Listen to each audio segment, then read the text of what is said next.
So tired. I'm thinking I might be sick, which is a real bummer if that's the case. Would not like to be sick if I can avoid it.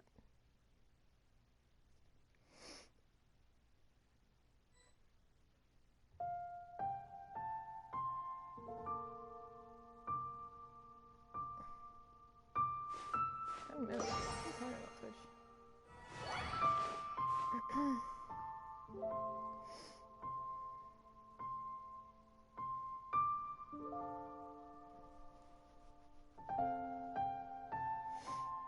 All right.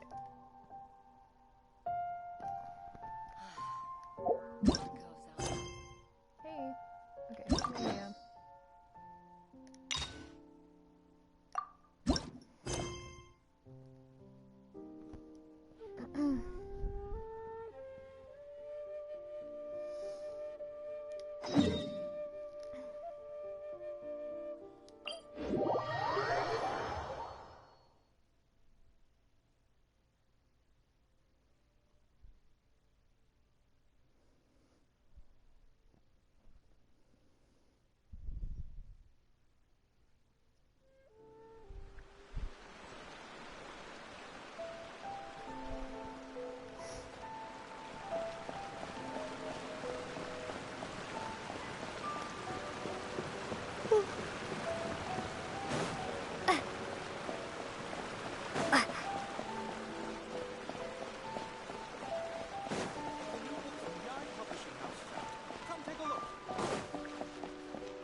Have you packed all your things? Make sure you brought the onigiri and rice cakes your mother prepared.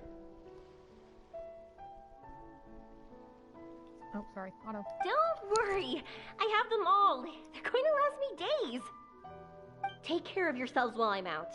And make sure you remind Mom to take her medicine on time. If running the store gets a bit too much, take some time off and wait for me to return. Oh, Yoimiya, your mother and I got so worried when we heard that you were going so far abroad. We've never left the country, so we don't know how Outlanders might view us Inazumans, or if they'd even be willing to speak to us. Oh, relax. Outlanders are friendly and warm.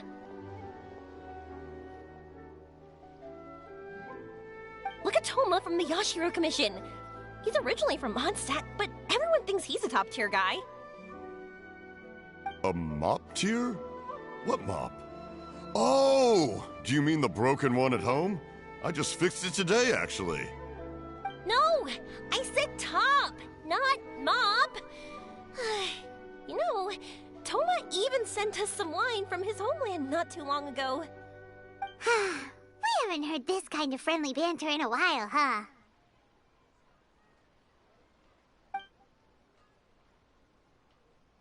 Oh, hey you two! It's been a long time, hasn't it?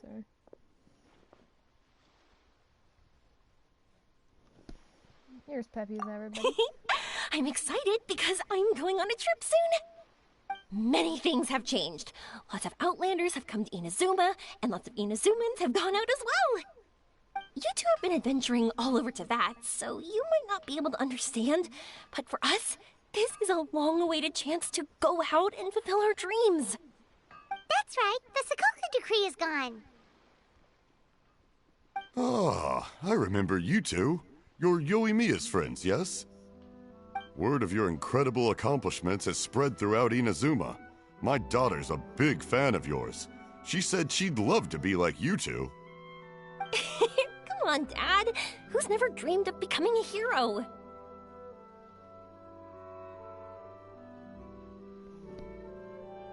You've done some heroic feats yourself. Oh, thanks. But I'm just your average artisan. The quiet life suits me better. But if an opportunity presents itself, why not try to show your stuff, right? All right. Did you two come over today to order some fireworks?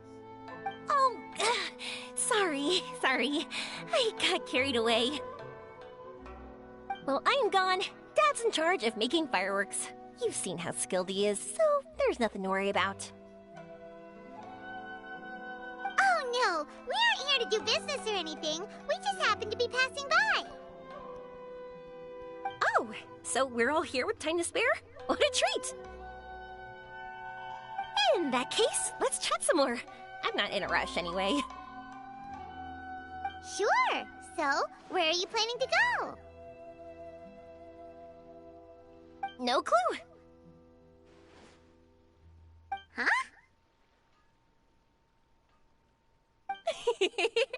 I say that, but I do have a travel goal. To see Tibet's grandest meteor shower. But I don't know when or where it'll happen. So, I figured I can search while I travel. That's it? No details?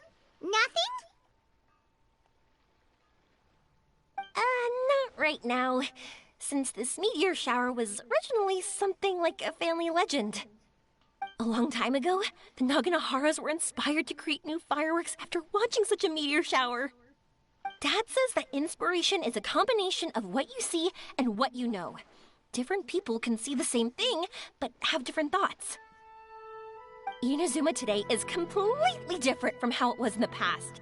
If I can see this meteor shower, I'm sure I'll be able to come up with a new kind of firework.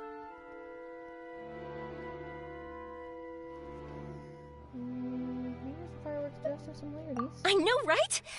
Of course, my main reason is that I want to go and look outside Inazuma. No need to be shy about it. You gotta play hard when you get the chance. You know, you're right, Paimon.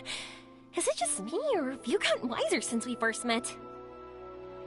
Paimon loves being friends with you since you say such nice things.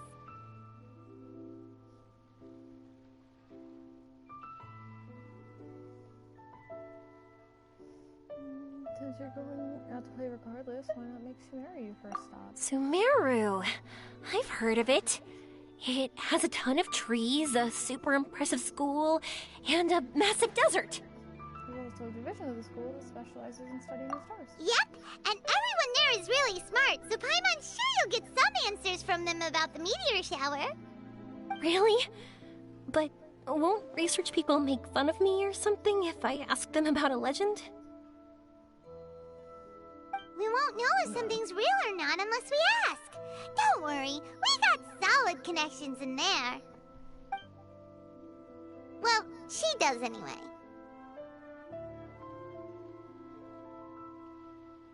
Wouldn't I be taking up your time, though? I doubt this is in your schedule.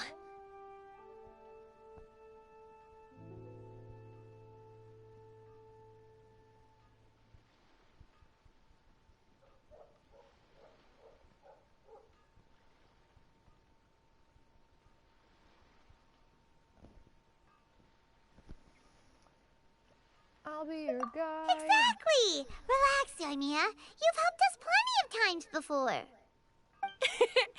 All right, then I accept your offer. Let's have some fun at Sumeru. Dad, you can have more peace of mind now that I'm traveling with them, right? Yes. Your mother and I will be much more at ease. Remember, you two also need to take care of yourselves. I'll be back soon. Okay, let's head to Rito and catch a boat there.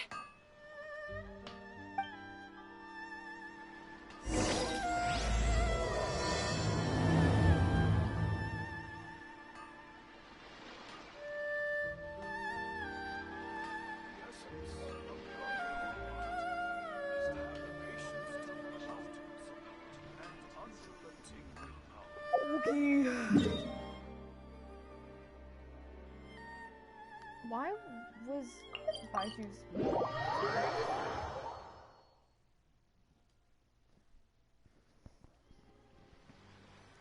Give me another second, I promise it'll be quick.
the sun, rising day after day. I guess this is what they call eternity.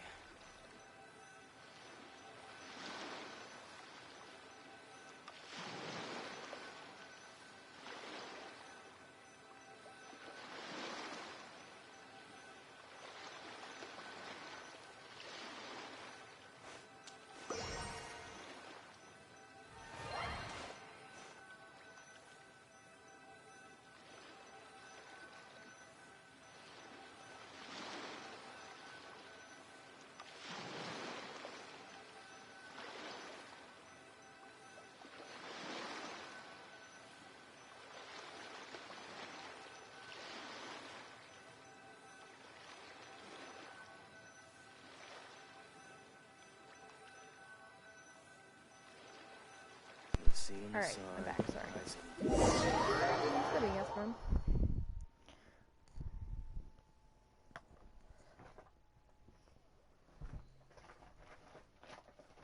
Jazzy girl.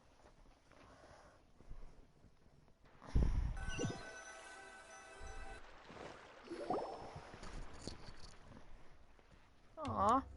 Board a passenger ship bound for Port Ormos, enjoying the lovely ocean views along the way. Yoimiya listens with rapt attention as you tell her the events following the Vision Hunt decree and your various adventures in Sumeru. The long voyage ends before you know it.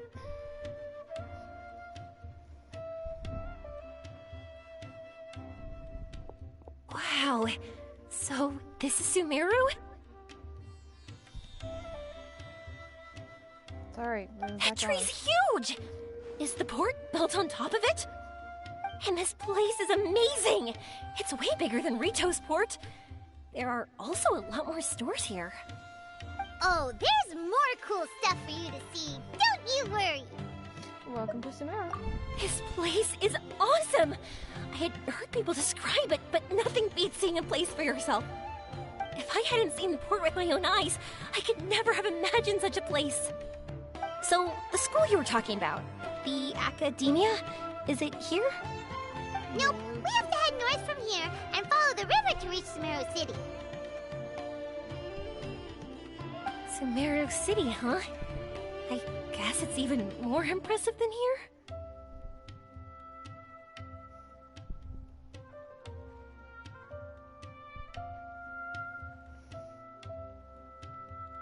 The city has an even bigger tree. Even Excited about the bigger? tree, so. Oh, I wonder if it's as grand as Sangonomiya Shrine. Whatever the case, why don't we go to Sumeru City? Oh, I'm so excited that I don't even know what I should be doing anymore. The important thing about going on a trip is to enjoy yourself. You don't have to think so hard. True that. How about we walk around here with you? I'm just worried that if we don't get down to business So soon, cute. we'll take up too much of your time. No, it's awesome. But if you insist, then let's look around.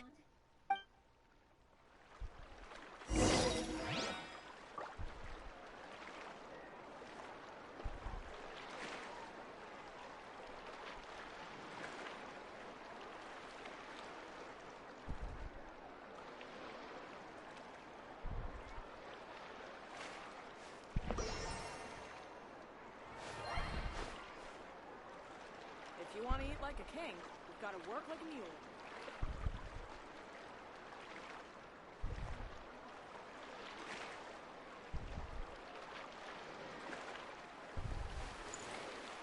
Ah.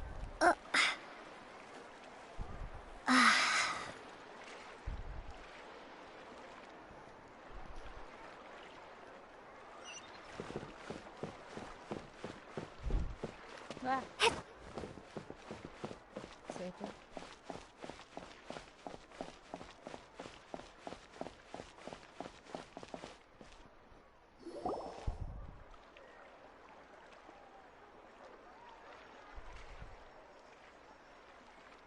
Welcome to Akara Crafts. Feel free to have a look around. Wow, what are these? They're so cute.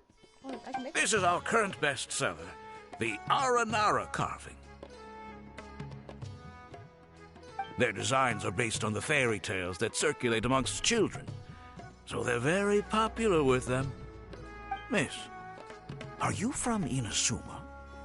Well, this would be a great gift for you to bring back home.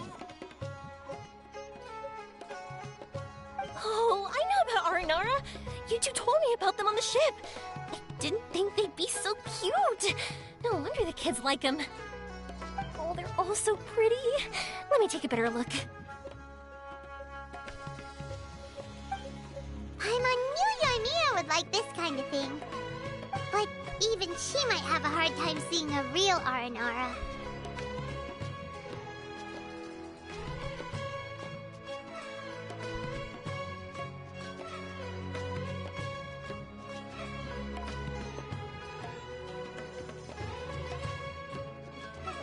Yeah, sorry, Yoimiya. But we need to keep our promise to the Aranara. That said, Paimon doesn't think Yoimiya would mind too much. Her world's already chock full of imaginary creatures.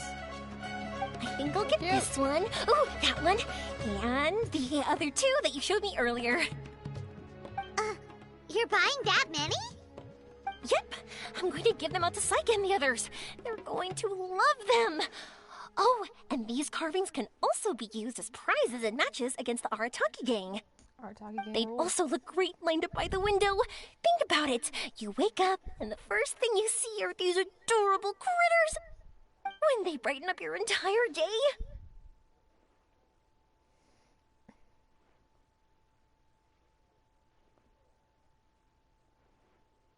Let me cover some of it.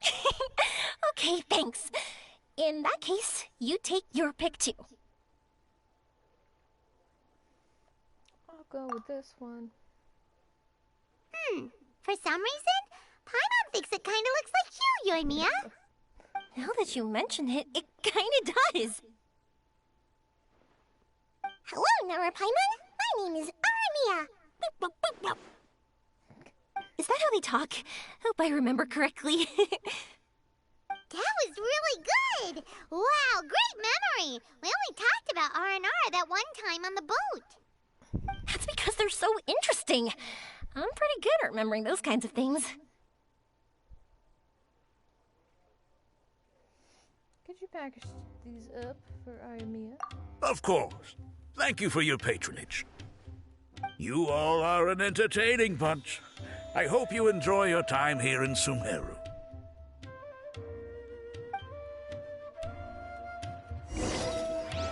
That's about it for Port Ormos.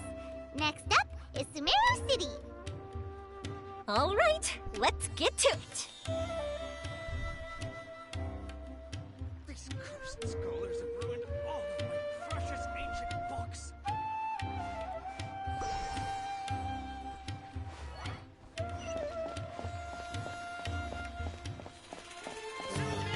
Specialty spices! Oh, sorry, I misread it. But that is to say, I did not read it.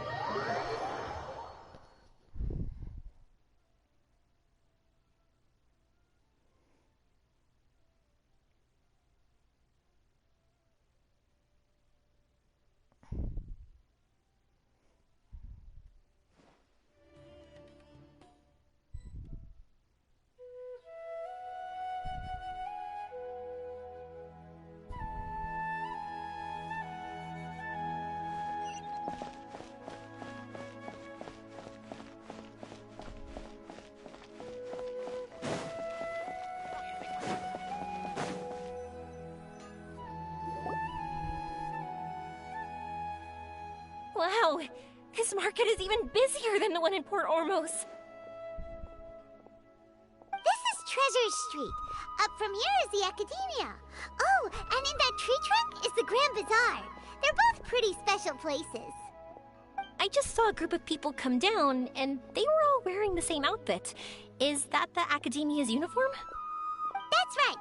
They also wear hats with different designs, depending on which darshan they're in. For example, we'll be looking for someone from Watawahist. They know a lot about stars and stuff.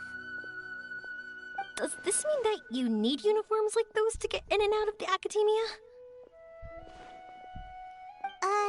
Paimon doesn't think so? Something worrying you, Yonia? Won't we stick out if we go in like this? No. I like her gaita. So even you get shy, huh? No, that's not what I meant. Let's pretend you're an academia student, hard at work. Then in comes a bunch of outlanders in strange clothes who gawk and run around everywhere.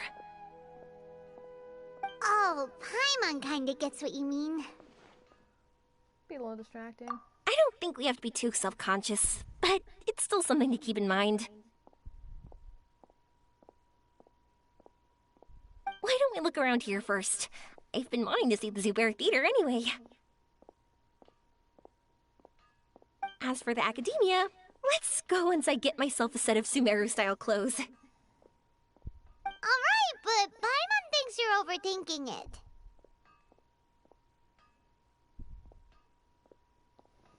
Find you a good tailor. Nilu might have some good recommendations. Costume people would probably help. Sounds good. If we can watch a performance of hers while we're at it, that'd be even better. All right, I'll be looking around here. I'm leaving the meteor shower inquiry to you two. Thanks a lot. No problem. We'll be right back.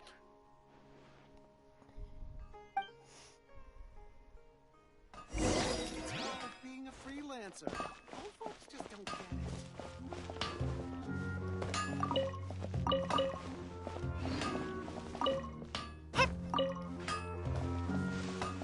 Parts are so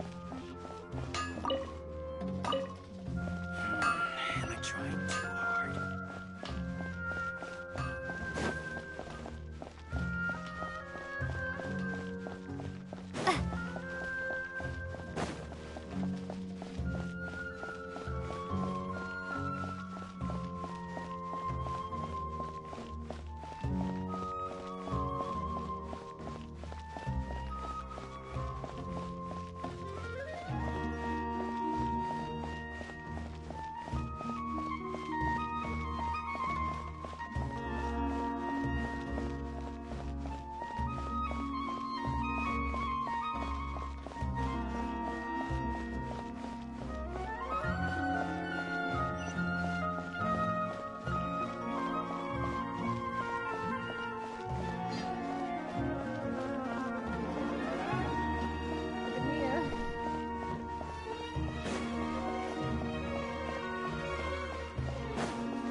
Gonna find someone from Watallahis, but now that Paimon thinks about it, no one really fits the bill.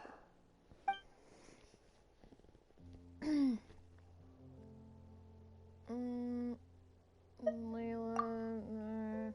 Paimon thinks Alhaitham might know something, but Paimon doesn't want to talk to him. Why? Oh, why don't we just ask around? Maybe we'll run into someone from Watallahis.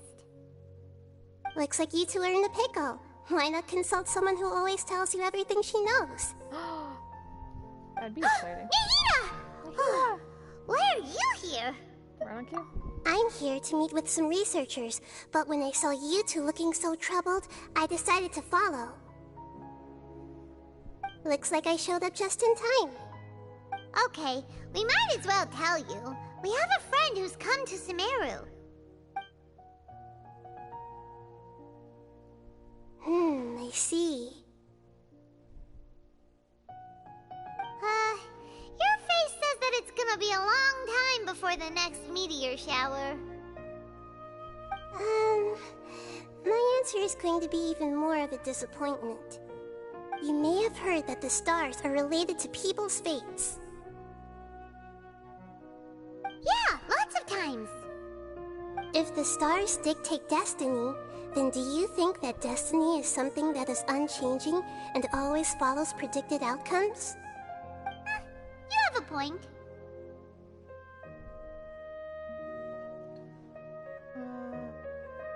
Is that where Watallahis would have achieved one of their ultimate goals? According to current Watallahis research, A meteor shower is a celestial phenomenon that occurs due to the interference between many intricate fates. Their appearance is highly random. Some have tried coming up with ways to predict their occurrence, but the results are less than reliable. This is a far cry from folk tales that claim meteor showers come at certain times and bless all who witness them. So, you mean we won't be able to see one? I'm sorry to disappoint you two. If we tell this to Yoimiya, she'll be so disappointed.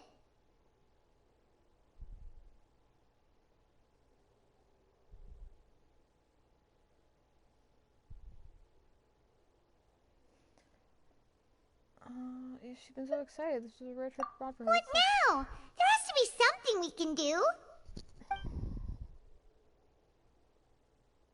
Rumi is always genuine with everyone and does her best to protect the dreams of children.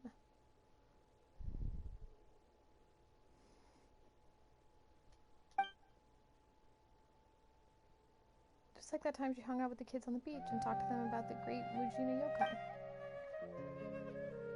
And now, when she's the one who wants to see something, her fire's been extinguished like this. Are you two okay? It seems the news hit harder than I expected. Paimon just thinks this isn't fair to Yoimiya.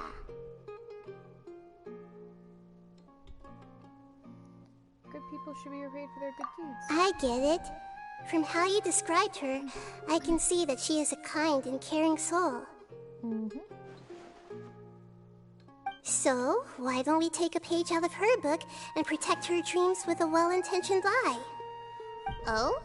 How do we do that?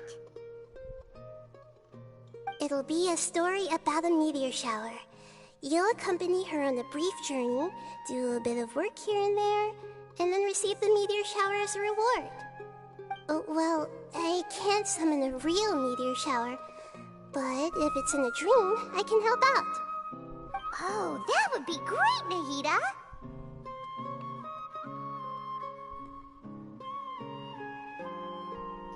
Thank you so much. Compared to what you've done for me, this is nothing. Use the meteor shower as a pretext to take Yoimiya all around Sumeru. Then, when you're ready, blow this. That is a leaf. That is not a whistle. I'll tell the Aranara in advance. Once they hear the whole story, I'm sure they'll be willing to help. Huh. Then the dream will probably be like the one we had in the Avidia Forest, when we first met Hypatia. That was a real shocker. It was hard to tell that we were even in a dream.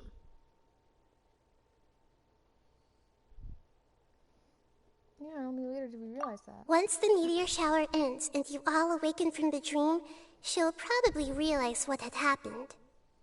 If you tell her the truth at that point, she should be a lot less disappointed. Mm-hmm. Paimon thinks this is the best way to simulate the meteor shower. Thanks, Nahida. Nahida! You're welcome. I'm glad I could help. Still, you two should get this story straight before you join up with your friend. If not, she's gonna see right through everything. True. Let's discuss it on the way.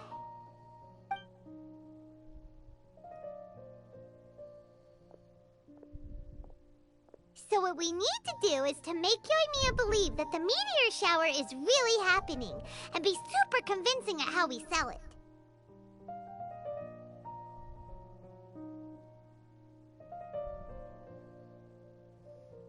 Complete some challenges and then reap the rewards. If Paimon wanted to go see a meteor shower, the things Paimon would focus on the most would be...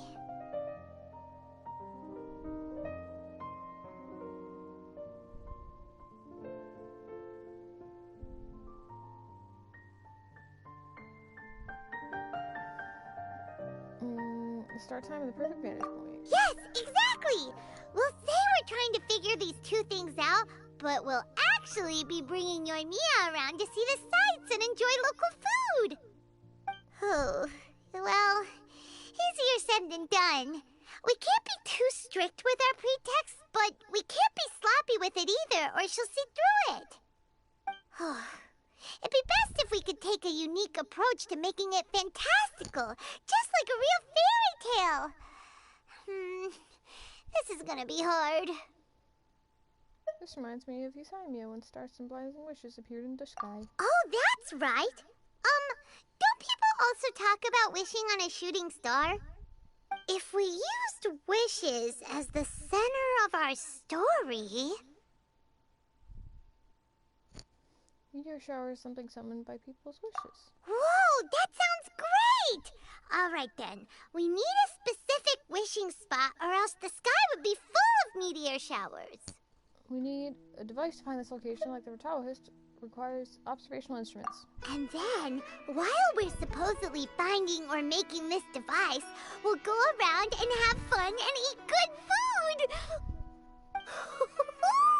This is shaping up to be the perfect plot. After all, the device can be anything, and the location can be wherever. As long as we get Yoimiya to enter the dream at night, things will be fine.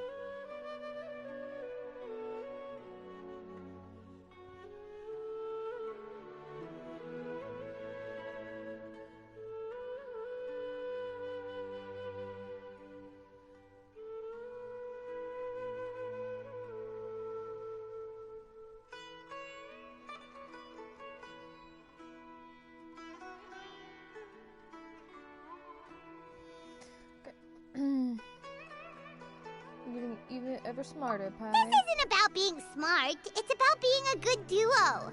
The idea was yours anyway. Paimon just knows what you want to say. All right, let's go. Yoimiya's probably sick of waiting for us.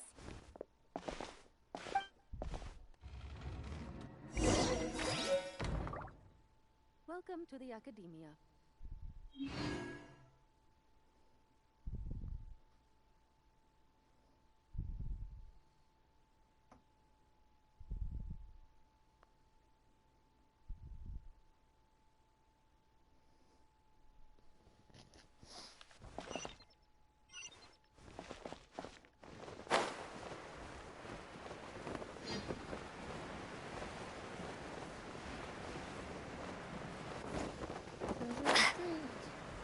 Okay, well, that worked, I guess.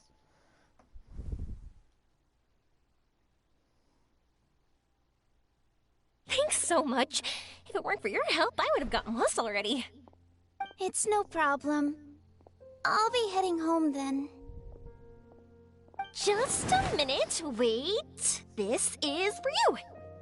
This is an R&R carving I bought in Port Ormos. I heard it's very popular with kids, so here, have one. It's alright. I didn't do much, really. It's fine. Take it.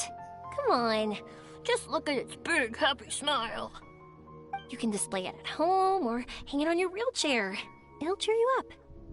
That might sound silly to you. Like, why do you have to be happy just because it is? But that's the magic of a smile. If you don't believe me, try it. Look at it a few times every day, and you'll understand. Actually, I feel like I already do. You love talking, and you love smiling too. I just don't understand why you're so positive. I've never met anyone like you before. Sorry, I'm not very good with words, but since you say so, I'll accept your gift. Want me to take you home? It's okay. I can head back myself.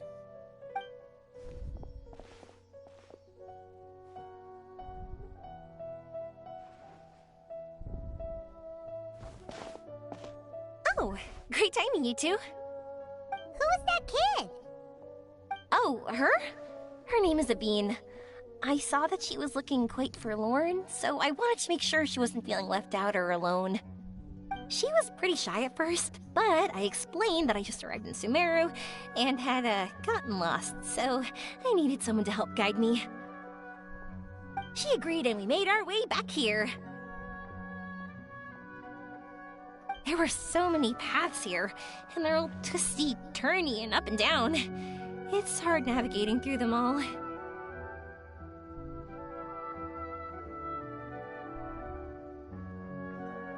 No, she didn't want to talk about that, and I didn't ask. I get the feeling that'll bring up some unhappy memories. But if I had to guess, it's probably because she hasn't been able to explore the city for quite some time. All she said was that she's sick and doesn't know when she'll get better. Whenever we passed by busy crowds, she kept turning her head and taking in all the things around her. At first, I thought she was afraid that someone might bump into us. But when I caught a glimpse in her eyes, I only saw yearning and a deep sense of loss. It's hard not to be down when something like that happens to you. At first, she didn't really want to say anything to me at all. She just gave me yes and no answers. But what I really saw was just another child, and asked all the same things everyone else did, about rugs, spices, cooking, and the differences between here and home. Eventually, I think I earned her trust. There were many things that she liked in the city, after all. I say that, but honestly, you two probably caught the majority of what she said.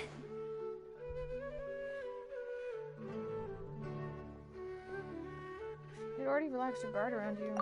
Gotta start somewhere. Oh, by the way, did you guys learn anything about the meteor shower? You bet we did. Big time. You're in luck, Yoimiya. You'll be able to see the meteor shower from Sumeru. Really? That's great! If I had gone looking for it myself, I'm sure I would have missed it.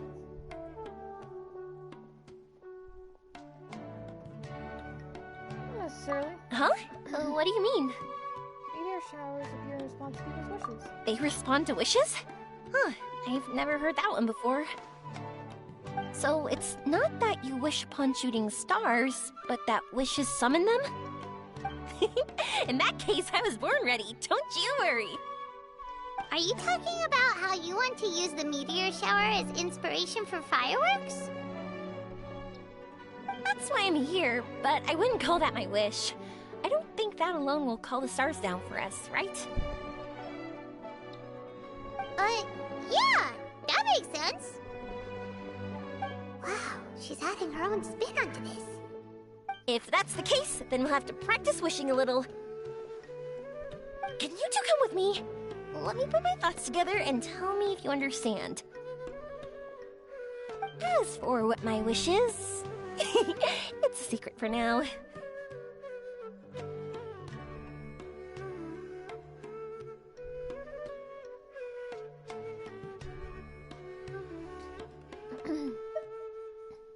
How to change the scenery? Let's go somewhere that better fits the mood. Yeah, and we'll take the opportunity to show you some views you've definitely never seen before.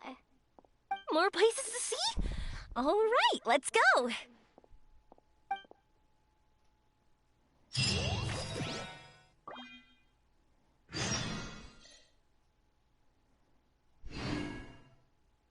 Why isn't it working?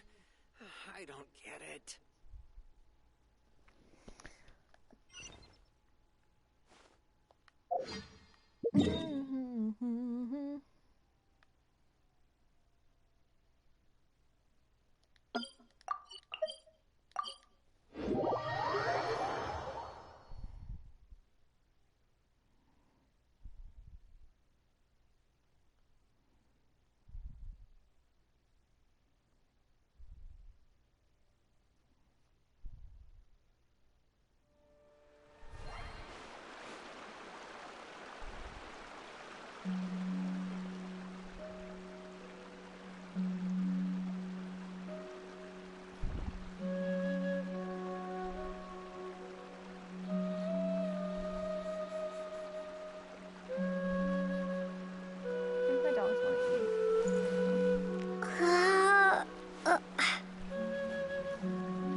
Back. It shouldn't take too long.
J'arrive. Ah! Wow! Is that what you two were talking about? Amazing! It's huge! Well, wait. It's not going to suddenly start moving, right? Relax, it's completely still, and it's been ages. That's true. It's green from all the overgrowth on it. All right, let's go. Now, this will make for quite the story.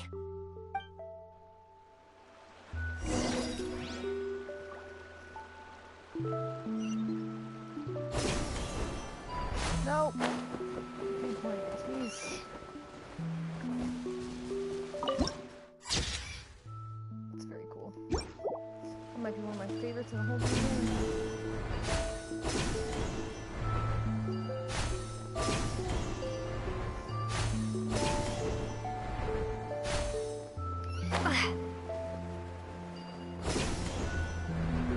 I was wondering, have you seen your brother yet?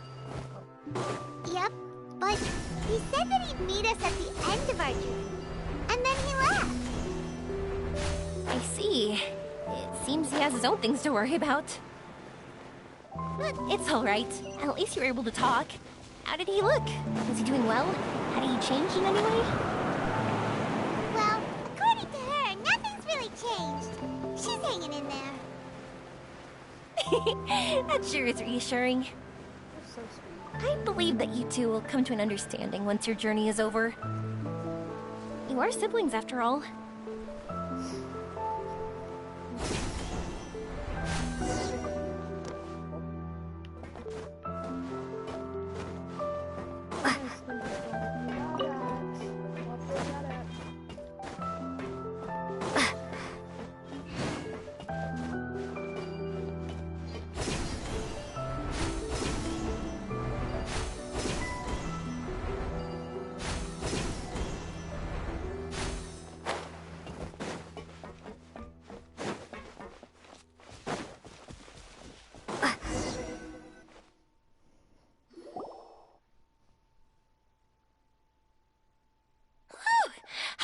We'd be able to climb all the way up here.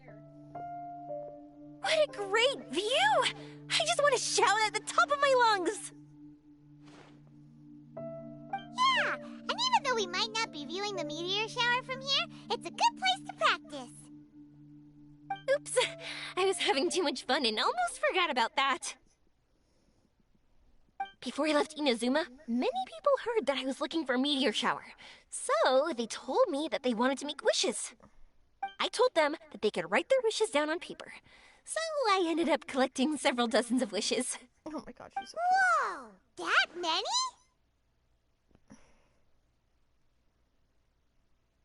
cute. So you want to help convey all those wishes? That's part of it, but more importantly, I've been wondering why people link meteor showers and wishes in the first place. After a lot of thought, I think I figured it out. People use fireworks to remember their most precious memories, and these memories sparkle and shine each time the fireworks fly. In other words, fireworks symbolize the past. And shooting stars make people think of wishes, because wishes carry people's brilliant hopes and expectations for the future. One represents the past, and the other the future. They both bloom in the sky, but have completely different meanings behind them. It's really beautiful, isn't it?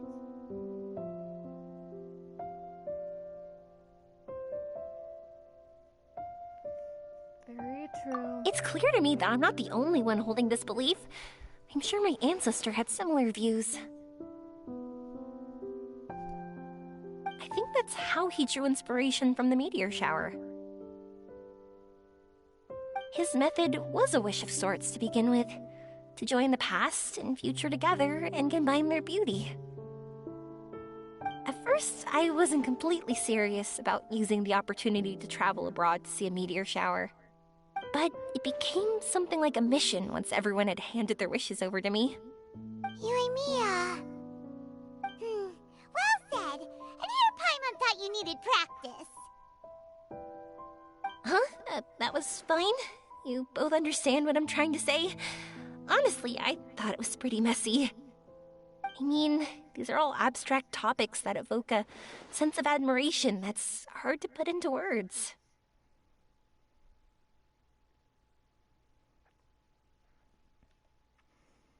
And if you've ever considered that if you can't find it, perhaps it doesn't exist? Traveler? I did consider that possibility, and I won't lie. It'd be a real Not bummer if me that and were the her. case. Join me in traveling. I know that's the most realistic conclusion, and it's not like luck has to be on my side. But there's a premise to every legend, and that's belief.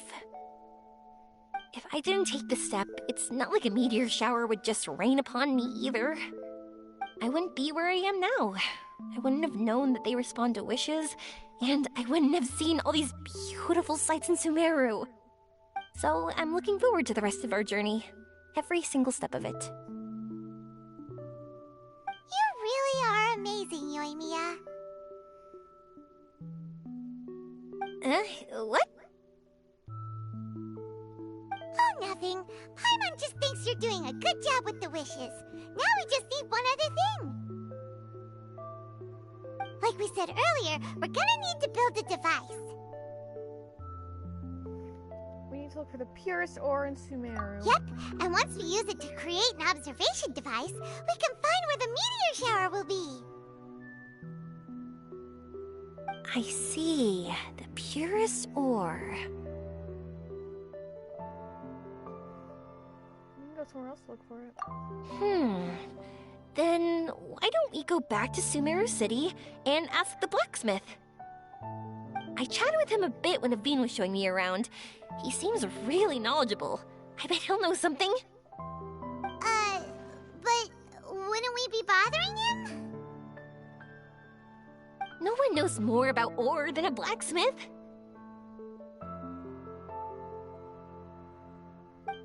That's true. Let's go! I wish we could fly over.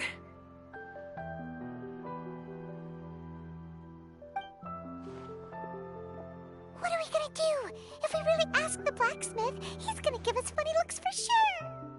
So roll with it. You're right. Paimon will do her best not to say anything wrong.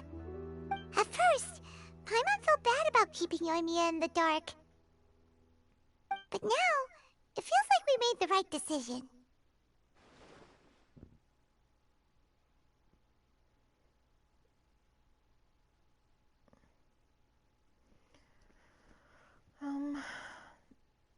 I want her to see that meteor shower. Yep, that's why we're doing all this.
You want to use the purest material to create a star observation device?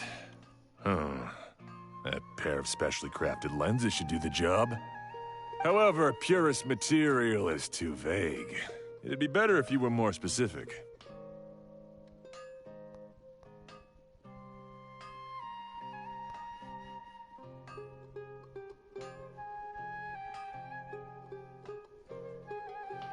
Do you have any alternatives?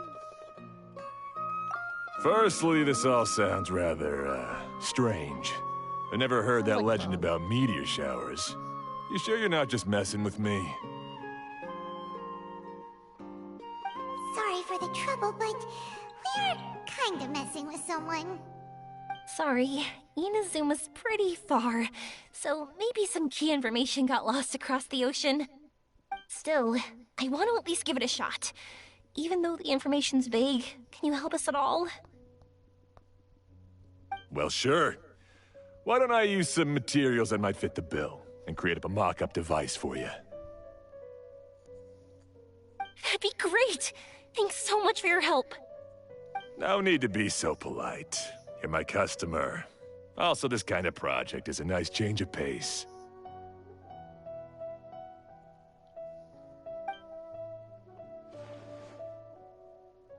Maybe we can just pick a random one. It's not like we're really gonna use it anyway.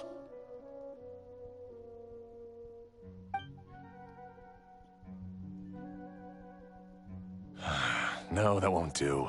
I don't think I can justify that to myself. If these were for ordinary use, then it'd be acceptable. Barely. But if you want a product that is top-notch, this is far from ideal. Why are you so interested all of a sudden? What do we do? Yeah, what now? Don't worry too much about the material. If you think it'll be difficult to obtain, we can get it for you. I want to try all our options.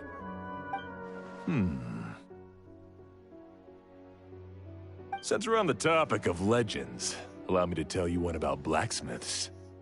All of us in Sumeru know about this legendary forging material. It possesses excellent properties that are matched by no other. Using it to forge something is every blacksmith's dream. Some spend their entire lives searching for this material in vain, while others have it in their possession, yet never use it in their forge. Huh? Why's that? That's because the material is too precious. Many believe themselves unworthy to work with it due to a lack of skill. In other words, not only does it represent the pinnacle of material quality, but also the culmination of a smith's skills. I constantly practice and hone myself, so when I do encounter this material, we won't pass each other by like two ships in the night. So, you mean that it symbolizes dreams? Dreams, inspiration, obsession, focus. Call it what you want. But if you take it to symbolize purity, then I believe it is your goal as well. We call it Earthstone, but in truth, neither I nor my colleagues have ever seen it. It's more like a goal, and also a warning. This fits perfectly with the tale of the meteor shower. Then, why don't we go looking for it? Is it even something we can find?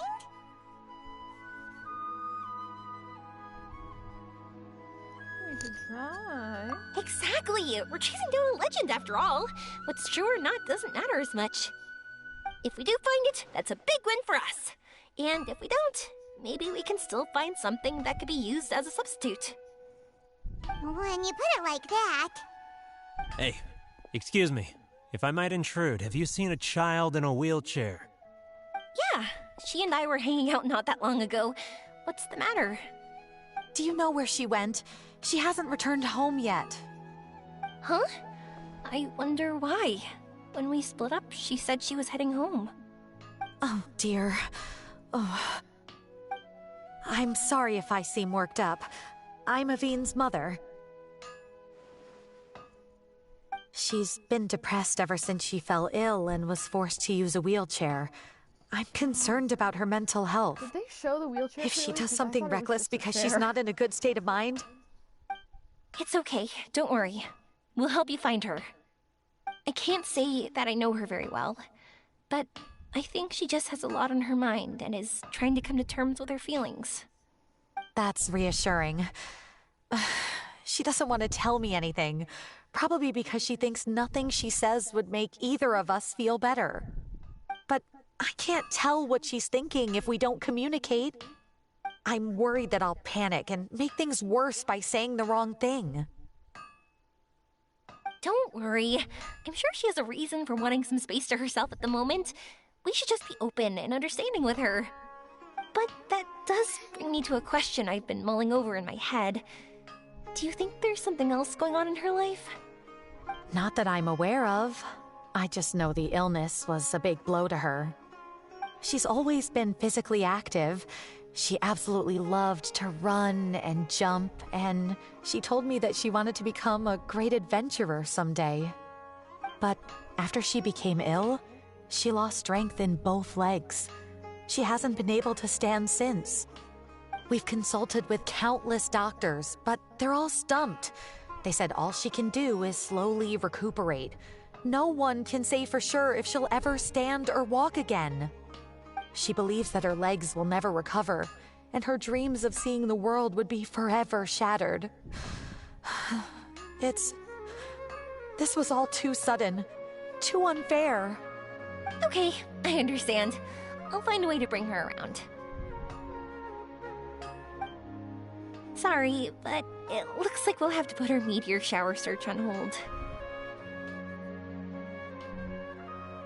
Of course, your safety is more important. We're coming with you! Mr. Blacksmith, do you remember seeing a child in a wheelchair? Sorry, afraid not. I've been keeping my eyes on my anvil. But you're looking for someone, I suggest dropping in on Sadeg. He's my supplier. If anyone's aware of the comings and goings in Treasure Street, it'd be him. Do you know where we can find him? He's probably resting just over there. It's not far. Got it! Thanks for your help with everything. We'll go over there and see what we can find out. Don't worry, I don't think she's gone too far. Thank you so much. He and I will continue asking around in the city. If you find her, please, let me know. Thanks again for helping.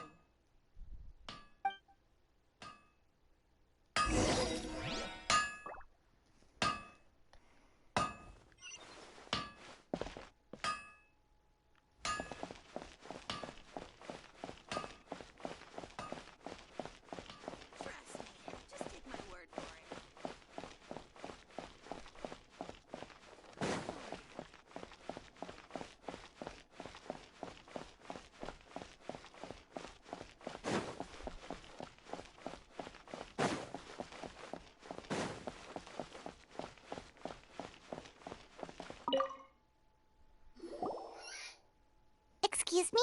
Have you seen a child in a wheelchair? Now that you mention it, that does ring a bell. I was moving some boxes at the time and I saw her pushing her wheelchair so hard she was panting. I asked if she needed help, but she didn't respond, as if she didn't hear me.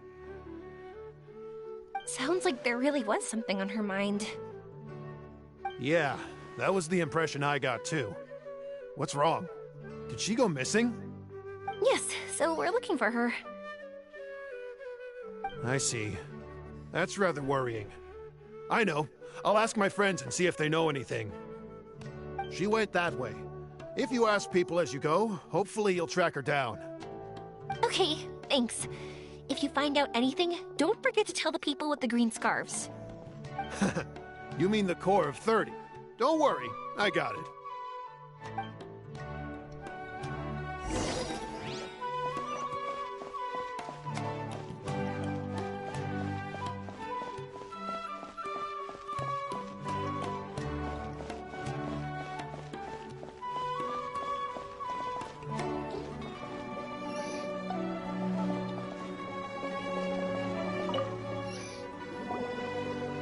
Excuse me, we're looking for a child in a wheelchair? Oh, I remember her. She went that way not too long ago. I asked her what she was doing. It's my job, after all. She just said she had something important to do and didn't want to be disturbed. That seems a little weird. Whatever the case, she left the city. If you follow that road, you should be able to find her. Gotcha. Thanks a lot.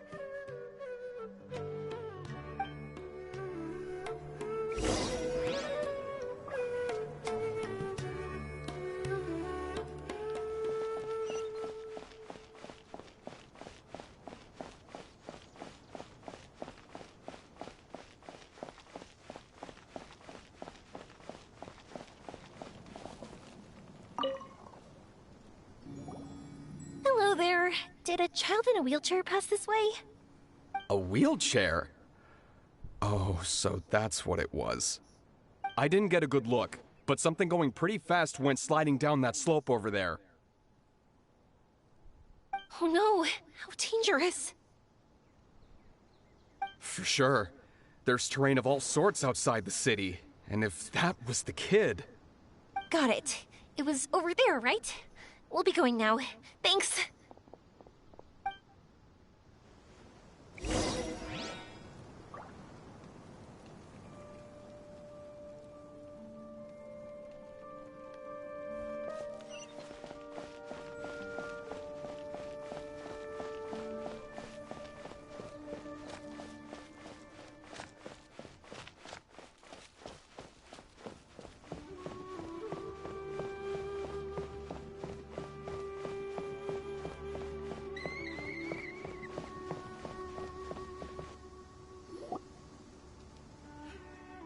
Hey, are you alright? I fell off my wheelchair. I can't move around without it. Why? Why? It's okay. You're okay. You're not hurt. I'll take care of her. Can you two look for her wheelchair? No problem. We'll be right back.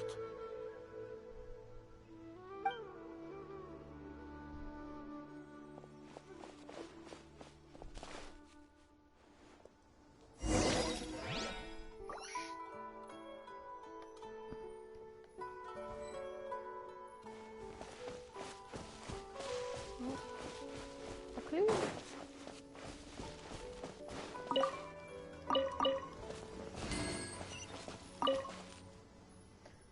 Those are wheelchair tracks. Let's look somewhere else.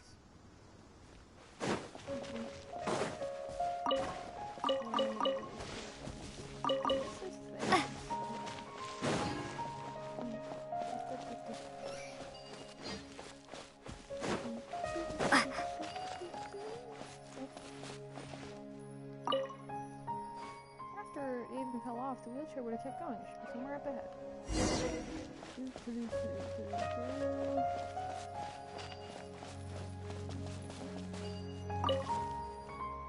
Must have slowed down. Can't be far now.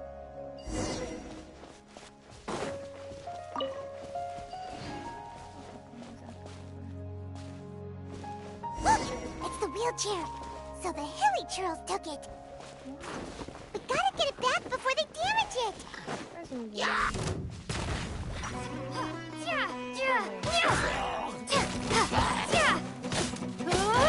Drop! Crumble apart!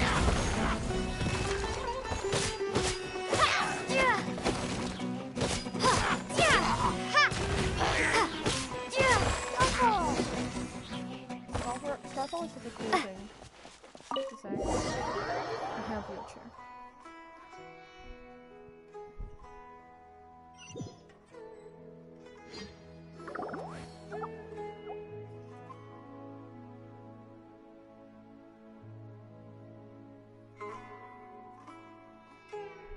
All right, we're in luck. Looks like the wheelchair's still working.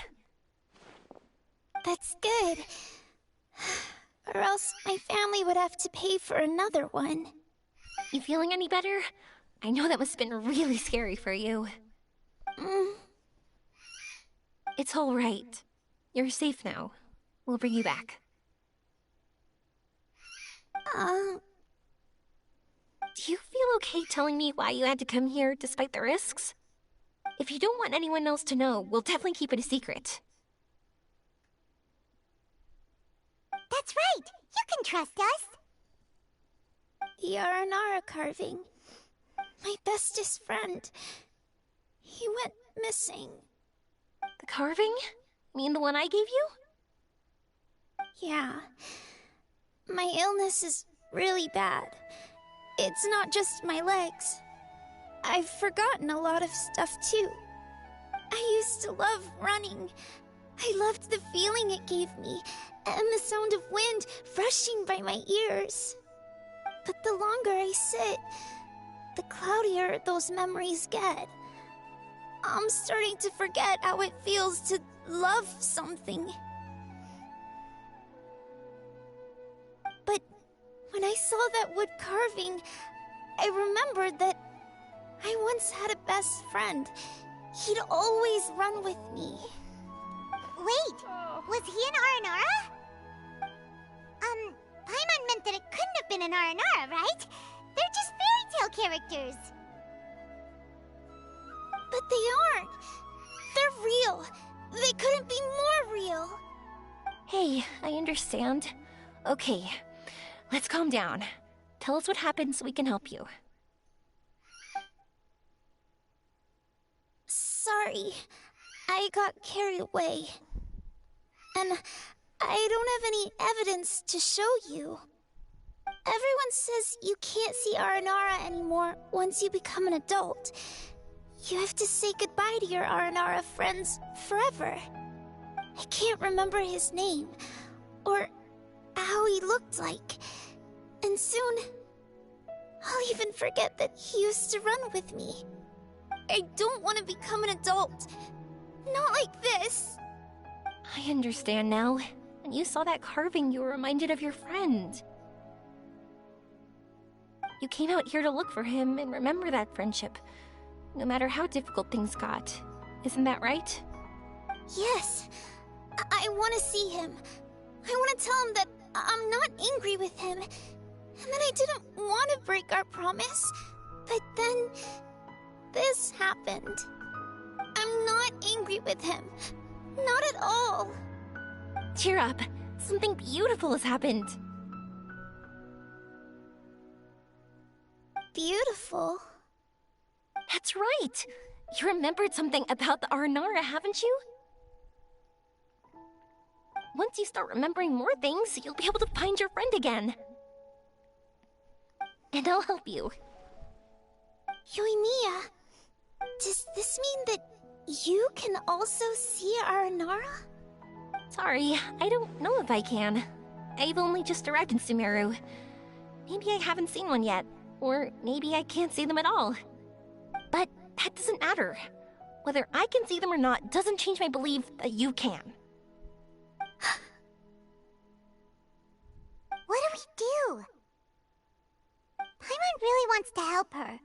She didn't deserve any of this. Not her illness, or being separated from her friend. But... We'll have to. Yoimiya, can we talk? Huh? Me? Sure. Sorry. Wait here for a moment. I'll be right back.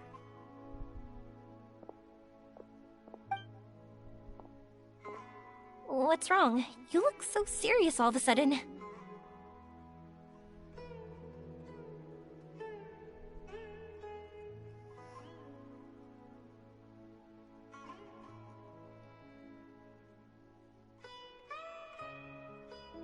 do you plan to help her? Oh, did you think I was overpromising back there? Don't worry, I have experience with this kind of thing.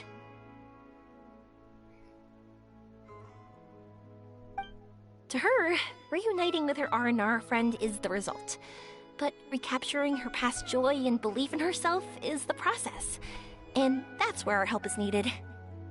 I'm guessing that her sudden illness made her feel like she may not be able to realize her dreams anymore. It also made it difficult for her to hold on to the happy memories and dreams she had. Everyone has their own imagination. After some chance coincidence, she met Aranara. So as long as we help her rediscover that same feeling she once had, her Aranara will return naturally. Oh, so that's what you're thinking. Adults only want to believe in objective reality. In doing so, they may unintentionally do harm to the innocent fantasies of children. But I think there are ways to get even subjective things back. So, how about it? Want to help me out? Looks like all this excitement made you forget your original goal again. If we didn't do anything to help, I wouldn't be able to watch a meteor shower, even if it appeared right now. And would the stars really want their caller to have such a heartless soul?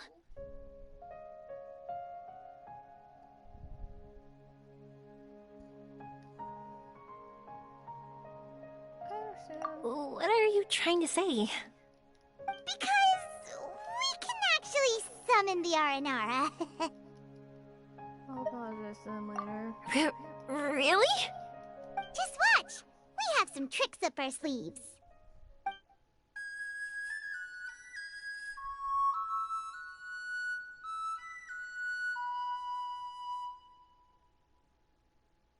Whoa, so this is an Aranara.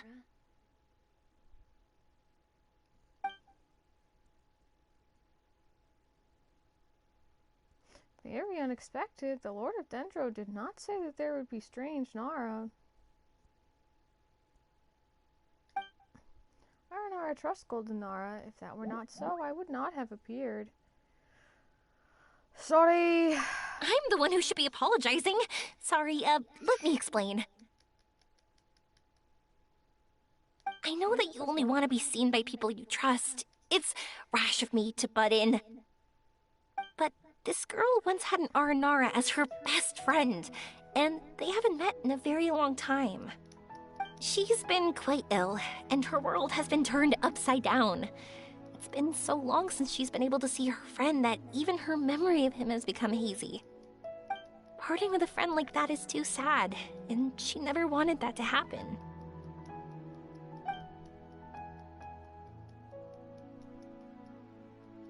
I remember Nara Avin and Nara Shani. Ethan? Forgot his pronouncing. Will Nara grow up, and when they do, they will say goodbye to their young selves. All Nara want to prepare for that, but the truth is, very few succeed. That's why I want to help her. Her world is still very small. Too small for all the sadness she has to bear. As things are, all she can do is sit alone and think about how happiness is leaving her little by little. About how life has been so unfair to her.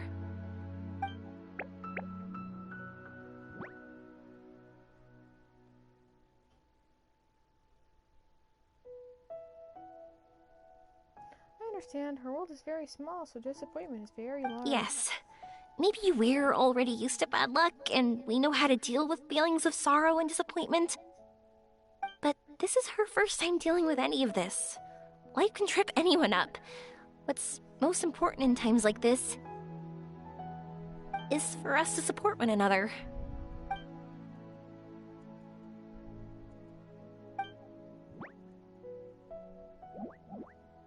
Seems that Red Nara has not yet grown up. Huh?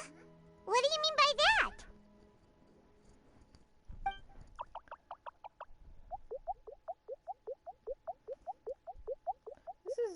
This time is very important to Nara. Nara walk with time. They remember much and they forget much. But Red Nara is different. You know how young Nara think. The warmth in your heart is very pure, and it is fierce like the sun. I believe you are a trustworthy Nara. So, that means...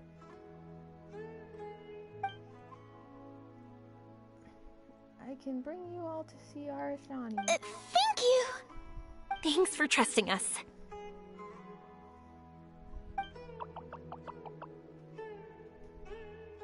Arashani is in Matayama Forest, but Nara Haven might not be able to see Arashani unless she is prepared.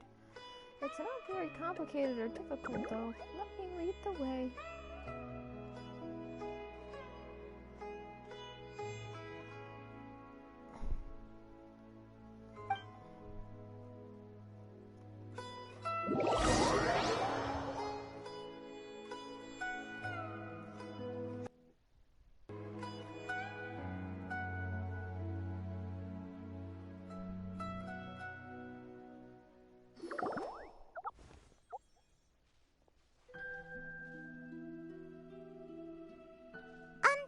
Paimon's been meaning to ask what you meant by prepared.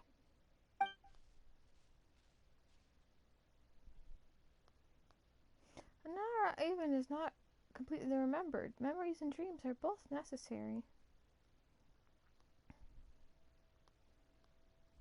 Dreams. But I'll never be able to stand again. Even if I can recover, I don't know how long that'll take. Such worries are not needed here. Nara Haven, you must remember, dreams are connected to your heart, not to your body.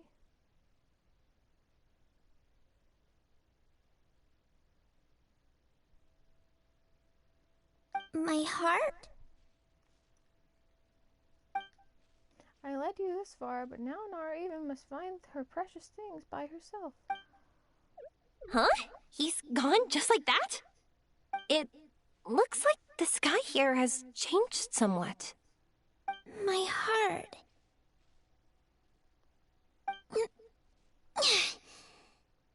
Huh?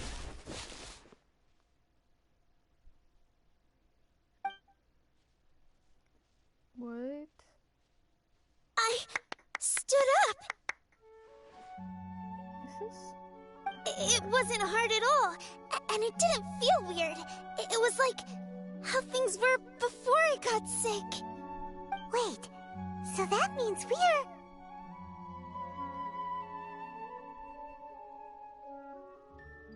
We're inside a dream. Not our first time in one. No wonder Araporva said not to worry. Aveen can move freely in this dream. Wow, that's amazing. Is this the power of my heart? How amazing! Now we can all look for Arashani together. Come on, let's race. Let me see how good you really are. I might not have recovered yet. Whatever, let's go. I won't lose, not even to an adult. And off she goes. Well, this was easy. Paimon thought she'd need more time.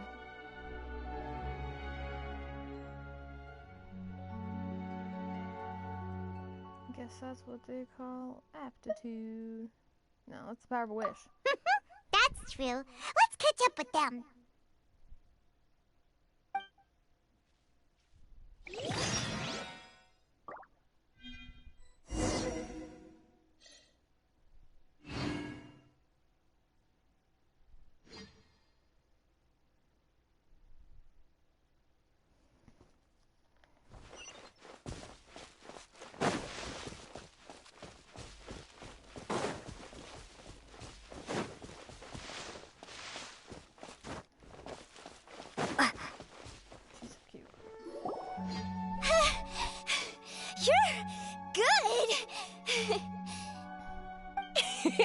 If we had run any further, you would have caught up.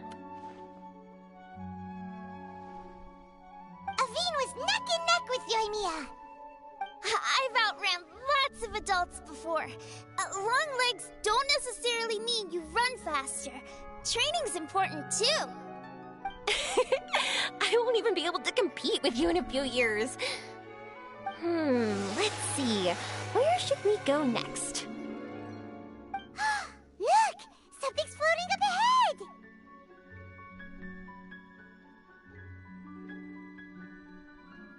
Looks like a star? Does it want us to follow it? Maybe. Let's follow it.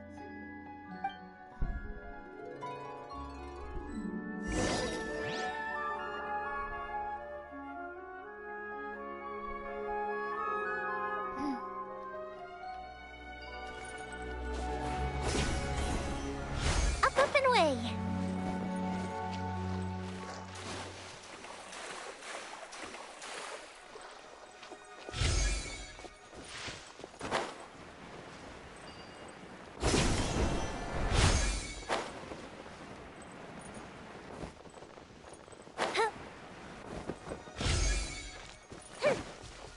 Want to keep chasing after it?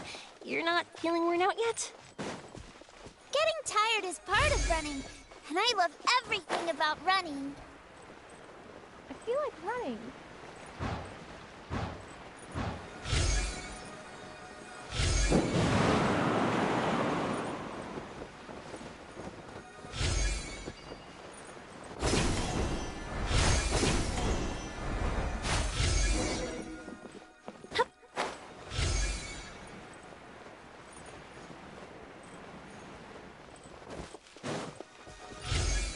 This is fun.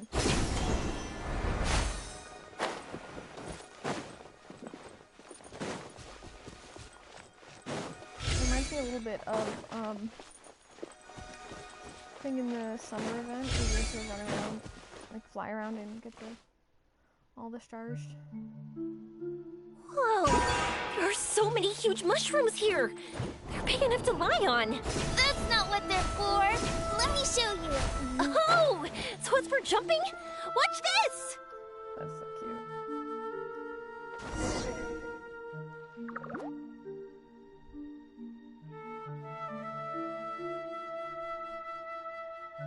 So, this is our destination? But Paimon doesn't see an Aranara, just this big stone. I'm so happy. I almost forgot how it feels to be this happy. You know, at first, it felt like my world had shrunk down to a tiny space. But as long as I continue moving forward, new sights will always appear in front of me. My world will keep expanding before my eyes. Even though I don't know how I did it, I know I have you all to thank. Oh, that's not important. What's important is that you remember the joy of going through the world. Our memories don't just symbolize our past, they can also shine a light in our future.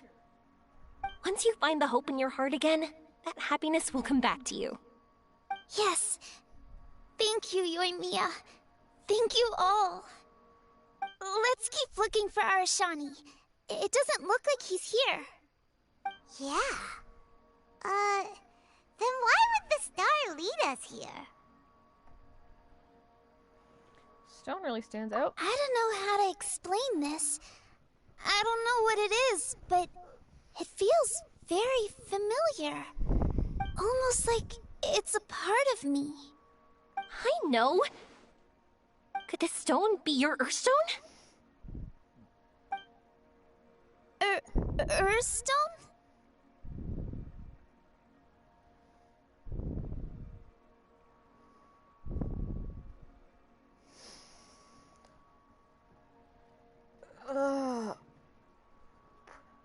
I almost forgot about that. It's a very rare ore that symbolizes a person's aspirations and dreams. Since you can see it, that means you've found what you've lost. Is that how it works? It's just like in fairy tales. I thought I'd stopped believing in those. But I'm glad that I found that belief again.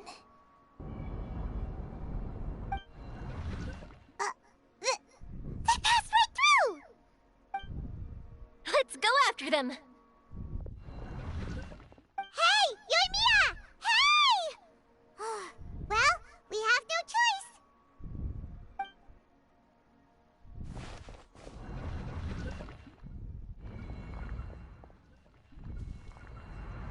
We passed through, but nothing seems to have changed.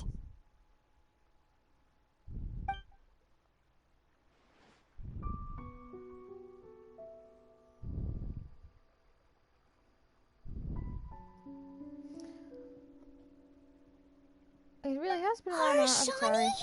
I wasn't looking up. Why do you look sad? Oh, Arashani knows. You are happy. I like her little pink. Arashani! The R&R is sure of a flair for magical journeys. They not only helped Devine find her best friend, but they also showed us what an Earthstone is. Oh, we have to look for one of our own later, to make the purest lens. Yep. It's kind of funny, but Paimon thinks we can actually do it. This has been pretty fun. But we have to bring her back to Sumeru City first. Her mother must be worried sick. A little longer.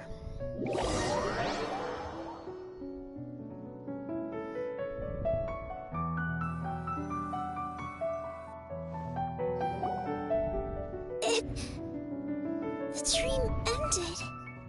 We dreamed a most lovely dream. Don't look so lonely. He's right next to you. Arashani! You're still here!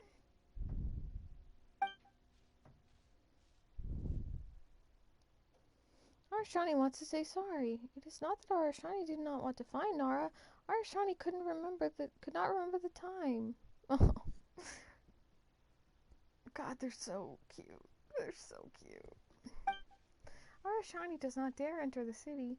Arashani did not see Nara even, so Arashani thought you had made new friends. This is normal and unavoidable. It is not something to be grieved. It's okay. I understand. This happened because I lost sight of myself. But I think I understand now. Yoimiya's right. Everyone gets bad luck, but we have to support each other through unlucky times. Thanks for helping me rediscover my memories and dreams. I won't let your work go to waste. You've also helped us a lot, so don't be so humble. To be honest, we didn't know where to start with Earthstone. But now that we're on this track, I think we'll find it easy. Yoimiya, you need this Earthstone because you want to see a meteor shower? Yep. Oh, once we find it, you should come with us. If that's how things are, I'm happy to lend you my Earthstone.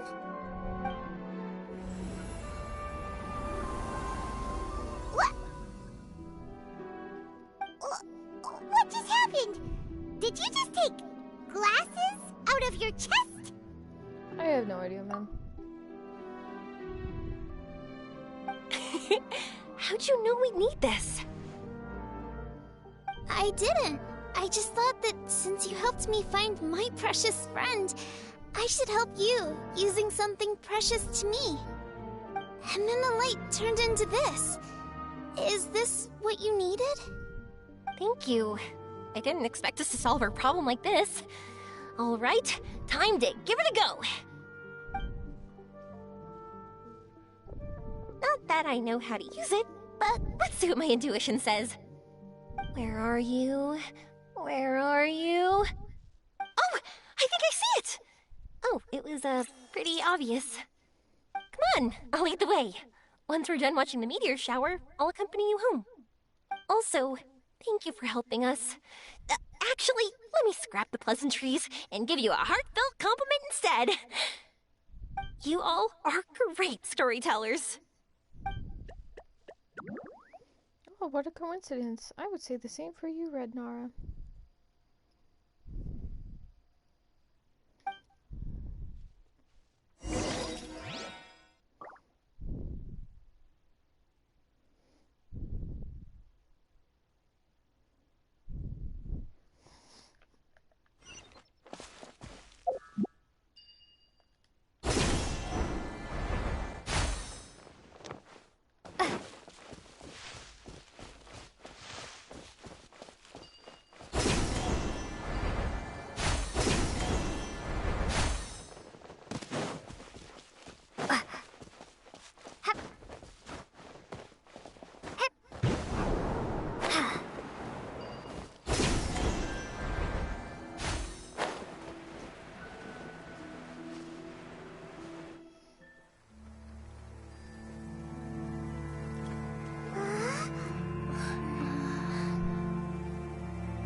like fireworks.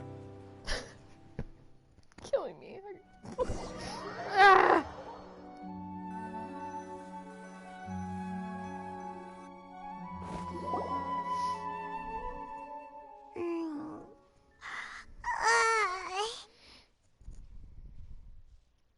We're waking up already? But Paimon wants to watch more. The meteors we summoned flew up from the ground. They were exactly like fireworks. Ugh, I could have kept watching that forever.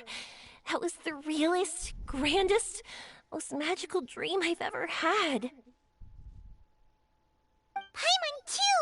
Paimon didn't expect you to just pull us onto that shooting star, though. Honestly, I didn't think about it at all. I just thought it'd be a shame if we didn't try something crazy.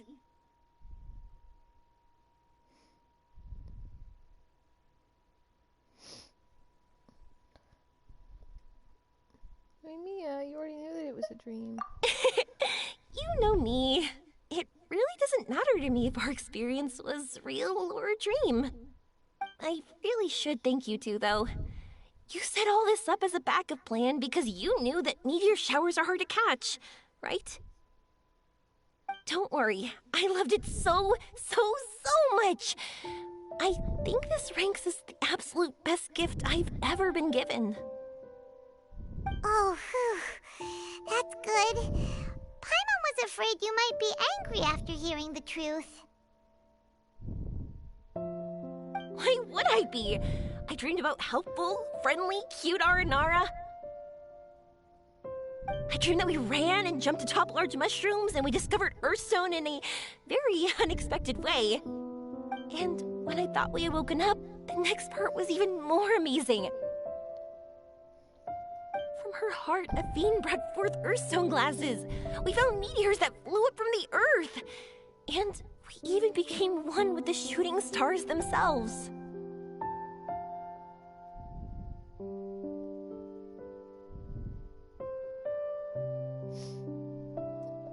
Who's to say we've woken up? That's right. Dreams themselves may be imaginary, but they're also experiences that can never be relived or replicated. If we were sticklers about truth in fiction, we would have missed out on so much beauty and emotion. You sure know your way with words. Paimon's gonna bump you up a few places on the Paimon's best friend list.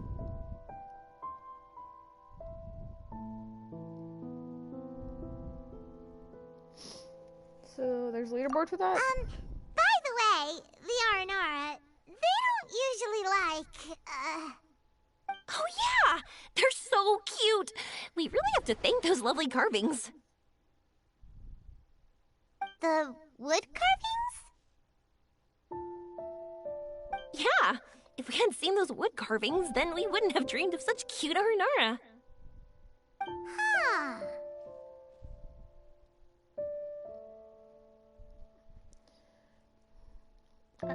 Joey gets it. Don't worry, I know. I think they're very cute, and I'm happy to protect them. Well, it's almost time. Let's send her home.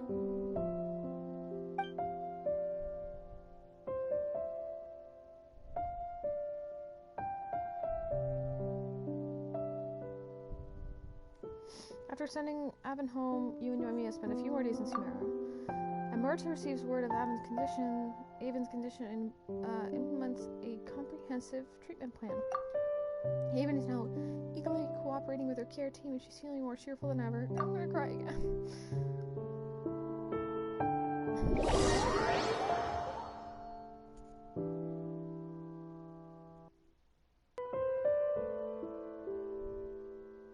Yoimiya's day of departure comes quickly. Haven and her mother also come to the wharf to bid her goodbye. Sumeru's such a nice place. I'll be back for sure. You will always be welcome here. Athene would be happy to see you again. It's a deal. I'll be waiting for you.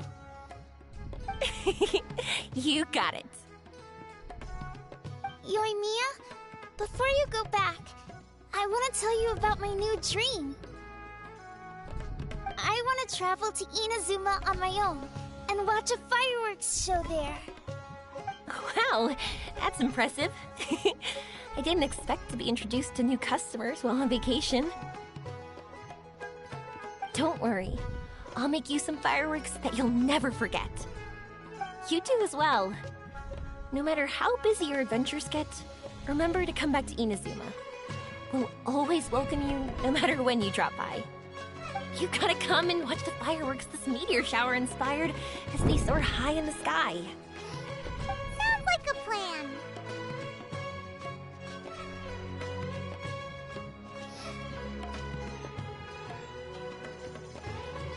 Take care of you. I will. You're as earnest as ever. Oh yeah, by the way, have a look at this. Nara card. That's right, this is the one you helped me pick. And you said it looked kinda like me. I went to buy another one. This one's for you. Look at it whenever you're feeling down. Who knows, maybe it'll raise your spirits. If nothing else, you'll know that I'm supporting you all the way. Of course, meeting in person is still better. I'll treasure it. Okay, I'll be heading back now. I'm sure we'll meet again soon. I really loved the trip you prepared for me. In fact, I'm totally impressed. No matter where you two go, I know that our friendship and its warmth will support you. So, go forward, to the end of your journey and to the ends of this world. See you around.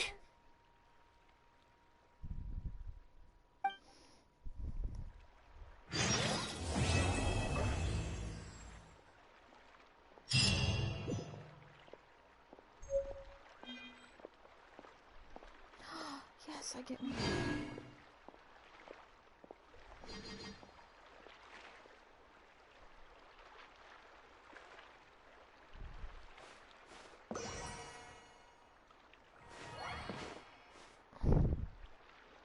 Alright, I need to check if my dog wants to come in. If you want to eat like a king, you've got to work like a mule.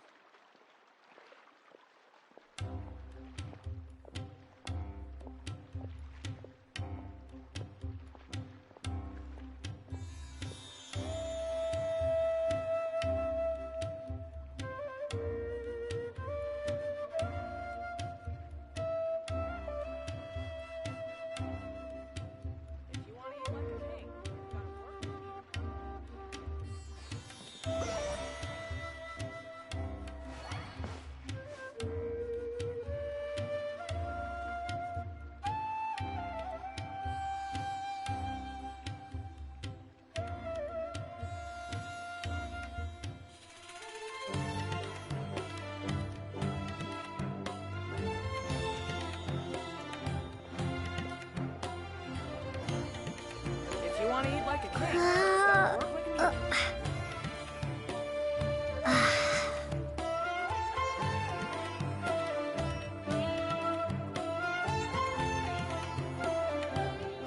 you've got to work like a mule.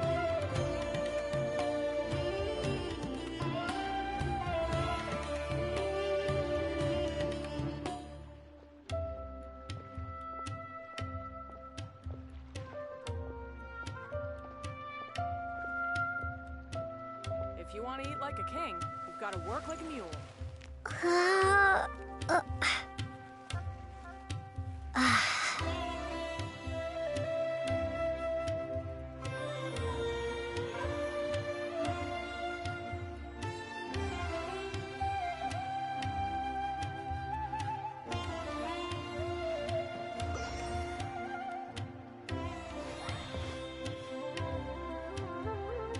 If you want to eat like a king, you've got to work like a mule.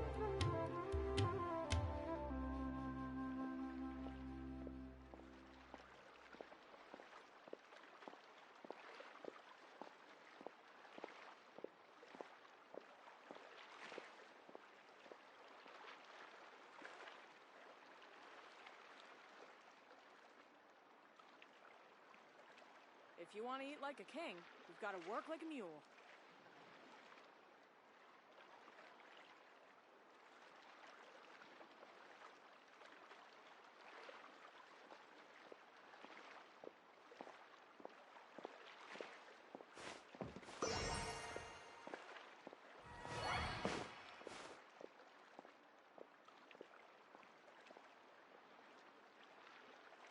If you want to eat like a king, you've got to work like a mule.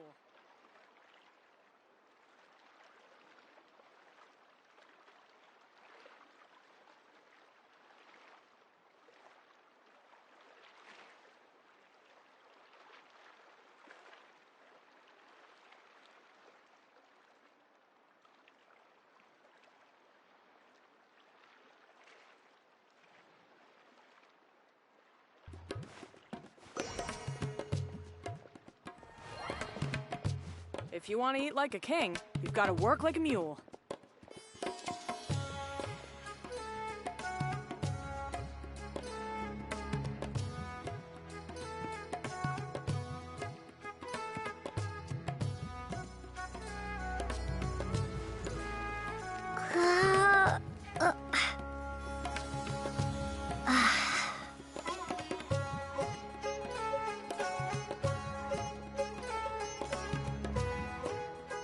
If you want to eat like a king, you've got to work like a mule.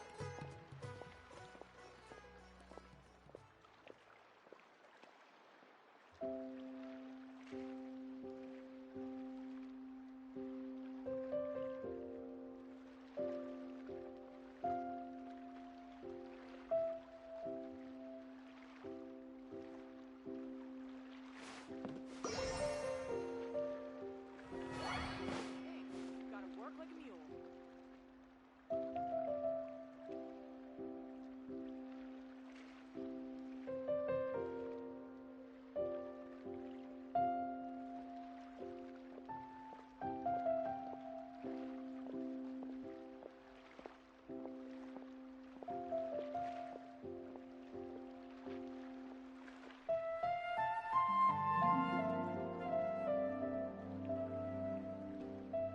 If you want to eat like a king, you've got to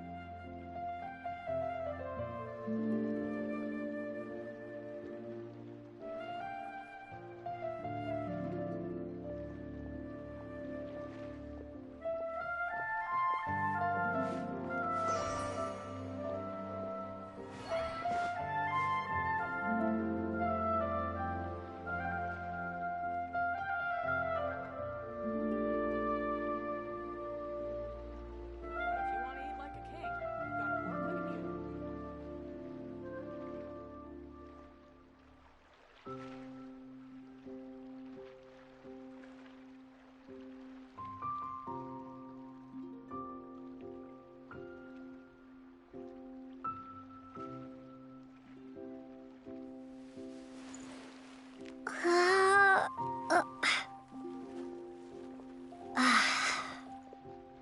If you want to eat like a king, you've got to work like a mule.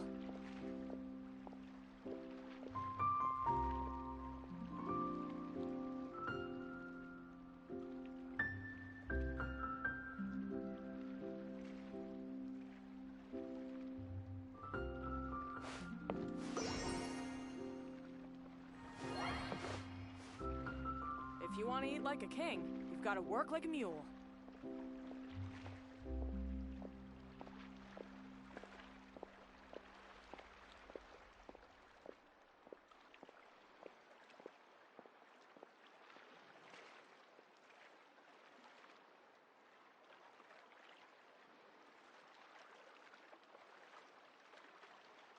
If you want to eat like a king, you've got to work like a mule.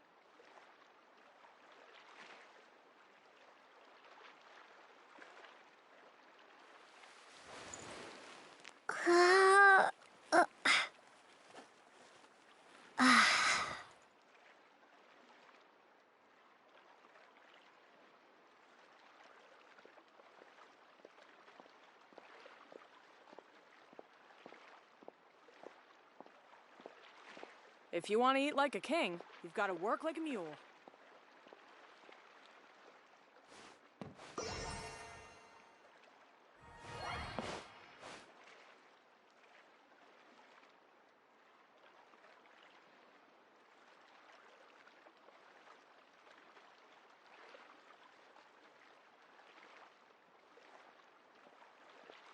If you want to eat like a king, you've got to work like a mule.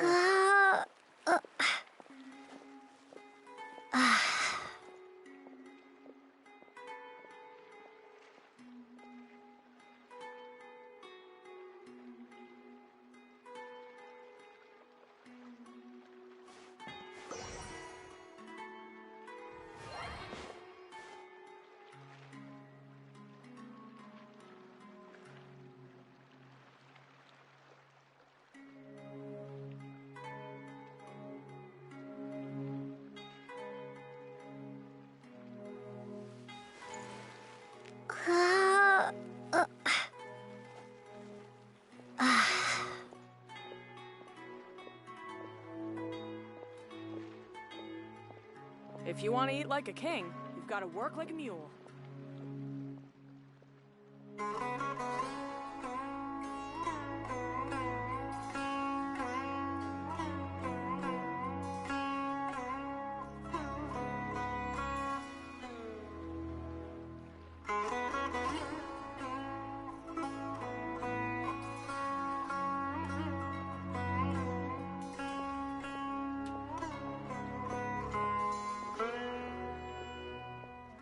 If you want to eat like a king, you've got to work like a mule.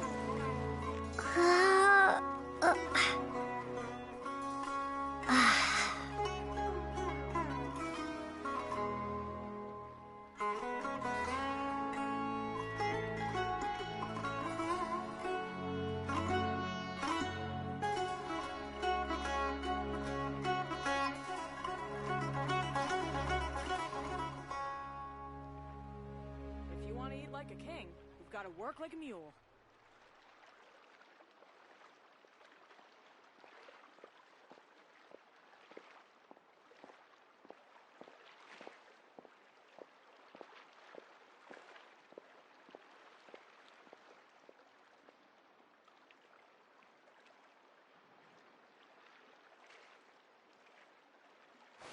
If you want to eat like a king, you've got to work like a mule.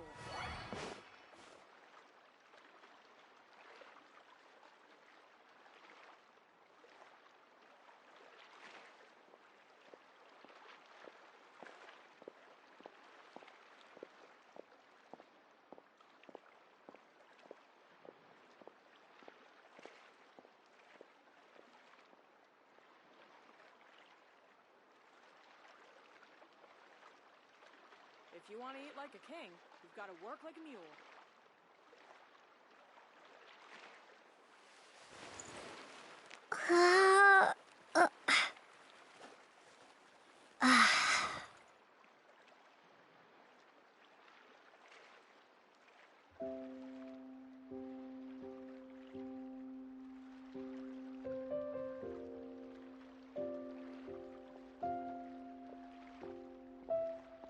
If you want to eat like a king, you've got to work like a mule.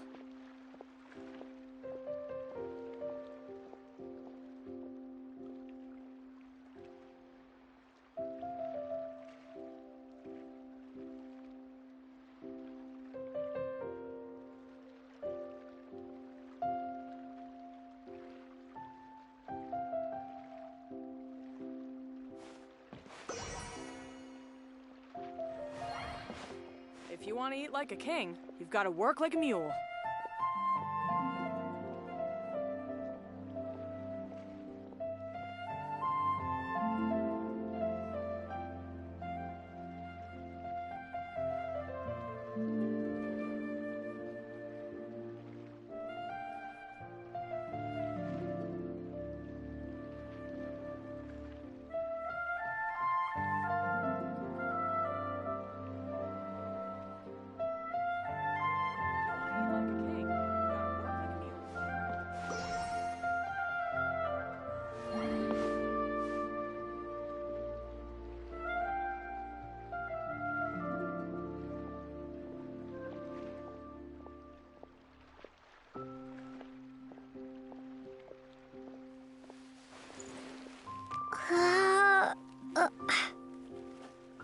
If you want to eat like a king, you've got to work like a mule.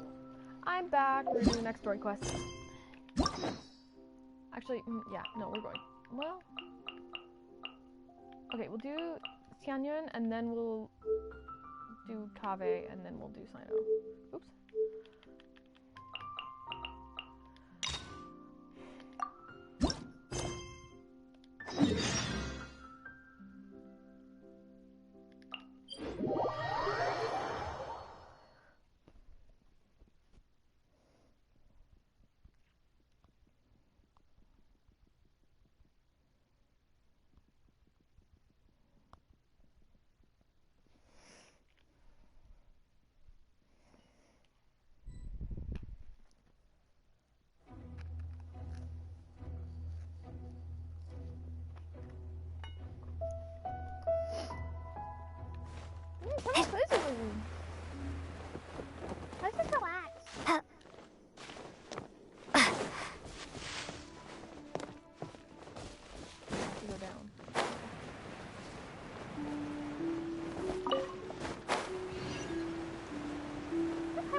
remember the first time we came here?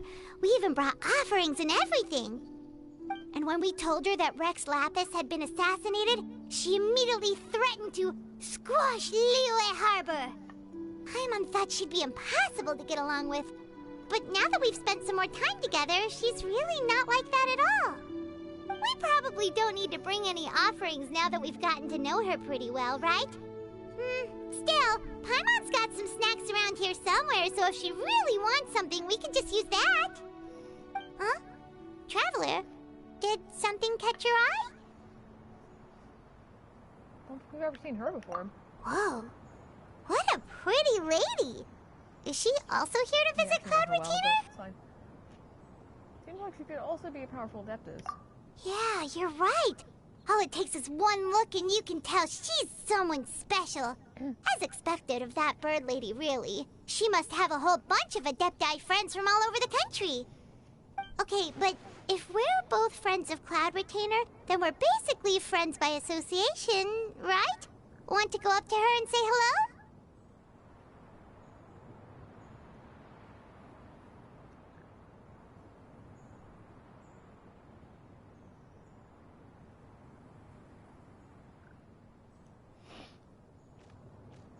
Who knew you were such a social butterfly, Pai? Helping you make more connections is a part of Paimon's job as your reliable guide. Paimon's got this.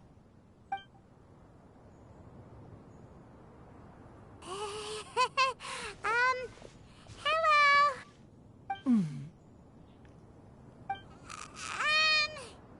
Paimon is Paimon, and this is the Traveler.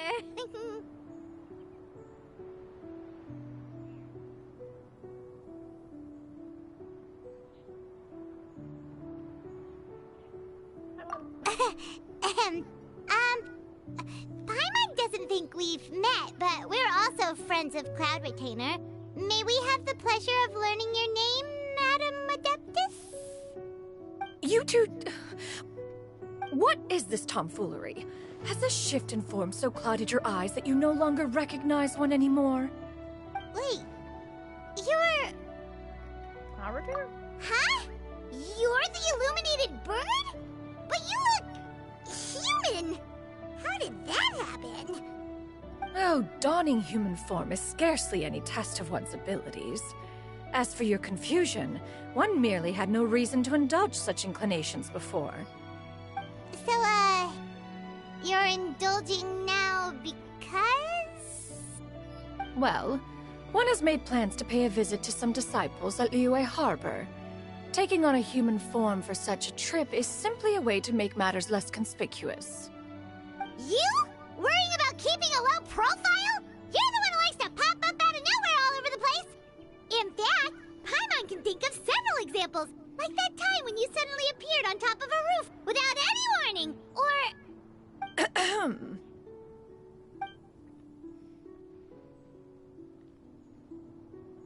I almost forgot. Paimon brought you gifts. Hey! Didn't we agree not to bring that up unless she asked? Oh?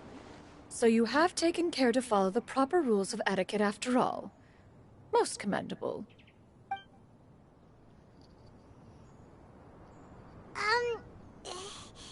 Well, this is all Paimon's got. You don't mind, right? One has never found oneself lacking in basic comforts. On the contrary, it is the gesture that one values above all else. So long as you've shown proper respect and consideration, the quantity or quality of the gift is but a trivial matter. That kinda makes Paimon feel a little guilty for trying to keep them for herself. Anyway, where were we before you reminded Paimon about the gifts?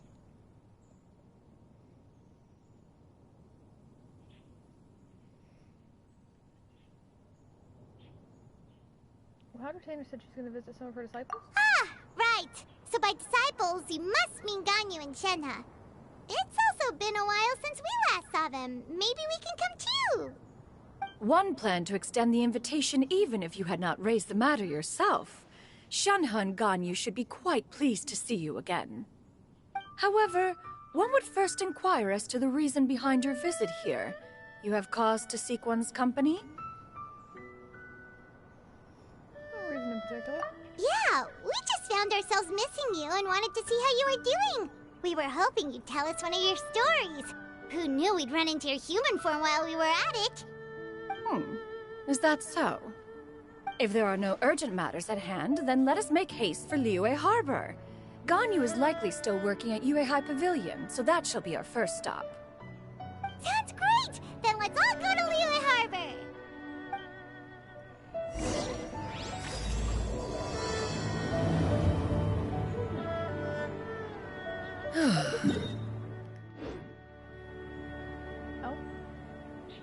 Shenoha has also secured employment recently. In her correspondence with me, she wrote that she shall have no need to return for the foreseeable future. Did they think one was so easily mollified? One shall investigate everything with one's own eyes, and decide for oneself if their living conditions are satisfactory. All right.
We're almost at Way High Pavilion.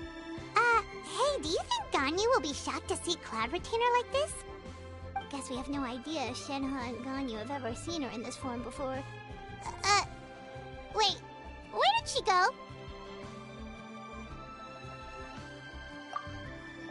Why are you just standing there, Cloud Retainer? Quietly now. One shall stay here. You two can go and meet with her. But why? Isn't it better if we all go together? If one were to proudly proclaim one's presence, Ganyu would surely profess herself otherwise unoccupied and drop everything to attend to one's visit. One fears that would only result in her staying up all night to make up for lost time. One does not wish to trouble her. Conversing vicariously via you two shall suffice. Do remember to inquire as to her recent well-being. Again, do not mention one's presence here.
Fair enough. Makes sense.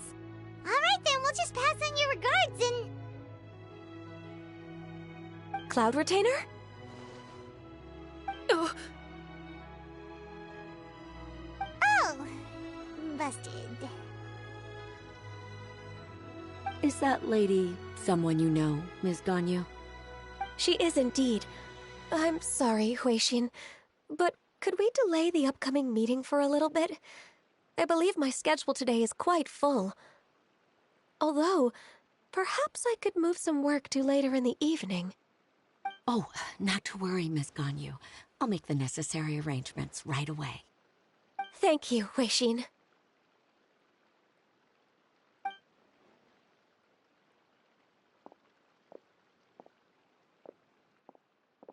It's been a while, Ganyu. Greetings. What brings you here today? And Cloud Retainer, too. It's been quite some time since I last saw you in this form. You are quite mistaken. One is not acquainted with this Cloud Retainer of whom you speak. One is simply a mere mortal passerby. Huh? Seems she's not buying it.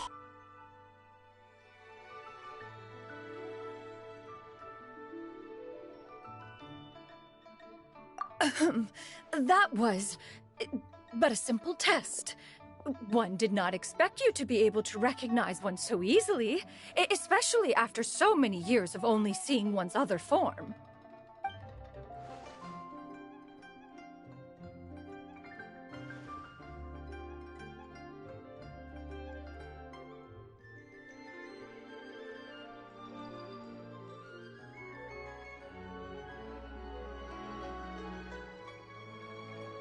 But recognizing you is, my responsibility as your disciple. An apt observation. One was simply passing by while attending to some important business. One thought it would only be fitting to pay you a visit while in the area. Wait, Paimon wasn't aware of any important... Cloud Retainer's right!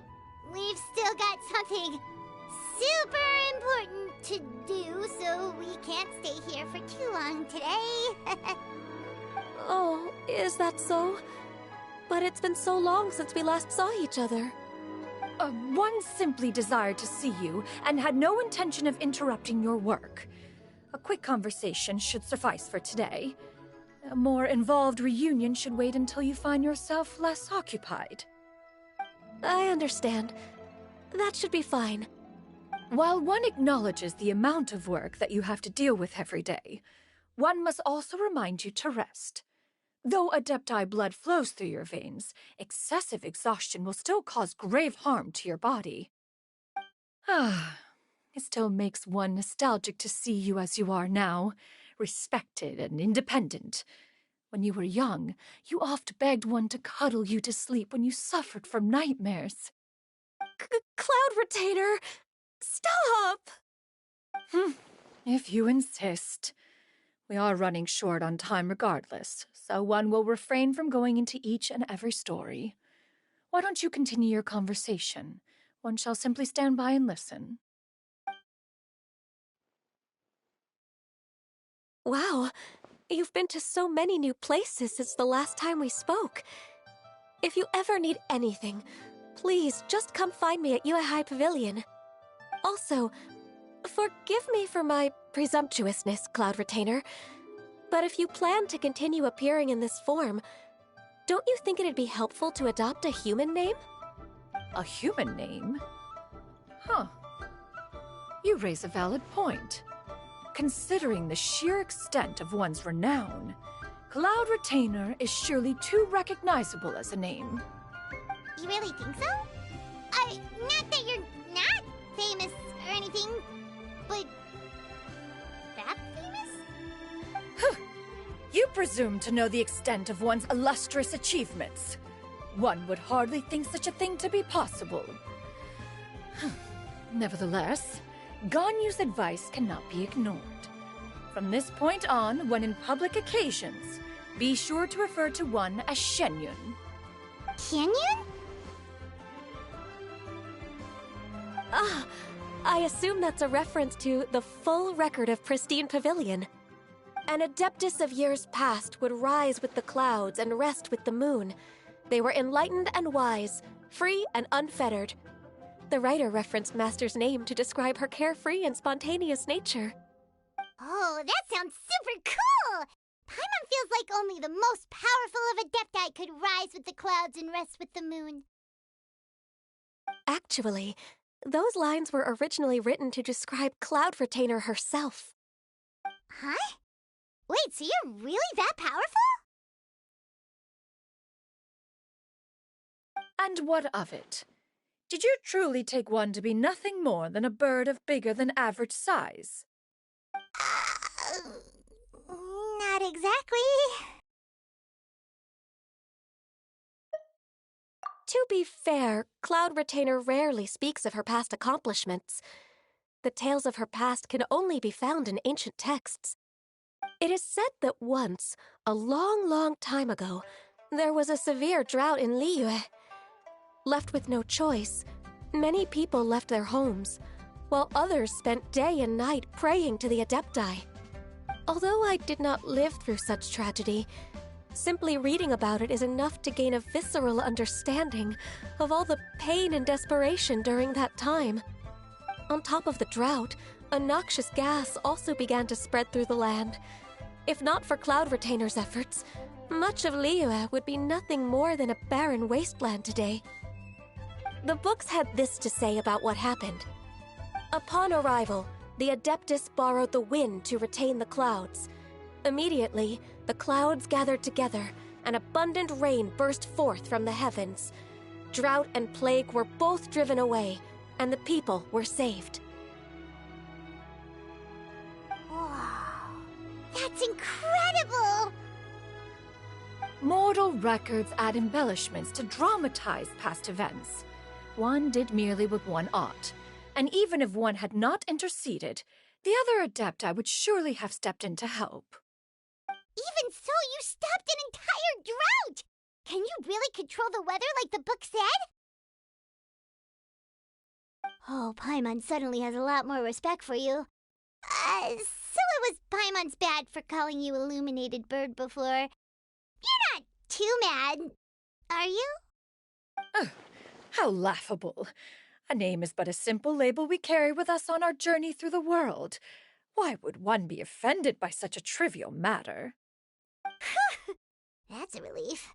In that case, Paimon will continue to call you whatever feels right in the moment. Well, that is quite enough ancient history for now.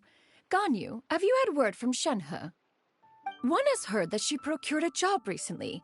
Have you any thoughts on her workplace? And what, pray tell, of her monthly remuneration? Moreover, does she find herself overly inundated with work? Is she allowed time off during Lantern Rite? That is a lot of questions. There is no cause for concern, Cloud Retainer. I introduced Shenhe to her employer personally. Wanmin Restaurant's business has been booming recently. So with Chef Mao being swamped with customers, and Xiangling still off and out in search of new recipes, I introduced Shenhe to staff the restaurant. I see. Most excellent indeed. One has had the pleasure of being introduced to that family.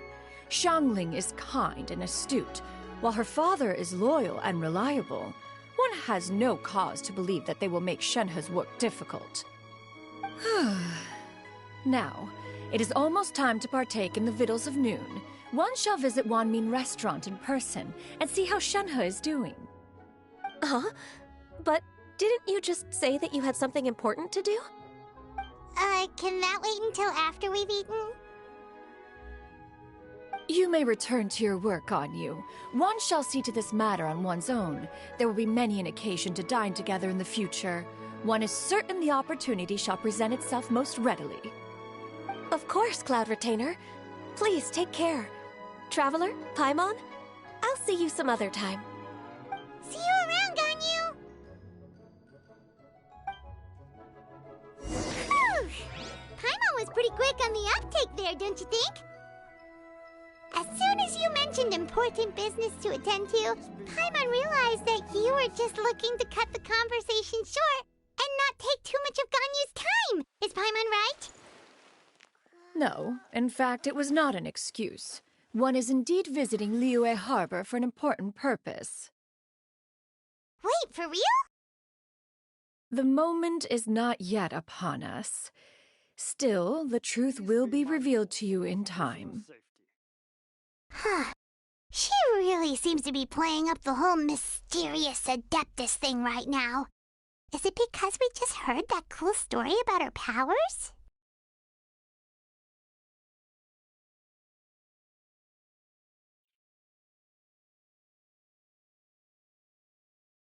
Please be mindful of your personal safety.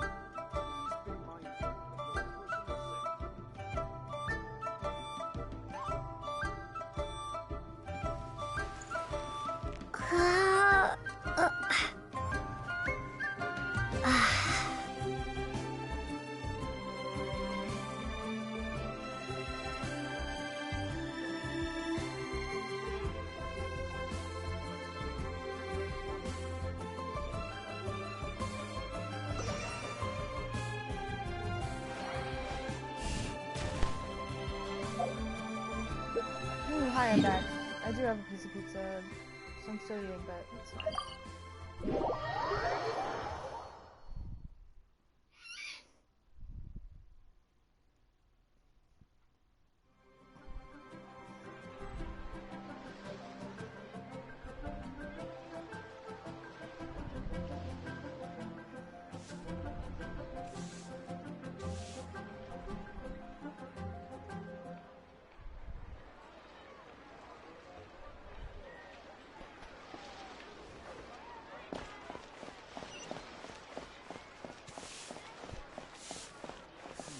Should I save this money or invest it? You get what I'm saying, right? Yeah, how can I not? Not even fine food is enough to distract from the presence of a fine lady, eh? Oh, I'm far more interested in getting her details than ordering any dishes. Ew. Hey, how about you ask her? You do it. No. I think you should. Wait, she's coming. What can I get for you today? Greetings, miss. I was just wondering if you'd be willing to... What would you like to order?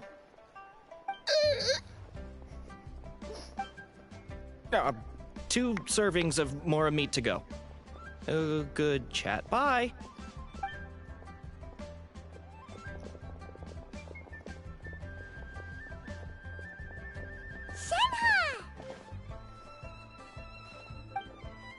Welcome. It's been a while. May I take your order? Don't welcome us as guests and greet us as old friends in the same line. It's weird. It's been a while, bud. Mm-hmm. Oh, and this is?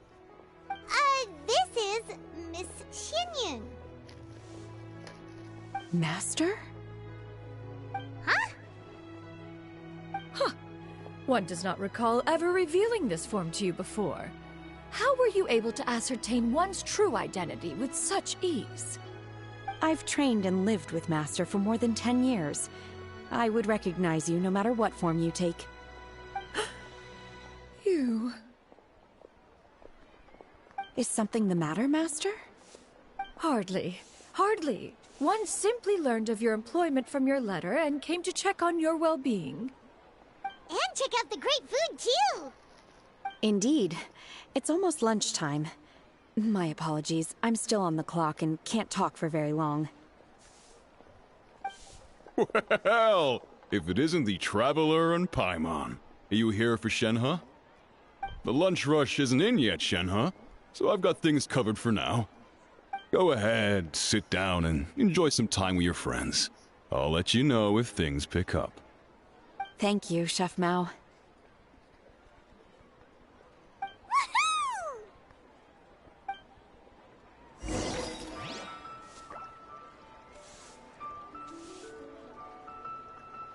Okay.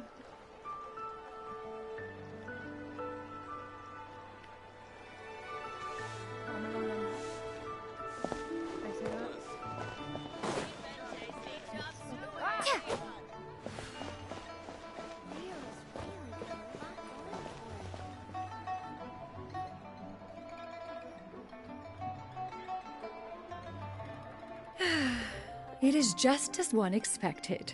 The owner of Wanmin Restaurant is indeed a most reasonable and accommodating human. Still, the work here entails dealing with quite a varied group of people. Has this been difficult for you, Shenhe? It's been manageable so far. I sometimes run into strange people, but I have figured out a way to deal with them. Seems like you've been making progress. So by dealing with them, you mean... First, I try to talk sense into them. If that doesn't work, I threaten them with violence.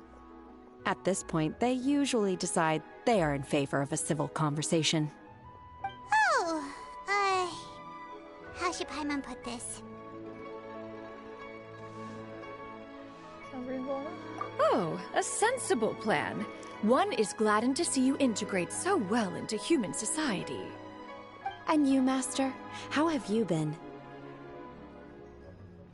Simply marvelous. Though Mount Outsong has scarcely enjoyed your presence recently, one has hardly found the pleasure of one's own company to be lacking. I see. Oh, just as expected of Master.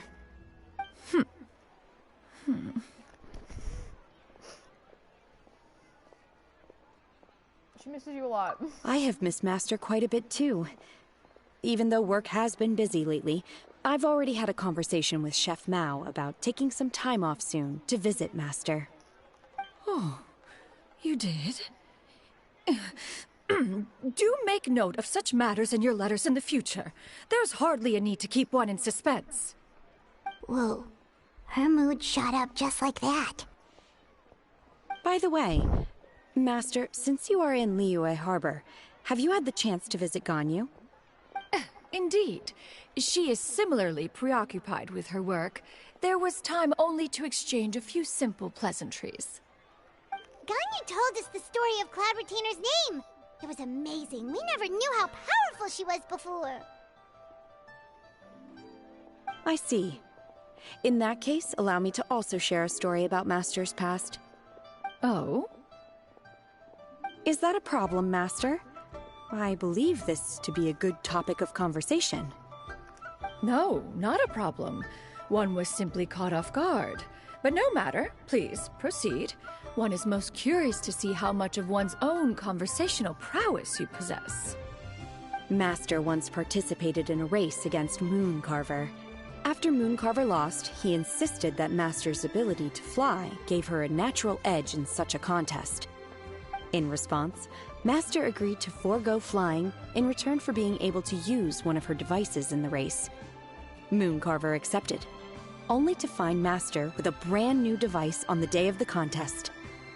Huh, what kind of device was it? It was a mechanical vehicle made out of iron. What was it called again? Oh, an electro-powered bicycle? Oh, you refer to the bicyclical Thunder Flashmobile. One spent 49 days conceptualizing and crafting it. It need only be infused with adeptal energy, and it can cover thousands of miles in one day. Oh, it boggles the mind why Mooncarver ever supposed he might best me in a contest of locomotion. Though he sprinted with all his might, he could barely keep up. Alas, the one flaw of my mechanism lay in its weakness against mountainous terrain. One was thwarted mere seconds from victory, when it was thrown off course and failed to make it across the final stretch. Truly a most unfortunate turn of events. Anyway, do go on, Shenhe. Master, that was the end of that story. Is that so? Huh. With you gone, one has seldom felt the desire to call upon those old fossils for another contest. What is a race without spectators, after all? Have you been lonely, Master? Lonely? Huh. At one's age, entire human generations come and go in the blink of an eye. Even one's own self-directed musings can span several days and nights. 'Tis a most foreign sentiment. The mere mention of it is preposterous.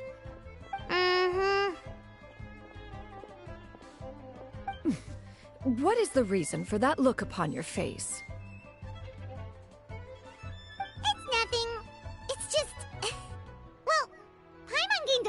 respect for you after listening to that story of you summoning the rain and everything. But all it took was a few words out of your mouth, and it's like you're back to being that illuminated bird again. I was just a little bit confused. Which one of the two is the real Cloud Retainer? To me, they are both, Master. One is the Master that's widely revered by the people, while the other is the Master that I respect and adore. Huh. One finds oneself exalted yet again with sweet words of praise and flattery of a most extravagant nature. You chose to exalt one with your words, yet you refuse to grace Mount Outsong with your presence for any extended period of time. One would almost question the sincerity of your estimations. This is not to say that your words paint an inaccurate picture. One has always lived by a single ideal. Eschew all action and abide by no rule. One does as one pleases and speaks as one pleases. Others may critique or praise as they see fit, yet one places little weight in such judgments.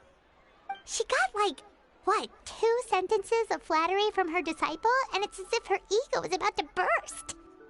Do you have any empty tables?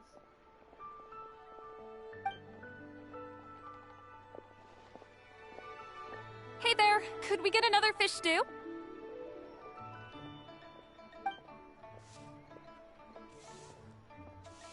I'm hearing more guests come in. I should get back to work. Alright, good luck with the lunchtime rush, Shenhe. Mm-hmm. I'll try my best.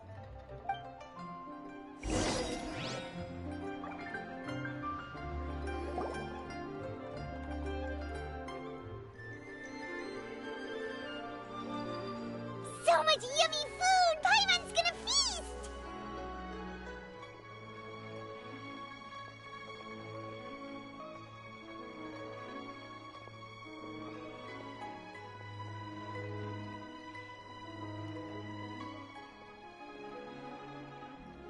Is the food to your taste? One is fond of all kinds of delicacies and delights in a multitude of flavors.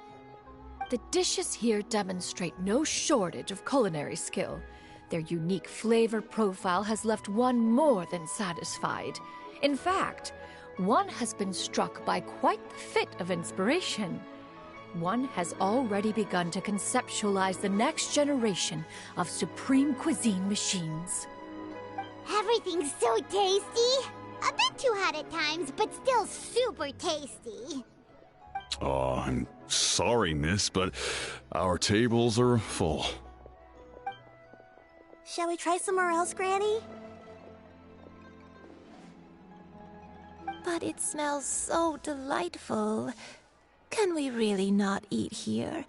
My poor legs can't go on for much longer. Well, you could always check with some of the other guests and see if anyone's happy to share a table. Okay, I'll ask around.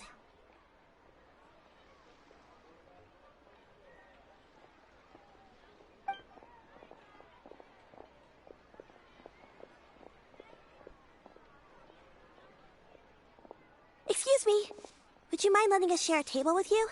There are no empty tables left, so... Ah, well, Paimon doesn't mind. What about you guys? I don't mind. Great! Thanks so much. My name is Shuyu, and this is my granny, Yuendai. Granny? Yep. Is there something wrong with that? No, Paimon's just a bit surprised. She looks so young. Yeah, a lot of people compliment Granny on her youthful looks, but she's actually much older than she appears. Oh, they know each other. Granny, why don't you take a seat? Come on, it's not polite to stare. Huh. Have we met before? No. 'Tis a fated meeting, then. Please, take a seat.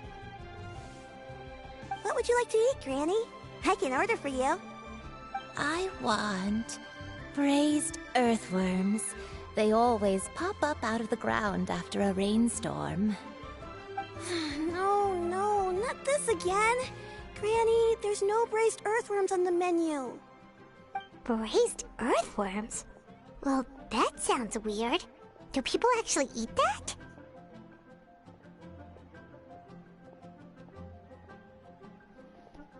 Can't hurt to ask. Right, that's what Paimon was thinking too. Need any help? Help? Oh, do you mean with Granny? Thanks, that's nice of you to offer. Granny has pretty bad dementia, so her memory's getting worse all the time. She's always saying things that sound kinda confusing. Actually, her memory's been bad ever since I was little. But it's gotten so bad lately that I even have to remind her who I am every morning.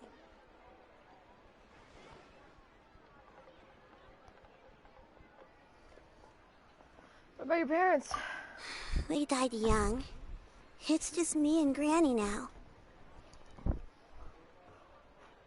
Oh, but it's okay. Don't feel bad. Granny loves me a lot, and I love her a lot too. Sure, it's hard at times, but you just gotta make the best of the life you've got. Wow, you're really tough for your age, kid. You're too kind. And me? Oh, what about me? You're tough too, Granny. Plus, you're really gentle, and you're always there for me. Yes, and it's hardly as if I forget everything. I still remember the important things. Wait, what was that really important thing again? Ah, I remember now. It was a dream. I had a dream where everything was dark. Someone was standing in front of me. She told me to come and find her, and that once I'd found her, I would be free. Huh? That sounds super important. But how come you've never told me about it before? It was just a dream, so I forgot about it. But I'm in a good mood now, and somehow I remembered it again. You know, I believe I've had this dream a great many times. But just how many times have I had it? Now that I do not remember. Wait, so you have a reoccurring dream where someone's talking to you? That sounds spooky. Oh, does that mean you're possessed?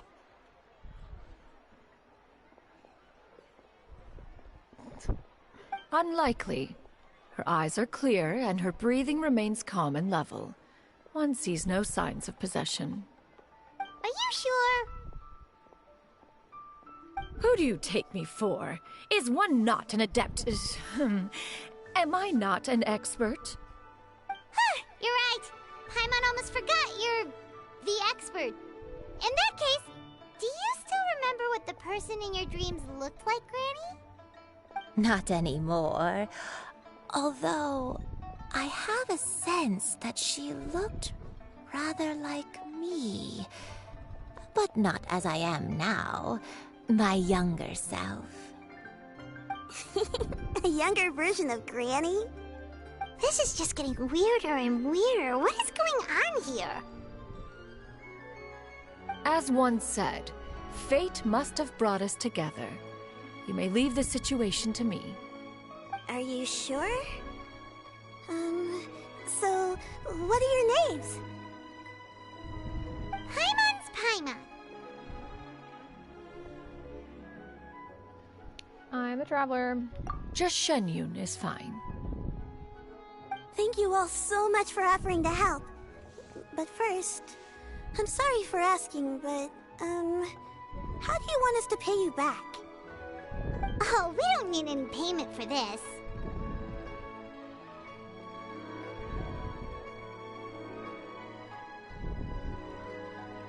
I'm just curious about your situation. Want help if we can. Thank you so much. You're welcome. But Miss Shenyun, what exactly can we do to help out this Granny? All we have to go off is that dream. Where do we start? That is elementary. Since her dreams portray her younger self, then we shall retrace the steps of her youth. Once we have revisited those places, her memories will likely return. Sounds like a plan. So, Granny, do you remember which places you went to when you were young? Why, of course I do. The heavens above, the earth below, the wispy clouds, and the emerald mountain streams. Okay, taking that as a no. I might have an idea. Once, when I was really little, my dad told me that Granny used to be a martial artist heroine who saved loads of people from a disaster.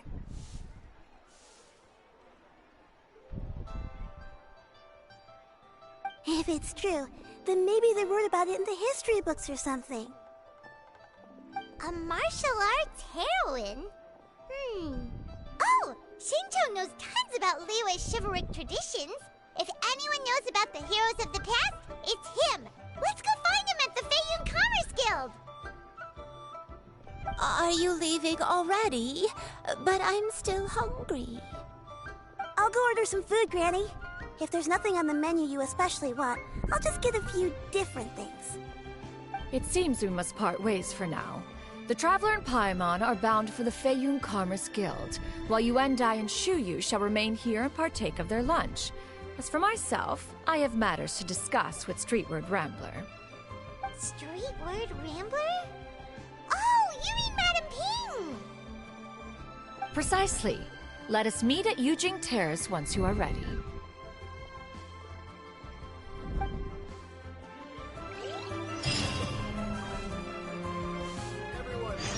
Always wanted to try this place. The food is unbelievable. Ugh. These are so annoying. Okay. Yeah, I'm worried I'm sick. I don't normally lose my voice for no reason like I have been. Wah! I'm not normally as tired as I have been.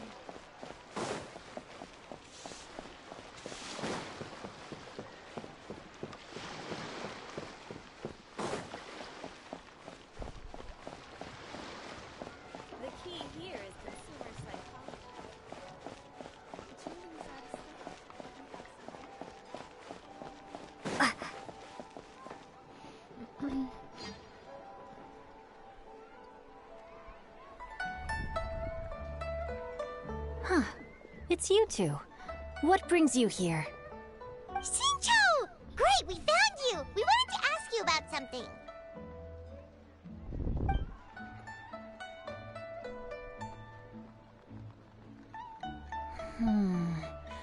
That's not a whole lot of information to go off of.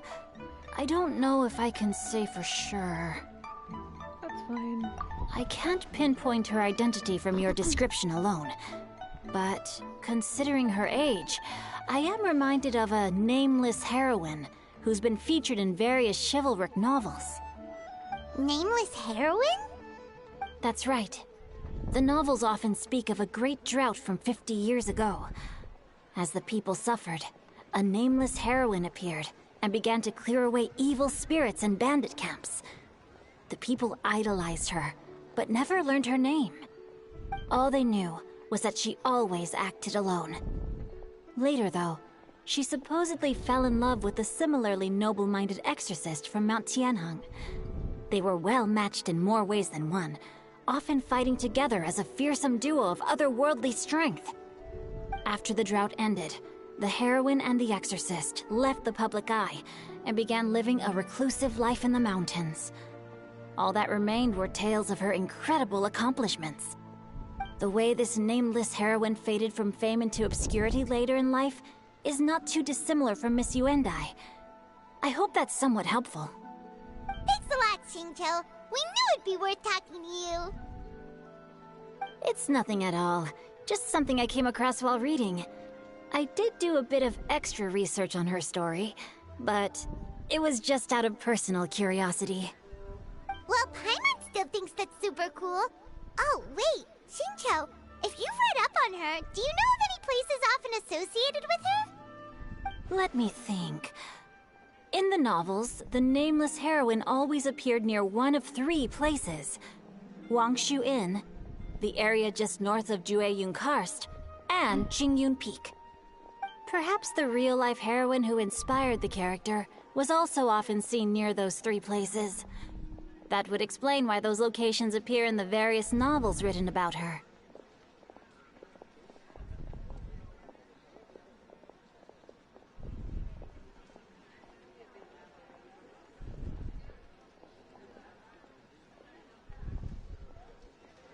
Thank you so much.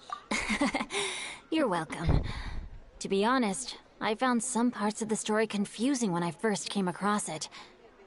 If Miss Yuendai was indeed the original inspiration for the character, she may just be able to help me put the pieces together. It's rare for a chivalric hero to fade into obscurity during their lifetime, even after retiring from the public eye. But no one ever saw or heard from the nameless heroine again. There were even rumors that she became extremely ill. I've never understood why someone would go to such lengths to erase themselves from public memory. It's almost as if she was trying to hide from something. There's probably far more to the story than what's been written. We'll be sure to tell you if we manage to uncover the truth. That's a deal. Perhaps, behind the truth of it all, there lies a story more fantastical than any work of fiction. Paimon feels like we just learned so much from Xingqiu. A drought, a nameless heroine, a life of seclusion. Wait, why does the story sound super familiar? Oh, right! There's a drought in this story, too! Xingqiu, are droughts super common in Liyue or something? Well, they used to be. But people have long since developed methods to prevent them, like by cultivating the soil or digging canals. So while droughts do happen from time to time, they are rarely regarded as true disasters. The drought 50 years ago is probably one of the worst we've had in the last several centuries. The crops withered, the streams ran dry, and the monsters in the mountains became rabid and agitated. Countless caravans were attacked, and people who lost their homes came together to form bandit groups. What started as a natural disaster soon became a human tragedy as well. That sounds awful. Yeah, and that's exactly why the nameless heroine was so beloved. She must have been someone of true integrity, to do so much for the people while asking nothing in return. Still, as terrible as that drought was, it was nothing compared to the truly calamitous disasters that befell this land in ancient times. They say that back in those days, disasters were both more severe and more common.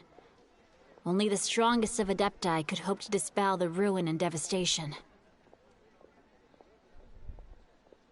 Do you have any other questions? We're good for now. We're just going to head back and meet up with Miss Xianyan and the others again. Paimon hopes that Granny Yuendai will be able to remember more of her past. She used to be a great hero who saved many people. So sad that she can't recall any of it.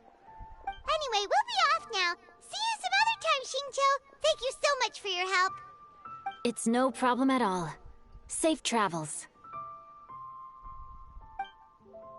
Join the Adventurers Guild. You'll have a blast. I can't wait to see my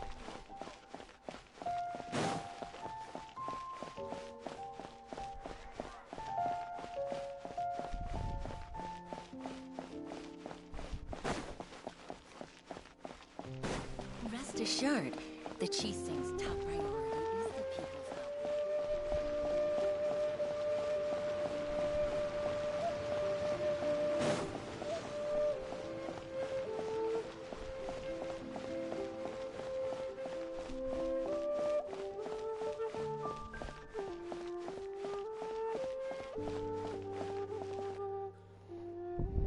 I have recorded the tune that you requested. I hope it will be of help to you. Oh, thank you. Straight word, Ping, what has amused you so? Oh, it's no serious matter. I was just reminiscing about the last time I saw you in this form. Time has wrought such change in this world, and yet you appear just the same as ever.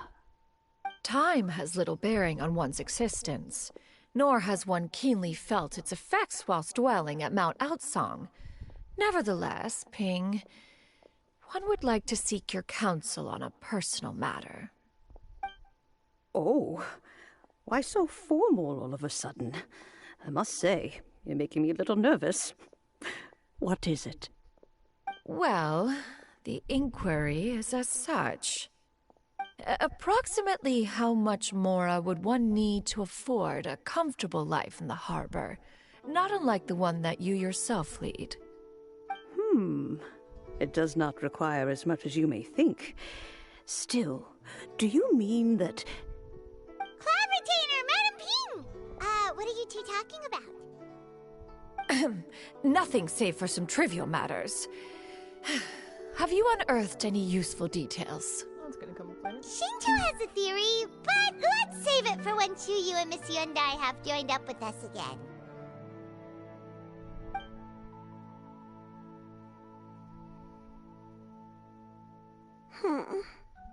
Do not be troubled, young lady. Here, have some tea. Thank you so much. What do you think, Chuyu? Does it match up with what you know of your granny? According to the story, the nameless heroine eventually fell in love with an exorcist from Mount Tianheng. Maybe that's my grandpa. I don't have many memories of him, but there was this one time I found a box in our attic full of a bunch of weird sigils. Should probably pay a visit to the places mentioned. I think so too. Granny might remember something once she's returned to a familiar place. What marvelous tea. I can taste the dew's sweetness in this cup. It's as if I was taking a stroll in the mountains, thoroughly one with nature and at peace. Is that so? Then please drink as much as you like. There's no need to hurry. At our age, it's always nice to slow down and take the time to appreciate pleasant conversation among friends. Thank you.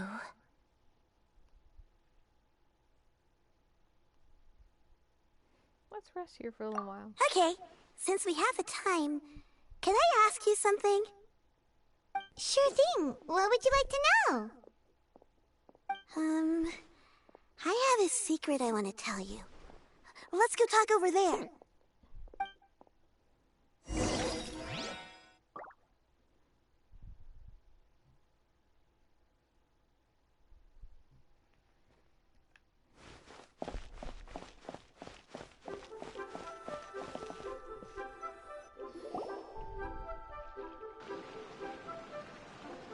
What's wrong, Chuyu? Well, I've been kind of meaning to ask ever since we started talking in the restaurant, but are you guys all adepti in disguise? Oh. About that. Why do you say that, bud? Well, you guys just seem super special. Plus, I think I might have heard Miss Shen Yun call herself an adeptus. Must have been a slip of the tongue.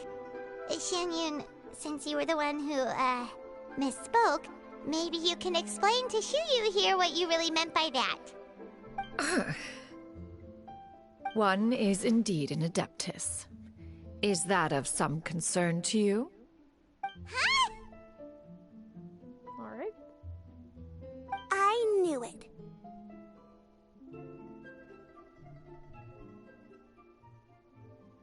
You don't sound surprised at all. Well, one time when I was a little kid, I saw a pure white illuminated crane. I had this super high fever, and Granny wasn't around. I was feeling all icky and gross. But then this snowy white crane flew down from the sky.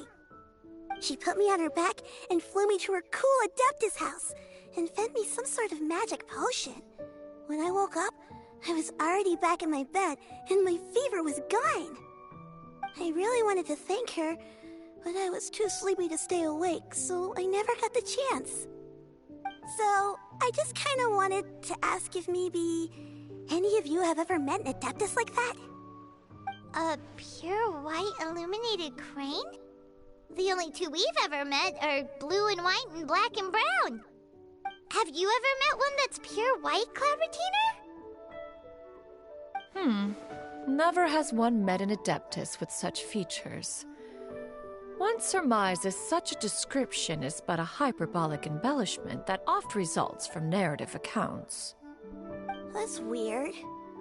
Was it really just a dream then? Well, even if it was just in my head, it doesn't matter that much anyway. All I really want is to help Granny recover her memories. I'm really grateful for all your help. Leave it to us! Now that we know the 3 locations, we just need to visit them one by one. Let's go to Wangshu Inn first! Okay, I'll go get Granny.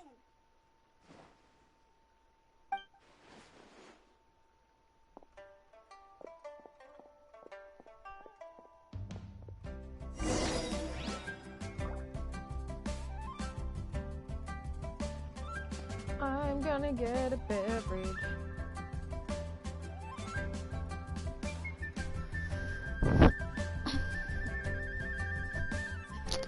Ah!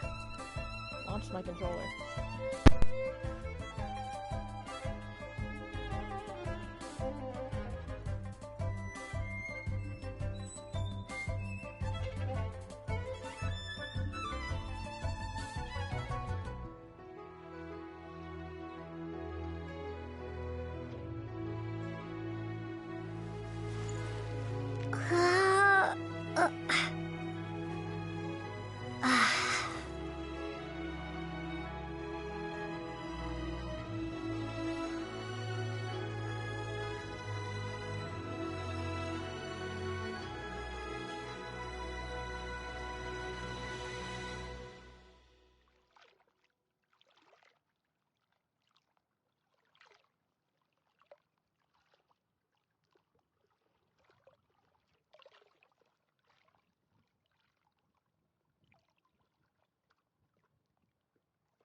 Please be mindful of your personal safety.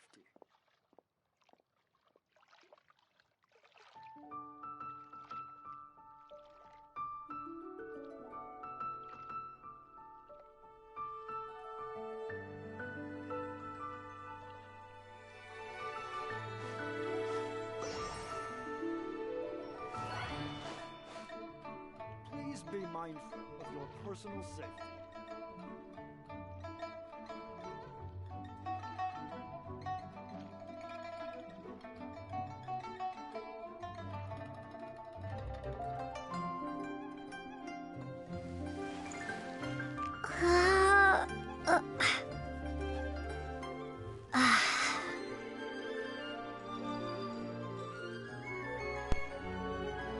My dog. I have my little puppy girl. Little puppy girl.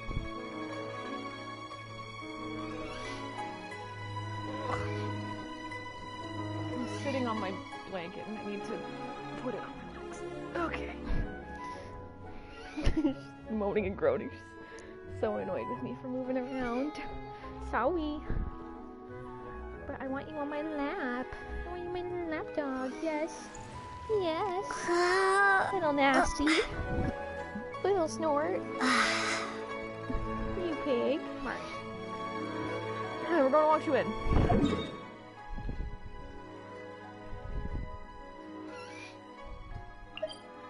I cannot even tell you how much I love this dog. I need you to move a little bit. There we go. Very good. Very good. That is perfect. I can't help but do a little voice for her, okay? Wangshu Inn. Wangshu Inn. Do you remember this place, Granny? Yes. The fish here is very delicious, and if you look out into the distance, you can always spot a bird that's been left behind by its flock. I believe I used to have a room here. It had a window.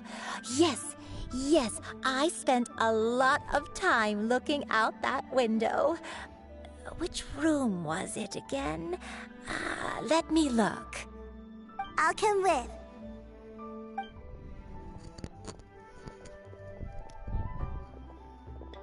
Hyman's still having some trouble understanding what she's talking about, but if she's so familiar with this place, that must mean she lived here, right? Wait, huh? Whoa! Shell! What are you doing here all of a sudden? You scared the living daylights out of Paimon! I sensed a non-human presence and decided to come take a look. If you're here, then there's likely no trouble afoot.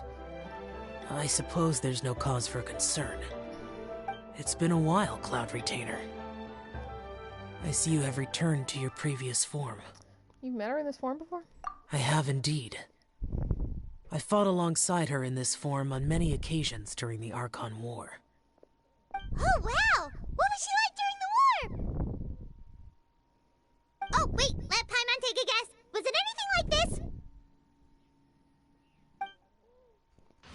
Behold, the glory of one's newest invention, the Bang Bang Continuous Fire Mechanism. Hands up and surrender, or be prepared to face the full might of the Adepti. An impressive invitation. Paimon knows her all too well. Even so, Cloud Retainer was not always as ostentatious as you describe. You may be unaware, but her talent with Adepti sigils is just as formidable as her skill in mechanics. The Archon War reached its peak after Guizhong's death. The Cloud Retainer who fought beside me in those devastating battles was taciturn and solemn, only speaking when she had to activate her sigils. A Cloud Retainer who barely talks? Paimon can't picture it. But what happened after that? If you were so powerful in your human form, why did you decide to take up your bird form again? Once one had bid farewell to the world of mortals, what use would one still have for such a shape? When dwelling between mountain and forest, away from the struggles and troubles of the mortal world, a mortal form is hardly the most fitting of choices. After the war, Cloud Retainer retired to Mount Outsong, only revealing herself to the occasional visitor, and always in her avian form. Although I do believe there was an occasion some 30-odd years ago when she decided to don her human form. I believe it was for the purpose of... One believes there is little need to relive bygone matters. Granny, are you okay? Back then, at this place, Perhaps this conversation should end here. I shall take my leave now. Should you encounter any trouble, you need only call my name. However, given that you are traveling with Cloud Retainer, I trust you are in good hands. Everyone! I think Granny is finally beginning to remember her past. Slowly now, calm your mind and recount what has been recalled. A long time ago, I stayed here to recuperate from my illness. Huh. So what Shinjo said was true! You did fall ill! Was that why you went into hiding? I don't remember. I'm very sorry, but I can't even remember the name of my illness. The only thing I can remember is that it took a great toll on me, and there was no cure for it. I was confined to my room in Wangshu Inn, where I spent many days unconscious. I'd come to every once in a while and stare at the migrating birds outside the window. It was a solemn sight. I remember crying, but I'm not even sure I knew why. One day, I met a traveling merchant. Upon hearing of my illness, he sold me a bottle of soul-revitalizing tea pills. He told me that the pills were concocted using Adepti blood and could be used to alleviate my symptoms. Sure enough, I made a full recovery.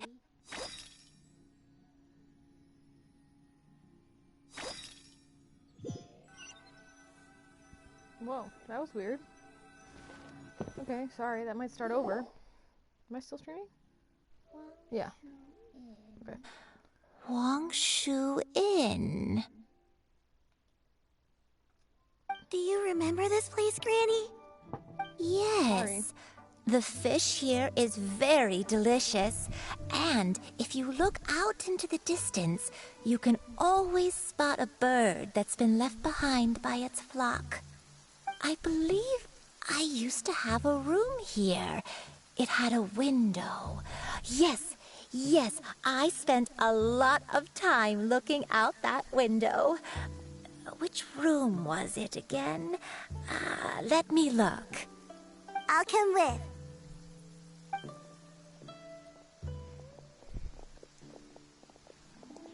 Paimon's still having some trouble understanding what she's talking about, but if she's so familiar with this place, that must mean she lived here, right? Wait, huh? Whoa! Chef, what are you doing here all of a sudden? You scared the living daylights out of Paimon! I sensed a non-human presence and decided to come take a look. If you're here, then there's likely no trouble afoot. I suppose there's no cause for concern. It's been a while, Cloud Retainer. I see you have returned to your previous form. I have indeed. I fought alongside her in this form on many occasions during the Archon War. Oh, wow! What was she like during the war? Oh, wait, let Paimon take a guess. Was it anything like this? Behold, the glory of one's newest invention, the Bang Bang Continuous Fire Mechanism. Hands up and surrender, or be prepared to face the full might of the Adepti. An impressive imitation. Paimon knows her all too well. Even so, Cloud Retainer was not always as ostentatious as you describe. You may be unaware, but her talent with Adepti sigils is just as formidable as her skill in mechanics. The Archon War reached its peak after Guizhong's death. The Cloud Retainer who fought beside me in those devastating battles was taciturn and solemn, only speaking when she had to activate her sigils. A Cloud Retainer who barely talks? Paimon can't picture it. But what happened after that? If you were so powerful in your human form, why did you decide to take up your bird form again? Once one had bid farewell to the world of mortals, what use would one still have for such a shape? When dwelling between mountain and forest, away from the struggles and troubles of the mortal world, a mortal form is hardly the most fitting of choices. After the war, Cloud Retainer retired to Mount Outsong, only revealing herself to the occasional visitor, and always in her avian form. Although I do believe there was an occasion some 30-odd years ago, when she decided to don her human form. I believe it was for the purpose of... One believes there is little need to relive bygone matters. Granny, are you okay? Back then, at this place, Perhaps this conversation should end here. I shall take my leave now. Should you encounter any trouble, you need only call my name. However, given that you are traveling with Cloud Retainer, I trust you are in good hands. Everyone! I think Granny is finally beginning to remember her past. Slowly now, calm your mind and recount what has been recalled. a long time ago, I stayed here to recuperate from my illness. Huh. So what Shinto said was true! You did fall ill! Was that why you went into hiding? I don't remember. I'm very sorry, but I can't even remember the name of my illness. The only thing I can remember is that it took a great toll on me, and there was no cure for it. I'm annoying my dog. I was confined to my room in Wangshu Inn, where I spent many days unconscious. I'd come to every once in a while and stare at the migrating birds outside the window. It was a solemn sight. I remember crying, but I'm not even sure I knew why. One day, I met a traveling merchant. Upon hearing of my illness, he sold me a bottle of soul-revitalizing tea pills. He told me that the pills were concocted using Adepti blood and could be used to alleviate my symptoms. Sure enough, I made a full recovery. My illness remained dormant for several decades after that.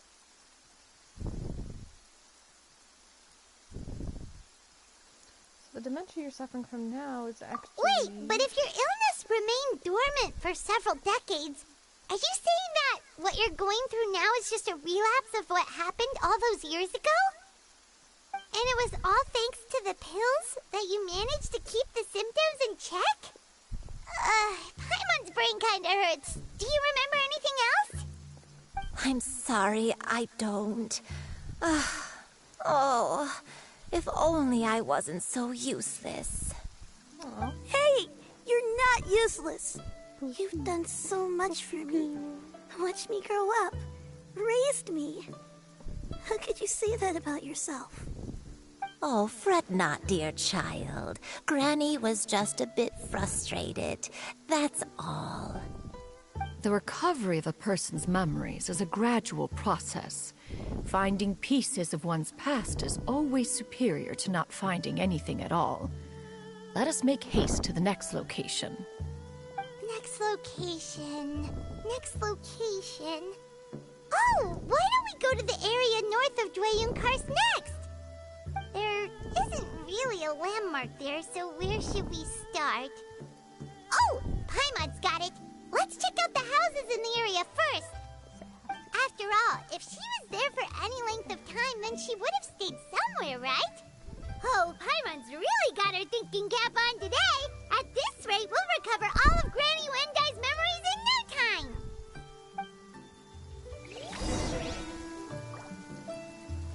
You're such a cub.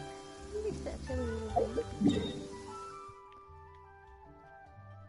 Are you the babyest baby? What's your turn? Smoking.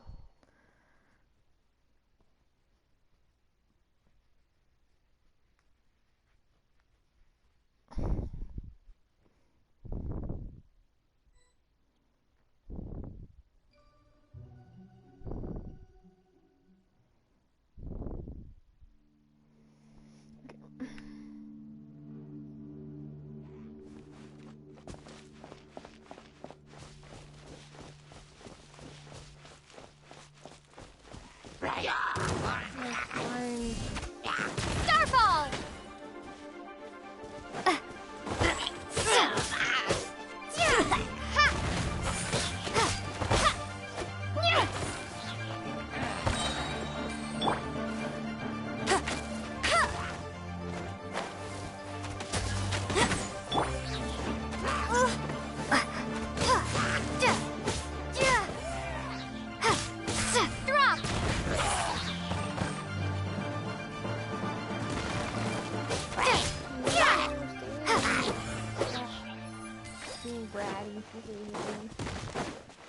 So mean, Ko. So mean and nasty.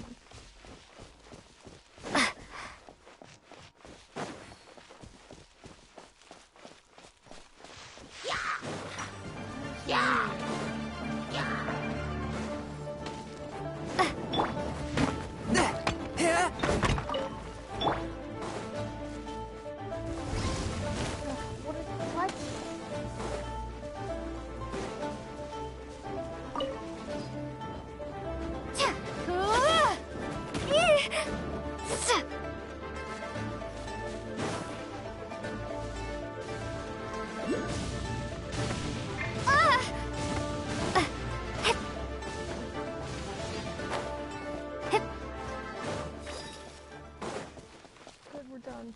Great. Aha. Go get that. I don't even need field for this one. Kind of amazed I never responded before, but you know, whatever, I guess. Maybe there's something done to this area, I don't know.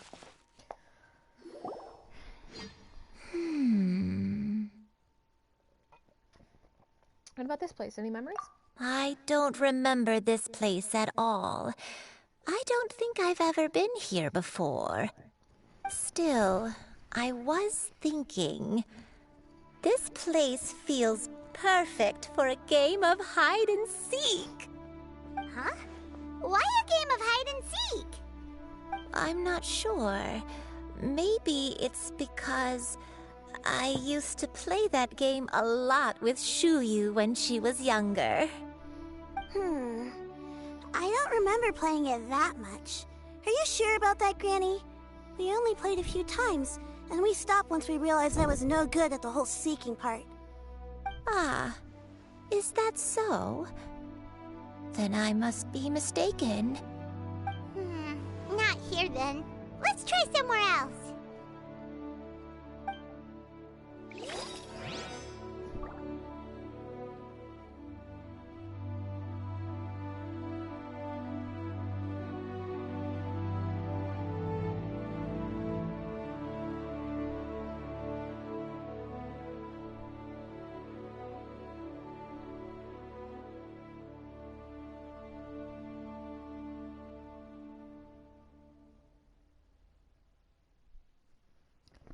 Okay.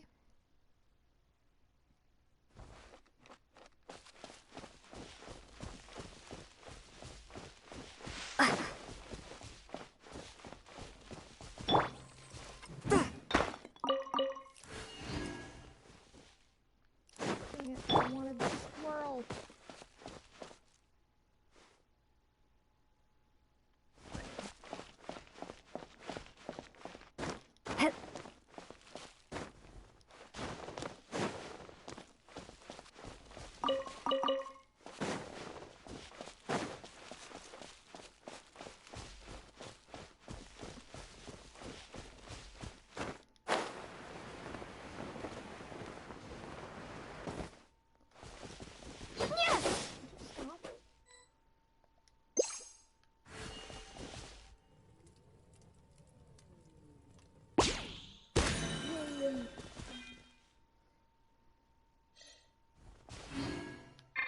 I would really love to have.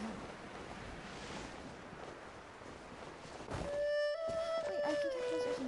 Can't I? How lizard? Where'd you go? You gone already?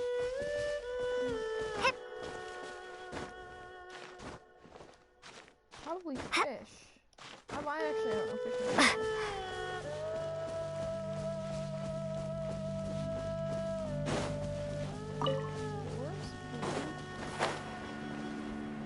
Shrimp boars, normal boar makes some sense, I think.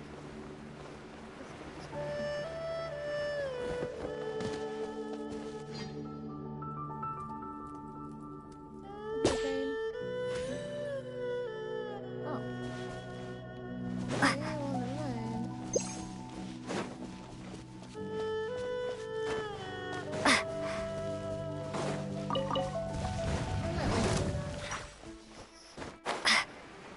I know, I've walked by there before and done the exact same thing, and I hate fighting those guys. But I guess I jumped in. A fool. Whoa, why are there so many treasure hoarders here? Guess it's time to round up some bad guys.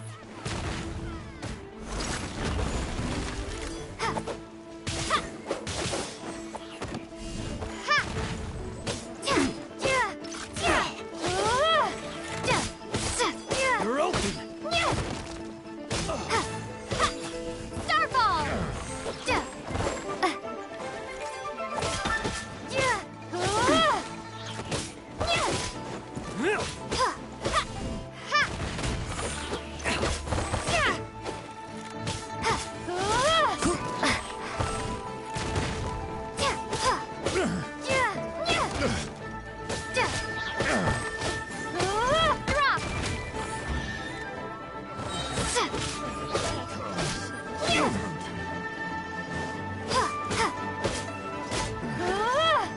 hunter becomes No chest for the me. hunted. Do you remember anything about this place, Granny One Let me think. I feel like I've been here before, but I don't think I stayed here too long. I might have just rested here briefly before continuing on my way. Got it. That's okay. There are still plenty of other places we can check. Wait a second. If I remember correctly, I believe I brought... Ah, yes. I brought some sweet snacks with me. Go on, take some. You need to eat a lot if you want to grow big and strong. Oh, thank you! Then Paimon will help us out.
I do have to say, I do kind of like the wrapper flowers just because they kind of have like a jester look to them.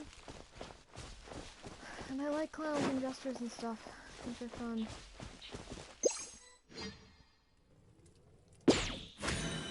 Aww.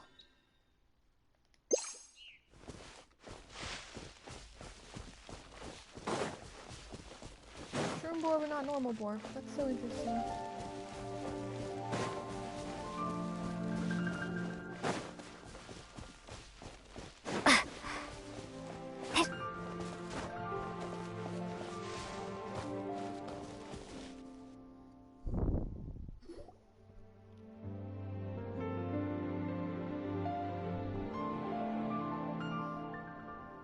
Paimon sees an abandoned house!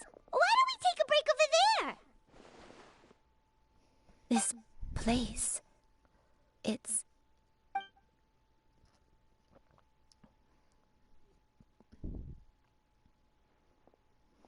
Did you remember something, Granny? I remember. Shuyu, this is where your father was born. It was a moonless night. I had been injured, so your grandpa was supporting me. We fled together with some being in the fog behind us in hot pursuit. I had exhausted my strength when the labor pains came on, so we took refuge in this house. Your grandpa set up a barrier outside, but neither of us knew if it could hold the monsters back. I remember that night. I remember falling to my knees, reciting a prayer over and over. I alone am the source of this sin. Punish me as you wish for forsaking my oath, but spare my innocent child. Sin? Oath? Did you do something wrong? I don't know. I don't remember. I only remember praying in the darkness with all my strength until the sun finally rose again and the fog cleared out. Eventually, the house was filled with the sound of my baby's first cries. That baby was your father. I remember I clutched him tight to my chest and wept tears of joy. It was the first time I'd ever felt such happiness in my life. My dad? He was my pride and joy, and so are you, Shuyu. You're so much like him, and I love you both so much. But you're always going to be different from me. Why? Just what did I do? I don't care what you might have done, Granny. You'll always be the person I love more than anything. You're too sweet, Shuyu. I'm lucky to have you with me. If not for you, I would not have had the courage to come here, to try to remember what I had forgotten. All right, let's not stand around any longer. There's one place left, yes? Let's go take a look. If one recalls correctly, the next place should be Qingyun Peak. Yuandai, how fares your health? I may be a bit slow, but I'll do my best to keep up. I'm sorry to keep everyone waiting. Climb on. I shall carry you to the top. Oh, such lightness of weight. All those who grow old grow frail in the end, do they not? First, you lose your memory, then your health. Eventually, you end up losing everything. My only wish is to depart this world with a lucid mind, to free myself of this torment and the burden it places upon others. Fret not. You have my aid in this endeavor.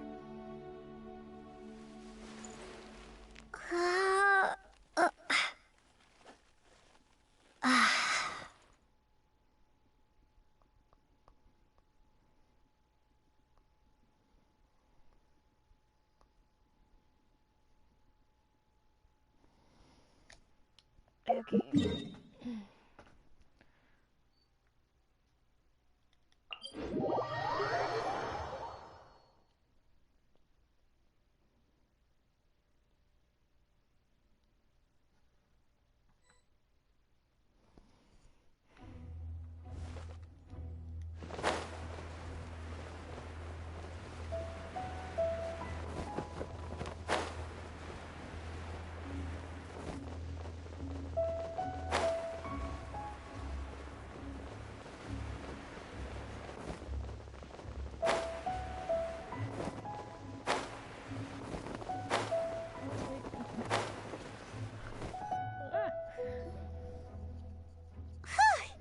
We're finally here.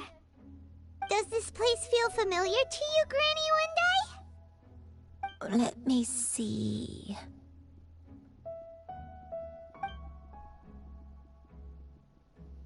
How strange. Have I lived here before? Take your time. When we were at Wangshu Inn and the abandoned house earlier, though I couldn't remember everything, I still felt a sense of familiarity. I could easily picture myself in those places. But here, I don't have that feeling. Perhaps I did come here in the past, but it just didn't leave a strong impression on me. But did the stories get it wrong then?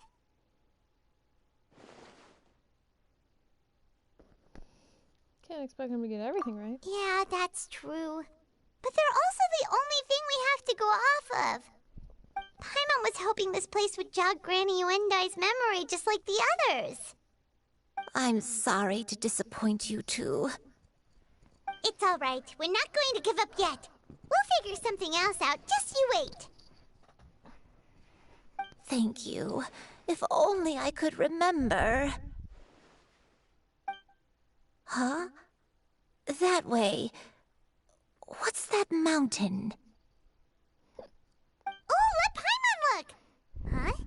Isn't that Mount Outsong? Looks like we've come full circle. Mount Outsong. Mount Outsong. Granny, are you okay? Don't push yourself, Granny. It's okay if you can't remember. You shouldn't do something that makes you sad. Mount Outsong, What am I really? Mount Outsong holds some familiarity to you? It does, but I can't go back. Are you feeling unwell? My head, it feels all heavy and dizzy. What is wrong with me? Cloud... Miss Xianyun, is there anything you can do? Let us go to Mount Outsong. But... Fret not, all will be well. You and I, you have already given more than enough to the pursuit of this endeavor. You may leave the rest to me. I've prepared something that can aid you in suppressing the fear in your heart and restoring your lost memories. It currently resides at Mount Outsong. Wait, really? When did you do that? I never leave anything to chance. All will reveal itself when we arrive.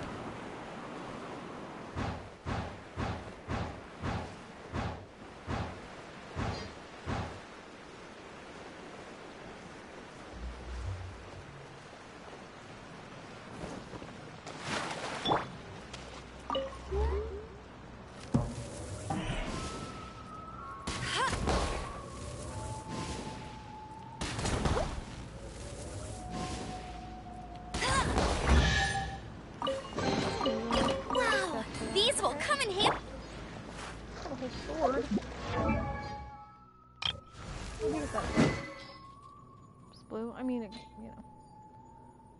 That's so great, though. Getting there, Chongyan.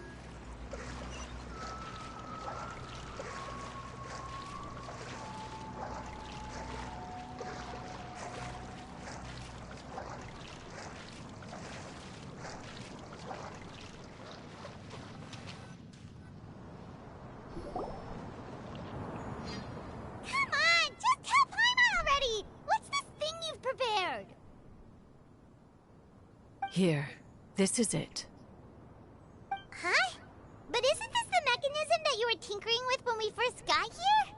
Oh, is it another invention of yours? Precisely. A recent one at that. I am most pleased with the result. I call it the Suspensus Somnium mechanism. It periodically releases a soft breeze, which when paired with a gentle adeptal tune, can help the listener subconsciously relax, and even enter a semi-hypnotic state. Soothing agitation and anxiety, relieving exhaustion and insomnia, its potential uses are numerous indeed. And of course, it can also aid in the recovery of lost memories. Whoa, what a cool gadget! But if you had it all along, why did you keep it to yourself until just now? We could have come to Mount Outsong right off the bat and saved time on a lot of floating! How preposterous. Had Yuendai not recalled much of her past through her own efforts, the device would have nothing to draw upon. We Adepti can only help those who first resolve to help themselves. Had she lacked such determination and strength of character, one would have little to offer in way of assistance. Paimon thinks she gets it now. Hey, what's that other thing? As previously mentioned, a gentle adeptal tune is required to take full advantage of the mechanism. One secured such a tune from Streetward Rambler. Only with her melodies can the mechanism reach its peak power. Whoa, Paimon can feel what you mean.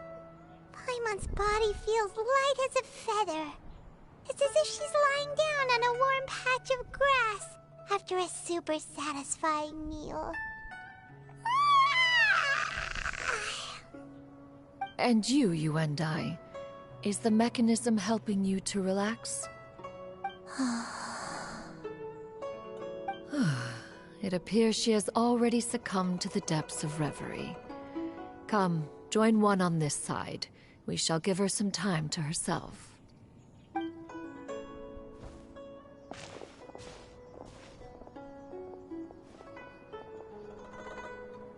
The drought is over. But why do you look like you want to cry? The potion. It's nearly run its course. I've never regretted meeting you. Not even for a second. Please. Please, no.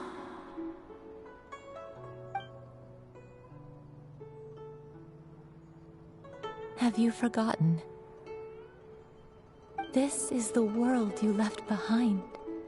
One of gentle breeze and morning dew, perfectly straddled betwixt the realms of heaven and earth. This is your home. This is where you belong. You should have never left. The you of the past, the me from not that long ago, we should have never.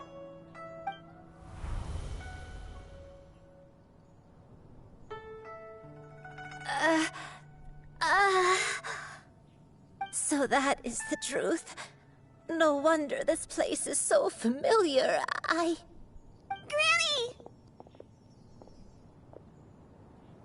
Granny, are you okay? Cloud Retainer.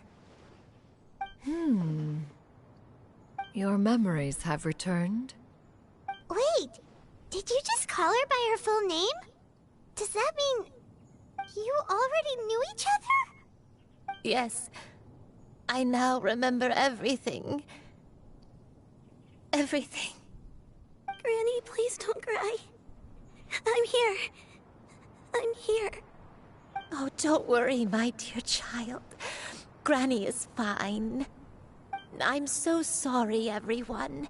You've gone to so much trouble on my behalf. It's all come back to me now.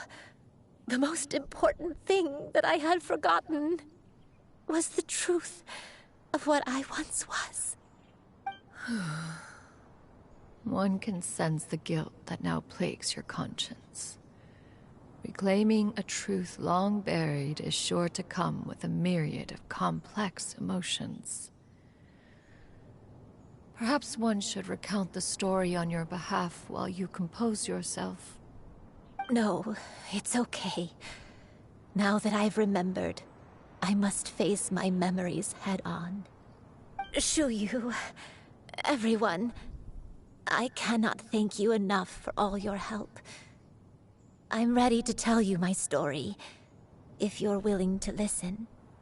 Please, Granny, don't force yourself. What happened in the past doesn't matter. I love you more than anything.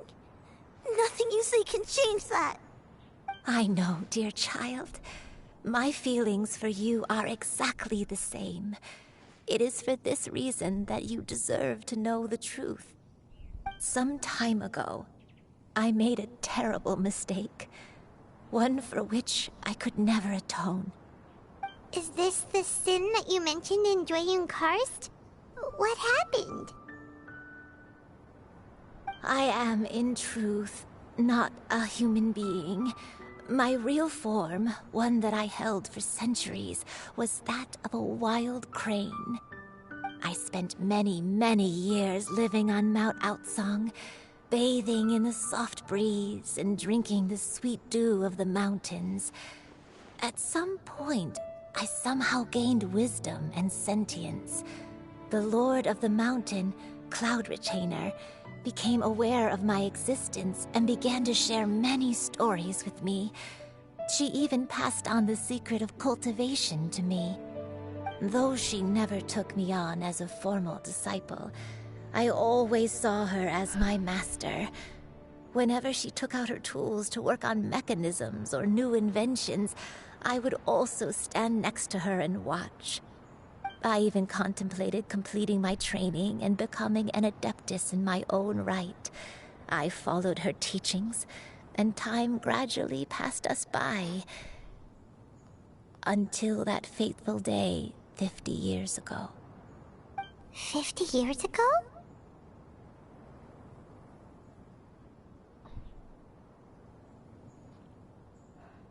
During the drought that struck Liyue? That's right. Master regaled me with many stories of her past deeds. From them, I learned how she had saved people from a similar crisis in the past. She was the one I looked up to the most. More than anything, I dreamt of becoming an adeptus like her. I wanted to travel the land like she had, relieving suffering wherever I went. But I was still far from being a real adeptus. I possessed no ability to take on human form and fit in with the crowd. Once she learned of my desires, Master prepared a special dose of human mimicry potion for me. She warned me that the potion's effects would only last 10 years, and if I were to fail to return to my original form at the end of that time, I would forever forget my past as a crane and become something neither human, beast, nor adeptus. Oh no. So that was the source of your dementia all along.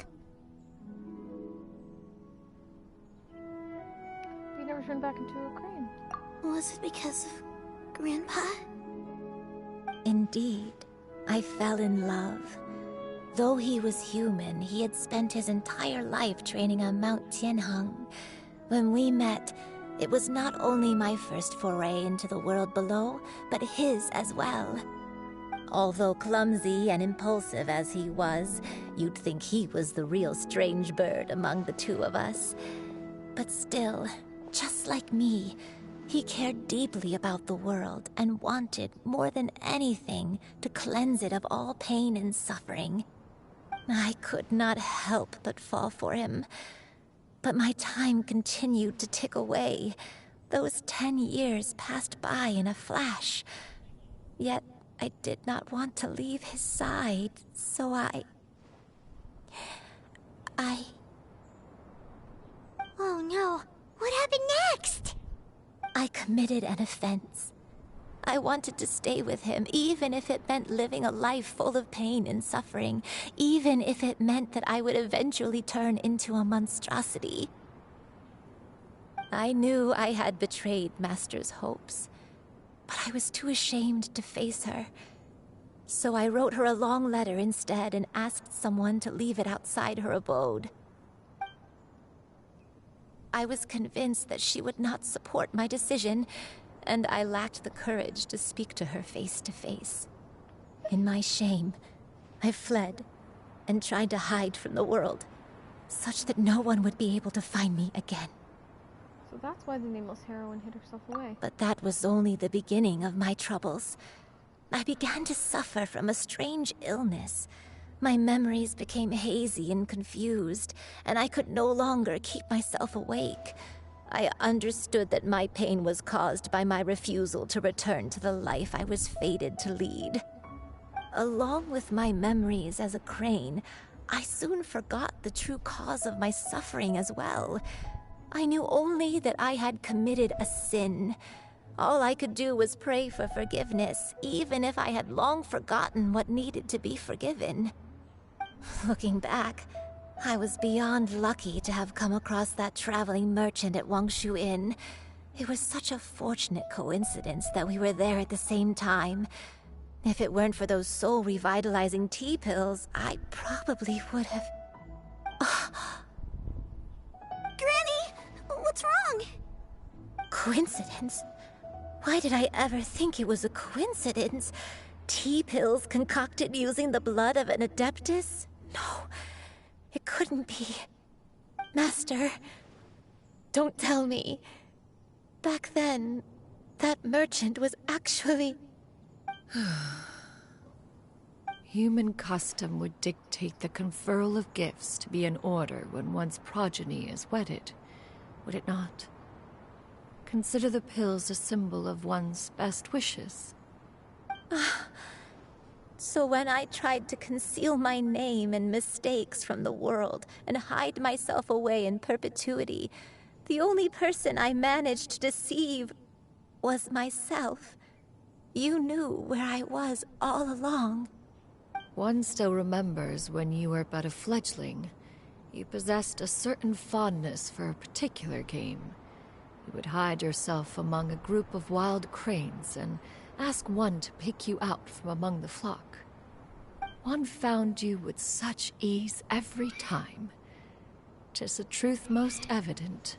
One always recognizes one's own, no matter what form they may take. Wait! Paimon's confused! So, Cloud Retainer, you found Yuendai again? But how? When? And what happened after that? Perhaps it is now time for one to recount the rest of the tale.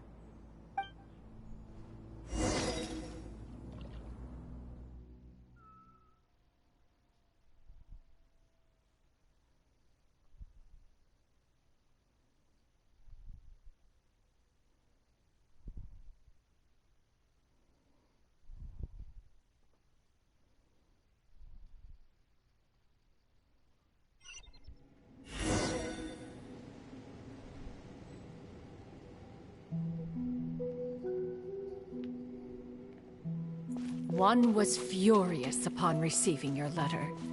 Seized with anger, one set out to bring you to your senses. Having a very Shenyan day.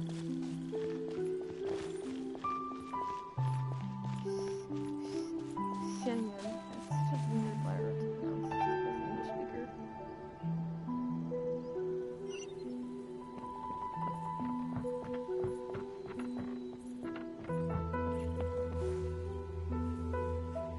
In truth, one had more than a few misgivings about your chosen partner.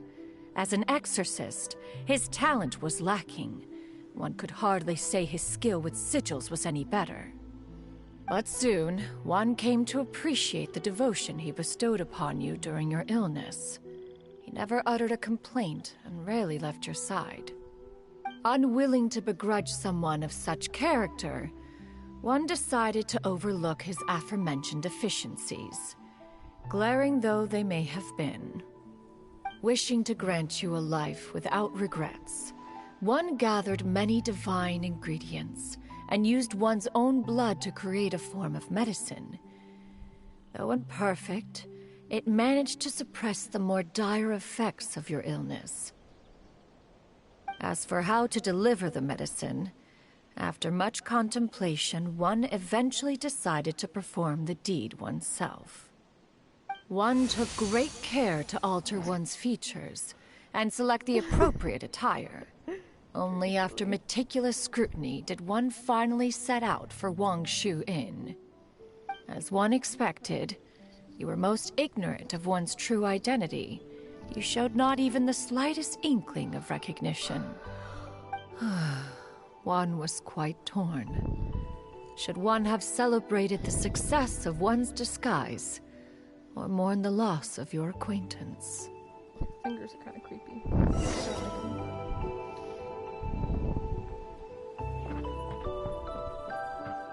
This is beautiful, by the way. This is very pleasant and delightful.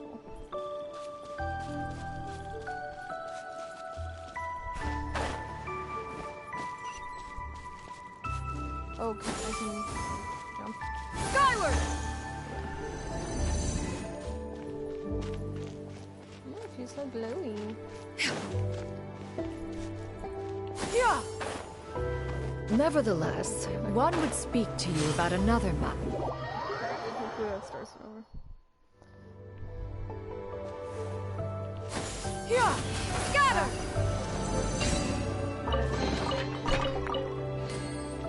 I can press it multiple times to jump higher. That's very cool. I'd really like to have her as a character. That would be rad. Yeah! Skyward!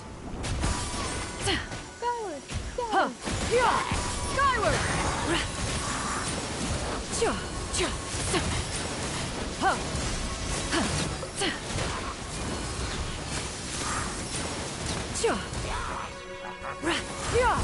Skyward!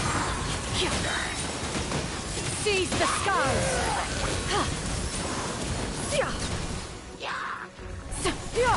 Skyward! Skyward!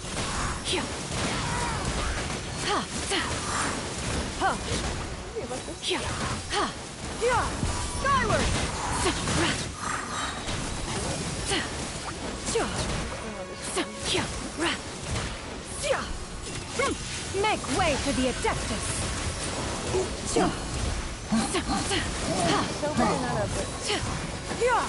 Scatter! Skyward!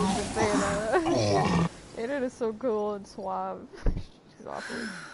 Those monsters would hardly have pursued you with such ferocity without sufficient incentive. They were likely incited by the presence of godly remains. Said godly remains, in turn, were likely drawn to the trace of one scent on your body. One was, after all, an active participant in the Archon War. Some of the gods were likely shattered by contraptions of one's very making. In the end, one was relieved to see you endure through the night.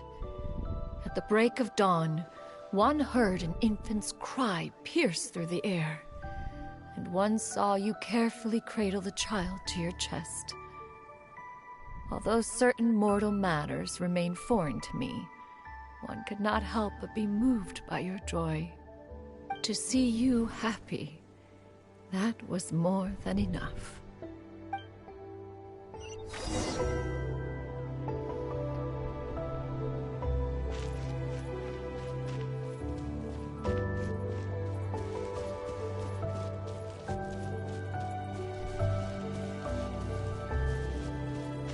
Now you should have a complete understanding of the events. Wait! But if that's true, then the crane who took care of me when I was sick must also be... Ah, one had almost neglected to recount the absurdities of that tale.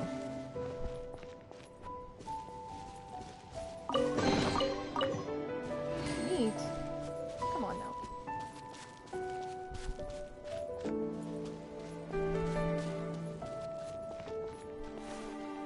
So pretty.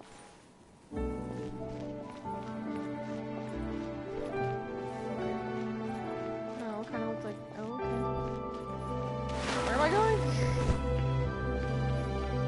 Oh, just walking back to here, I guess. That was confusing to me. I'm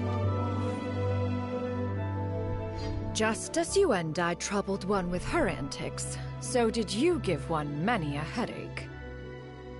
Upon finding you burning with fever, one made plans to bring you back to one's abode for treatment. However, upon seeing one's form, you began to cry, refusing to get on one's back. When one asked you why, apparently you believed that one could not possibly be a true Adeptus, because all illuminated cranes are white from tip to toe. One had no choice but to apply powder to one's body to conceal the variegated nature of one's appearance. You became more than amenable enough when one stood before you devoid of any other coloring. It bears mentioning, however, that as a crane, Yuendai was nearly entirely pure white in color. Though you had never encountered her in that form, you still recognized the essence of her being. Perhaps fate brought you two together in more ways than one.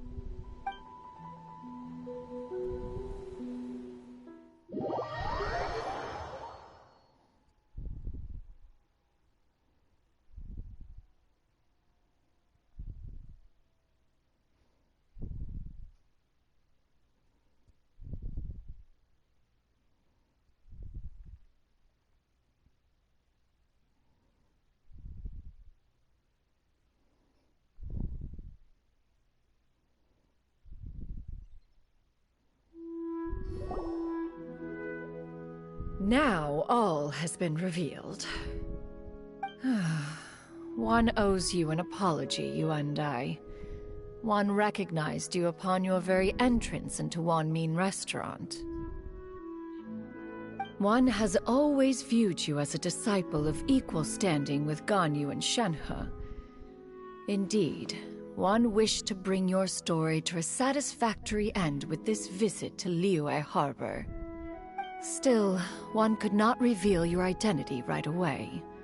Had one simply informed you of all you had lost, all those cherished memories would merely have become the fictionalized account of another.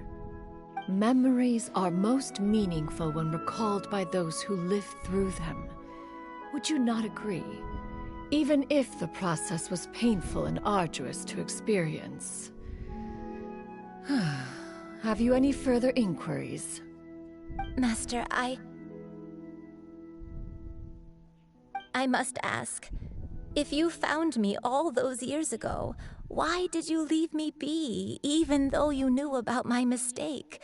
Why did you not bring me back to Mount Outsong by force?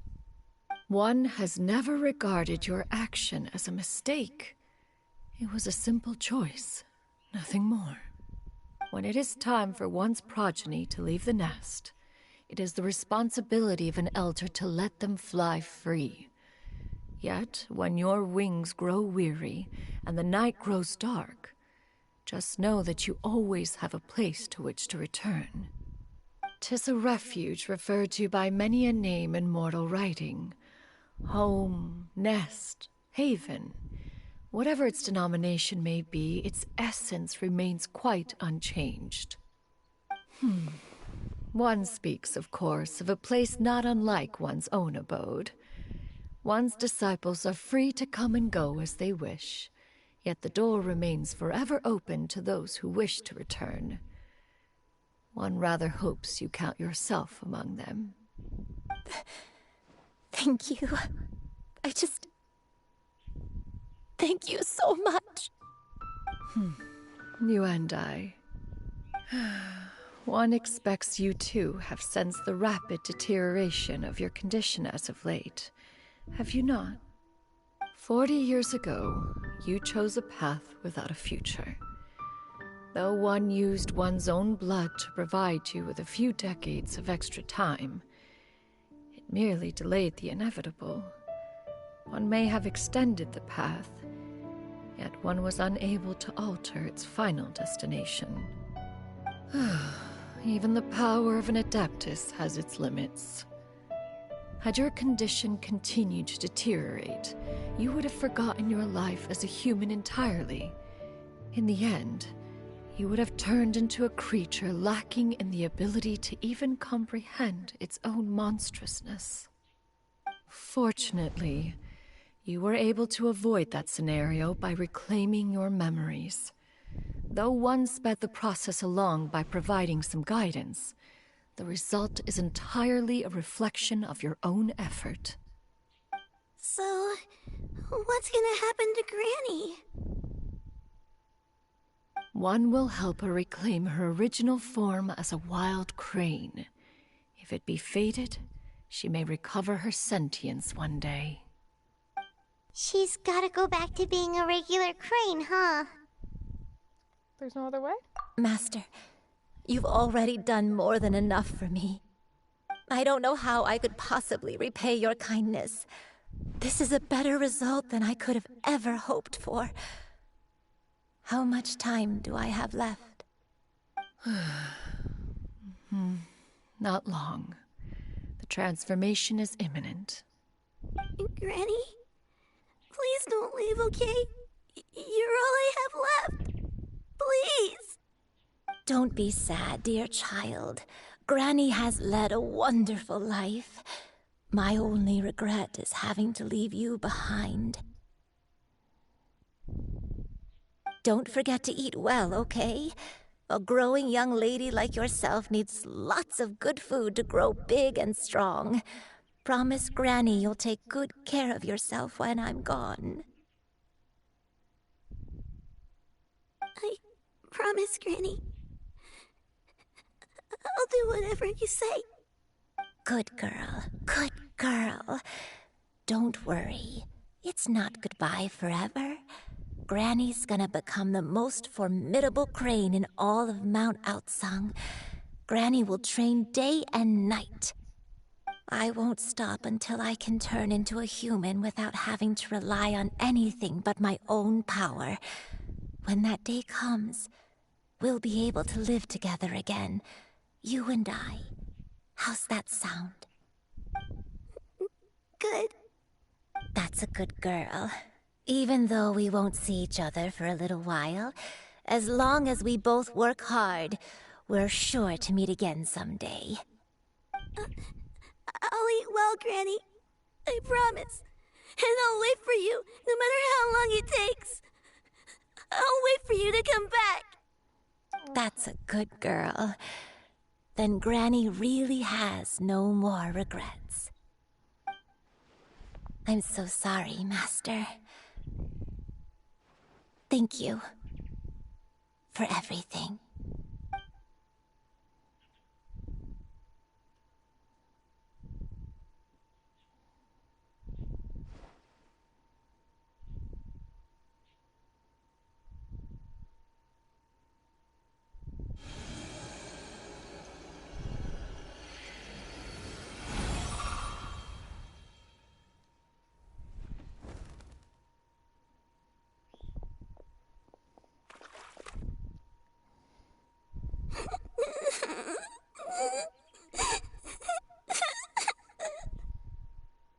Shiryu. Let her be.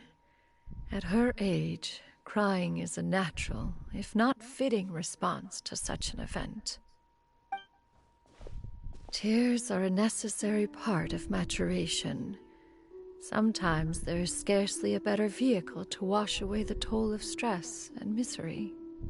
Now that the issue has been resolved, you should also take a moment to relax. Give yourself some time to rest. Take a nap if you must. One will wake you in due time.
Not quite crying on this one, although I do miss my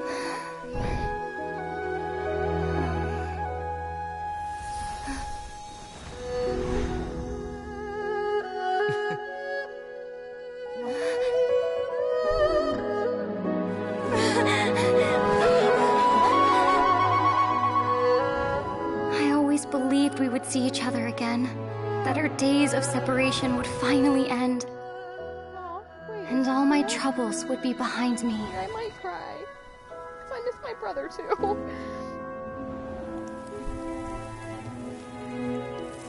Is this real?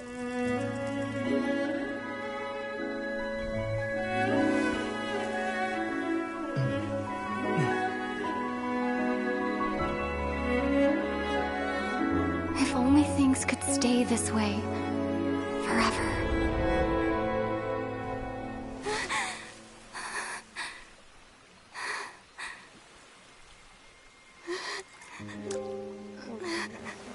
Oh man. A nightmare? Curious. If you're relaxed, shouldn't your dreams be pleasant? It was a good dream. It's just... You weren't ready to wake up.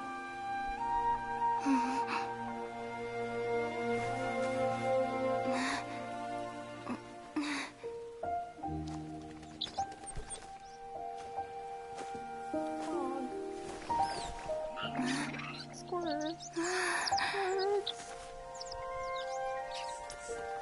eloquent as one may be, words of comfort are not one's strong suit. You are doing all you can. One can see your strength of will, your fearlessness in the face of danger. And so, whatever your dream may be, one believes that you shall achieve it.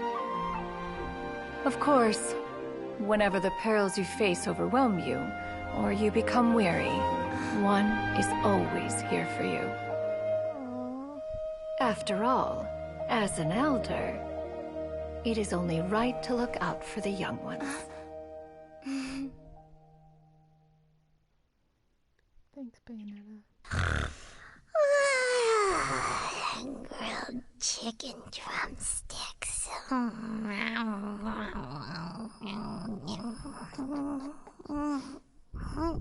Little Paimon. Huh? Was Paimon sleeping just now? Oh,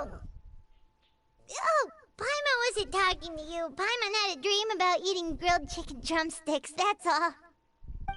Madam Adeptus? Oh, Shuyu, you're awake. How do you feel?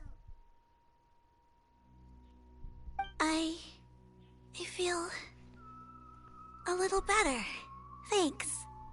I know I'll see Granny again someday, so I don't feel so sad anymore. Madam Adeptus? Could I, ask you something? Would you take me in as a disciple? Oh, and have you reasons for this sudden interest?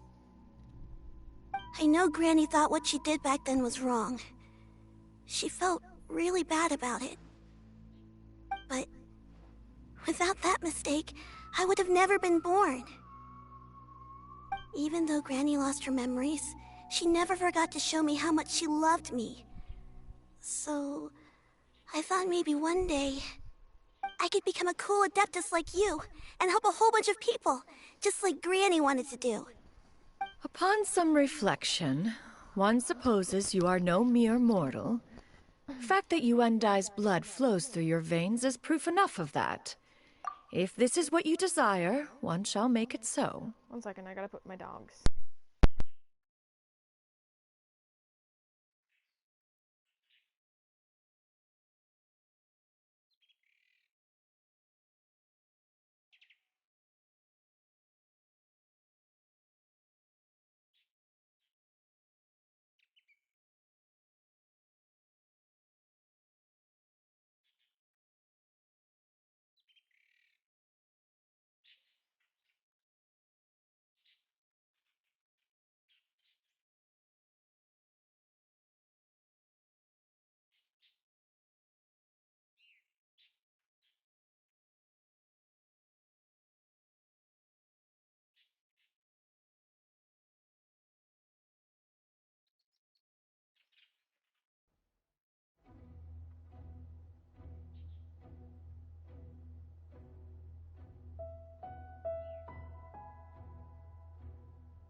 I'm back. Alright. Thank you so much, Madam Adeptus. No, I mean... Master. Chuyu, are you sure about this? Paimon's gonna let you in on a little secret. We've seen Cloud Retainer's 2 other disciples, and they pretty much eat nothing but bitter herbs like Genshin and violet grass.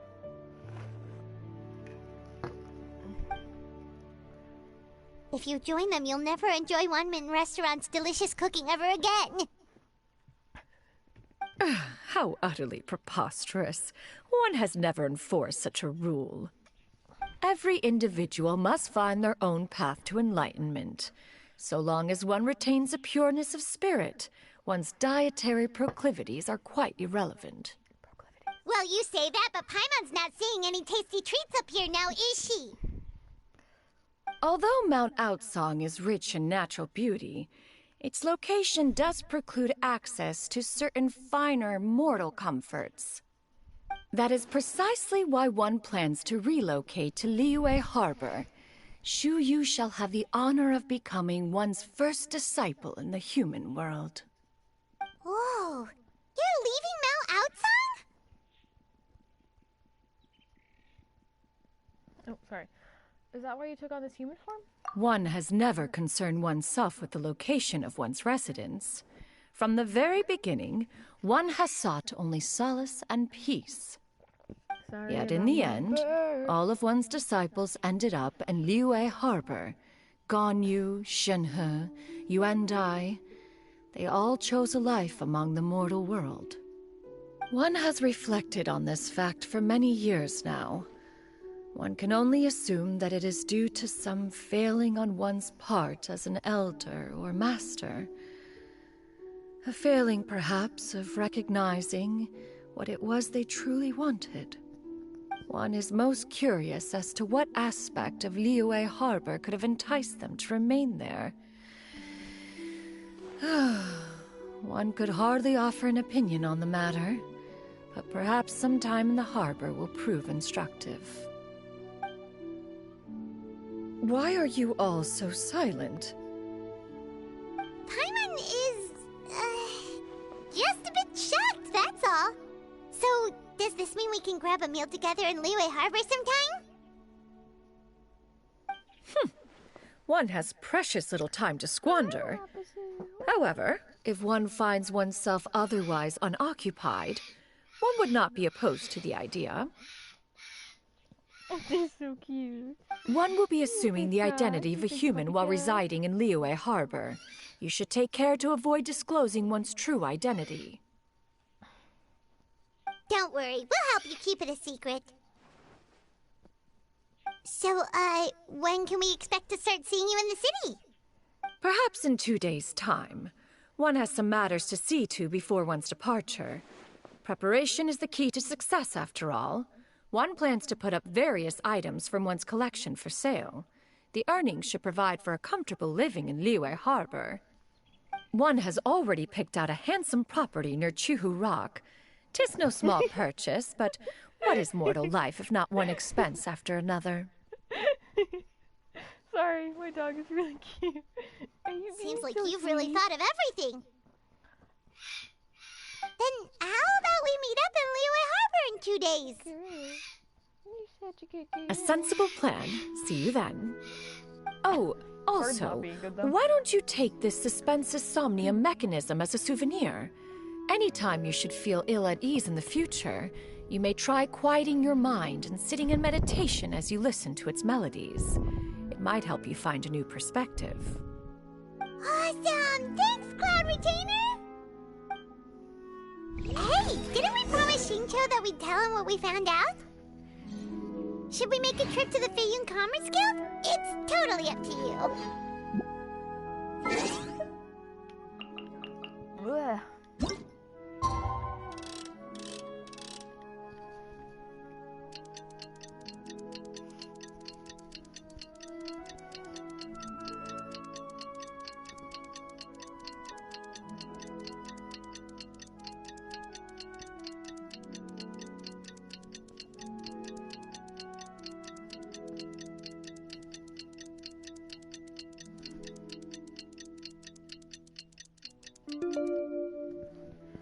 took a while.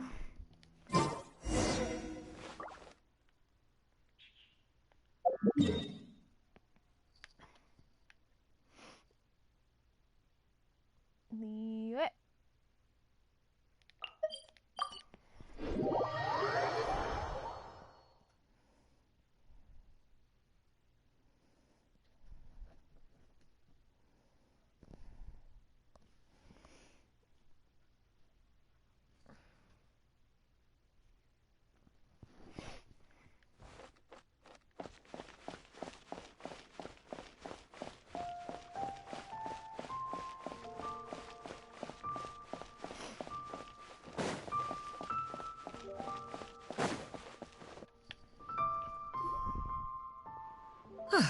Your concerns are excessive and unfounded. This is but a simple collection of ordinary valuables. Such intense scrutiny is hardly necessary. To be quite honest, your insistence on that fact is my primary cause for concern. In what way are any of these ordinary? Every single item here could be worth more than everything I own combined. I simply can't risk shelling out that kind of mora without proper scrutiny. If I'm wrong, I would never be able to earn it back, not even if I worked every single day for the rest of my life. I have to be careful. Yes, you can never be too careful. We're here, Clow. Miss Shenyan, what are you guys arguing about? Ah, perfect timing. This ignoramus is questioning the authenticity of my wares. I'll have you know, these items have remained untouched in my personal collection for several hundred years. To question their legitimacy is pure folly. Several hundred years? Indeed. They're family heirlooms, you see, passed down over many generations, as families are wont to do. Yep, they've definitely been around a while. We can vouch for her on that one. Hear that? Had I not found myself in need of mora, I would scarcely have had the heart to part with them. Indeed, you should consider it an honor to even have the opportunity to behold them with your own eyes. Doubt their authenticity any further, and I may just decide to take them to another buyer. Whoa! Please don't go! I apologize for any insult, miss. You see, I know full well that I lack the knowledge to judge the true worth of these items. If you could wait but a moment, I've hired an expert to appraise them for me. He should be here shortly. An expert, you say? Very well. I will wait for a little while longer, then. Traveler, Paimon, this is my new residence. If you have cause to seek my company in the future, this is where you can find me. Master! Oh, it's you two again. Hello. Shuyu! You got a new outfit! It looks great on you. Mm-hmm. Master made it for me. I like it too. Huh? You know how to make clothes? Do I know how to make clothes? With the support of the proper mechanism, sewing is hardly a challenge. Master, I brought in most of my stuff.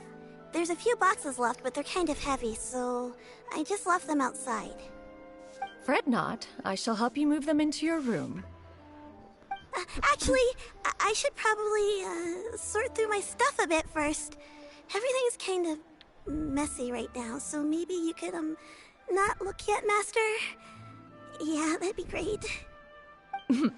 It appears my young apprentice has her own fair share of secrets. No matter.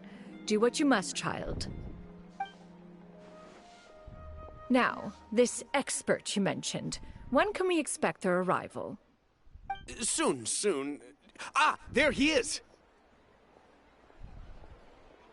Here, allow me to make some introductions. This is Mr. Zhongli, a well-respected consultant at Wangshang Funeral Parlor and an expert in all manner of valuables and antiques. Mr. Zhongli, this is Miss Shenyun. She's the one who's looking to sell the collection of valuables I mentioned earlier.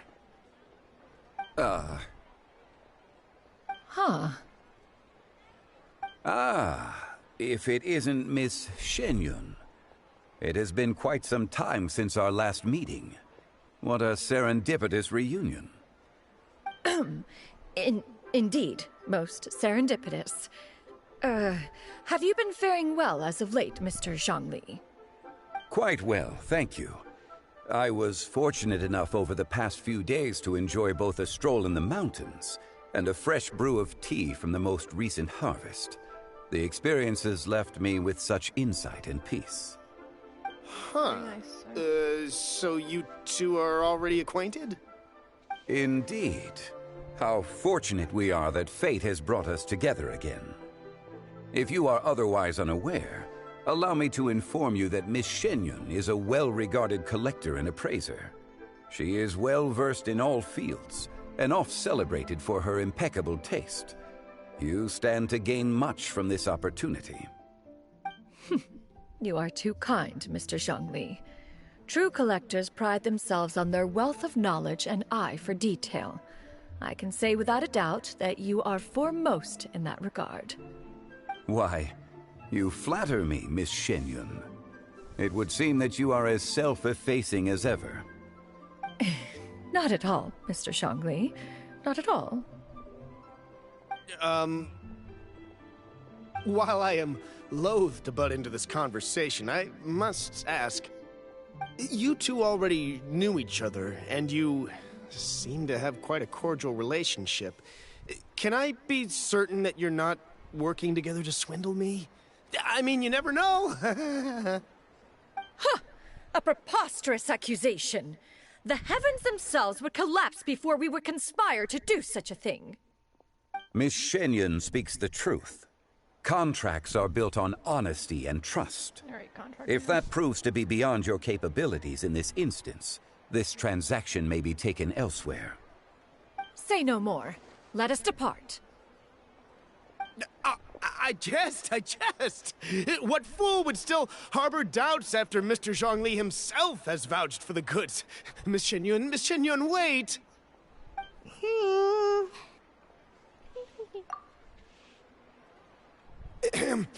I deeply apologize for doubting you. So, Mr. Zhongli, could you please give me a final verdict on the value of these items? There is no cause for concern. They are indeed rare and precious valuables. Take this mechanism, for instance. Though one may not immediately perceive its purpose, its structure and appearance are exquisite enough to merit it a place in any fine home. The same can be said for this one here. Few could hope to possess an item that so perfectly blends mechanical wonder with geometric grace. I am sure you have heard from your travels that the study of mechanisms is among the most wondrous arts in this world. With that in mind, I earnestly recommend procuring every last item in this collection. All right. Since I hired you as my consultant, Mr. Zhongli, I shall, of course, trust your good opinion. Then, in that case, Miss Shenyun, I'll take the lot. However, since the final sum is quite large, how about we start with an initial deposit through the Northland Bank? The Northland Bank? Huh. Oh, you refer to the fiduciary house. Oh, very well. I fear people only use the term bank nowadays. In that case, I'll be off for now. I'll return to collect the goods once you've received the funds.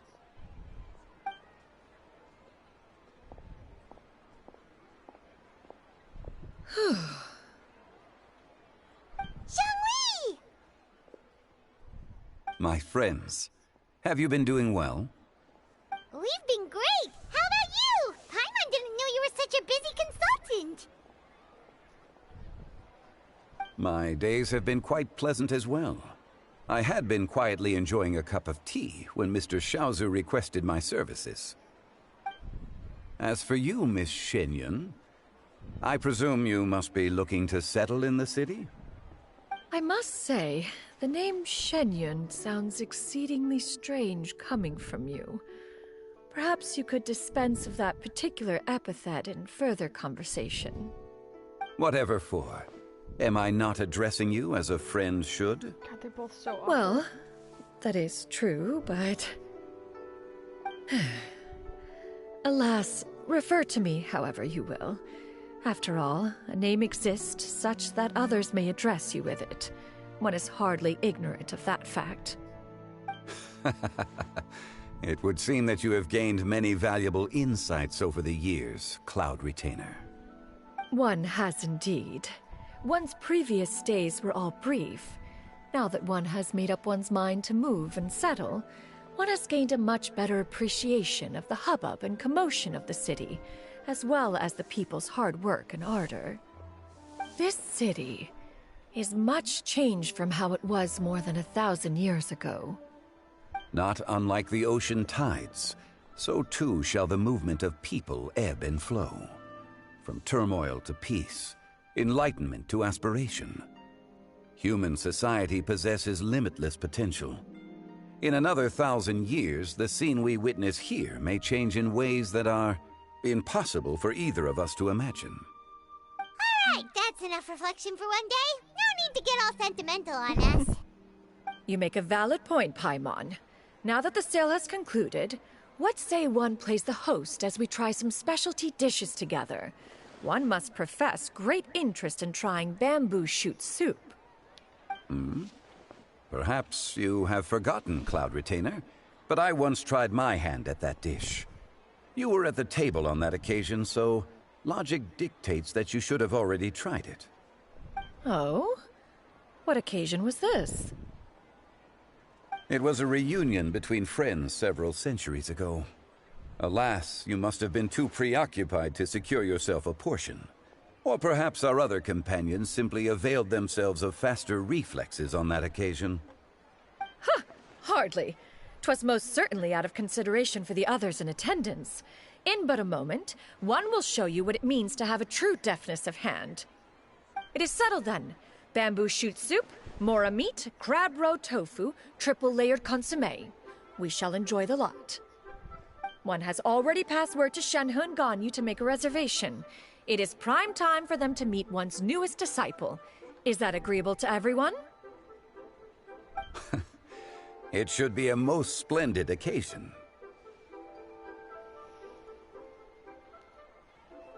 Thank you so much, Cloud Retainer. Shu Yu, come now, it is time to dine. Ah, this gentleman over here is Mr. Zhang Li. He is, A humble employee of Wangsheng Funeral Parlor. Pleased to make your acquaintance. Nice to meet you too, Mr. Zhengli. That should be everyone, right? Let's go!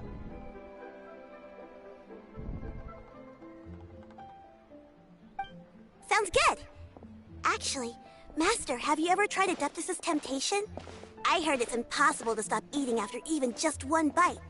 You know, 'cause it's super tempting and stuff. Is that true? That sounds rather implausible. Although with the right preparation, certain dishes can be too delicious to resist. Huh? Why are you all walking so fast? Hey, wait for Paimon! Hey, wait up!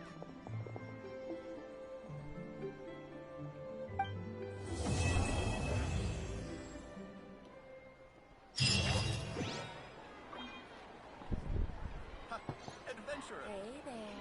Oh, nice. Oh, well, it seems like a book of accounts. A letter can also be found inside. Little you, my dear daughter, by the time you read this, Mommy and Daddy will have already left to go on a long journey. Your granny may get a little forgetful sometimes, so try to jot down little reminders for her around the house whenever you can. Mommy and Daddy are counting on you to take care of Granny while we're gone. You might be wondering why Mommy and Daddy have to leave. Well, my dear daughter, in this world, everyone's got something they just have to do. Your Mommy and Daddy are no different. Did you know? Daddy was actually awfully sick as a child. How sick, you might ask? Well, even the doctor could barely feel Daddy's pulse. It was that weak. But Daddy still managed to grow up. Looking back, there were many times when Daddy thought he might not make it. In the end, though, Daddy pushed through every time. Pretty amazing if you think about it. Maybe Daddy's just really lucky, or who knows? Maybe he has some super powerful Adeptus looking out for him. Either way, Daddy's always felt like he received a lot of love from this world. And you know what? Daddy loves this world right back.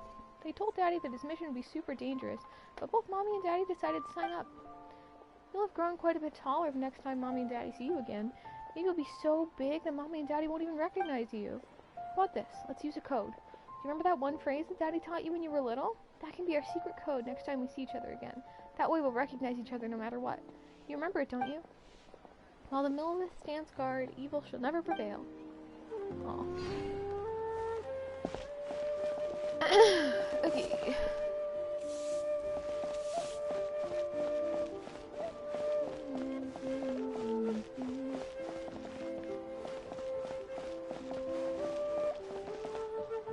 Alright.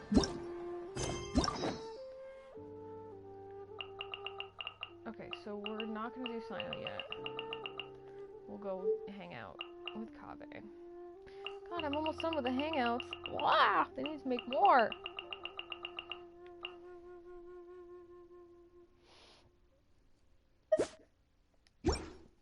Oops.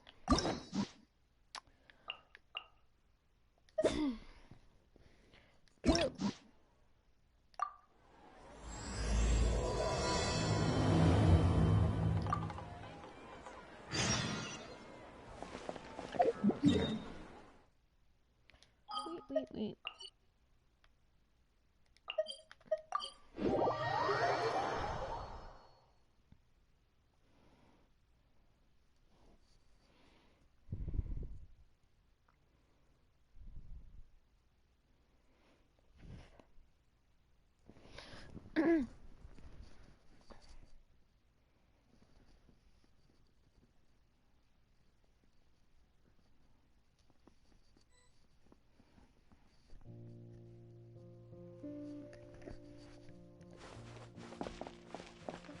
You lad.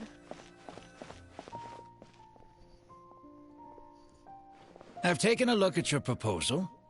It's much better than the ones you showed me before, but I'd still like to make some changes. Oh, come on, not again. Isn't this the 6th proposal I've shown you? What's your issue this time?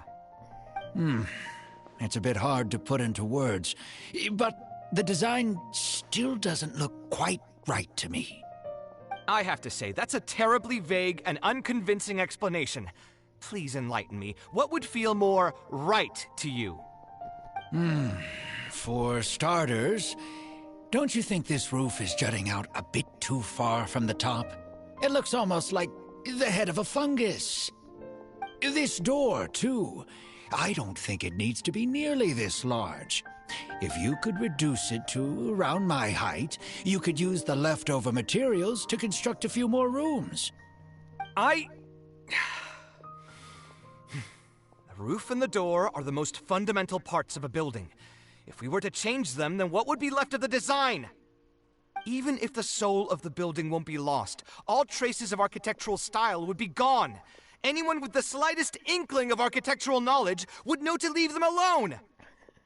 Oh, I understand the principles of what you are saying, of course, but the truth remains that I'm still a bit unhappy with the design as is. Is there anything else that you can do? Oh, actually, I just got an idea. Can we get rid of all the extraneous sections on the roof, so the whole design will just be one vertical structure, similar to that of a tree trunk? What? Don't architects often say that symmetry makes everything more balanced and pleasing to the eye? This way, the proportions will be completely balanced. I really don't know how you managed to come up with such a ridiculous idea. Wait, don't tell me. Someone hired you specifically to commission me and put me through the ringer? Come to think of it, though, I really don't think I've gotten on anyone's bad side recently. Anyway, that's it. I will not be working on this commission anymore. Goodbye. Maybe you can find yourself some other genius who'll be able to satisfy your demands. Hey, young man, please wait! He's got no hearts. He's very sad. Oh, looks like he's in a bad mood. I should go check up on him. Or you should leave him alone. Okay. No architecture, dweeby little guy. Don't know why that didn't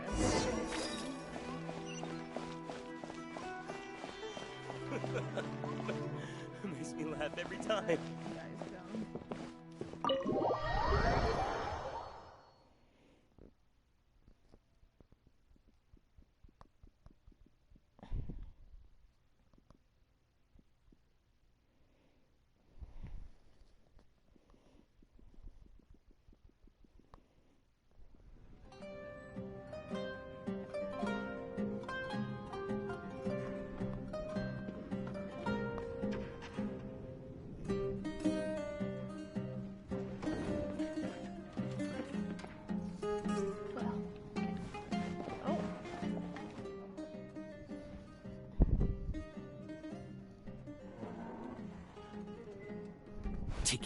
commission was truly the worst decision ever. You okay, bud? Oh, hey. I wasn't expecting to run into you here. Actually, while we're on that, what are you doing here at the tavern? Don't listen to anyone who says that drinking is an elegant pastime. It's no good for your health. Yeah, whatever. I saw you... Not whatever. I saw you arguing with someone just now. So you saw all that, did you? Ugh, I thought I was in the clear. I made sure to double-check that nobody I knew was around. Anyway, thanks for looking out for me. Honestly, it wasn't that big of a deal. I'm used to it by now. Stress is just an inescapable part of being a working adult. Boss, I'll have a glass of wine, same as last time. Do you want something too? I'll put it on my tab. I'll have juice. Wine in a glass of juice, coming right up. What kind of juice? It's like... I know you're already keeping a secret from me, but if you could add this one to the list as well, I'd really appreciate it. Arguing with a client is not a good look for me. If word gets out, other potential clients might be afraid to work with me. That guy, though, what was he even going on about? All those ridiculous demands of his? He's just a blabbering fool trying to act like a know-it-all. Seems more honest after he's had some wine. Yeah, man.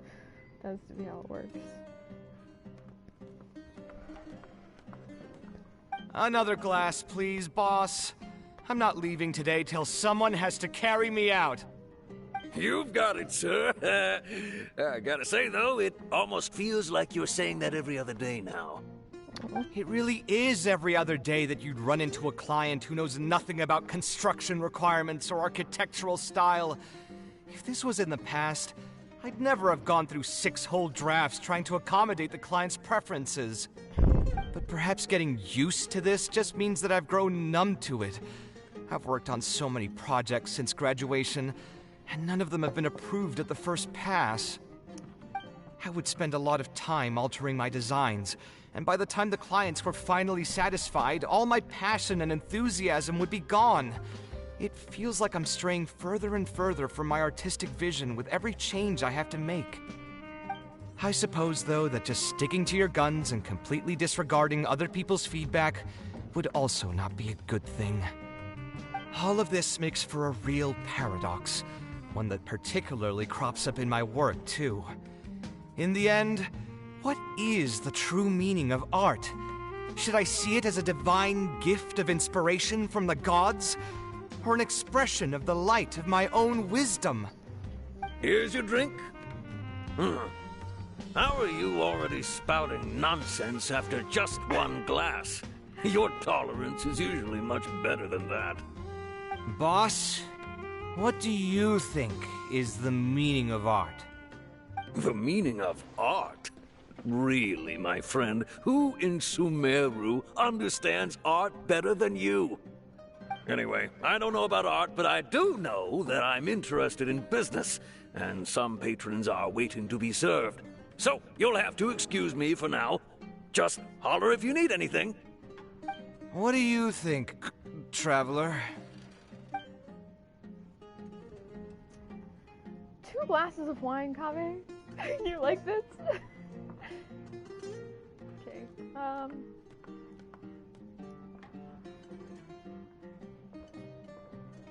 I don't know.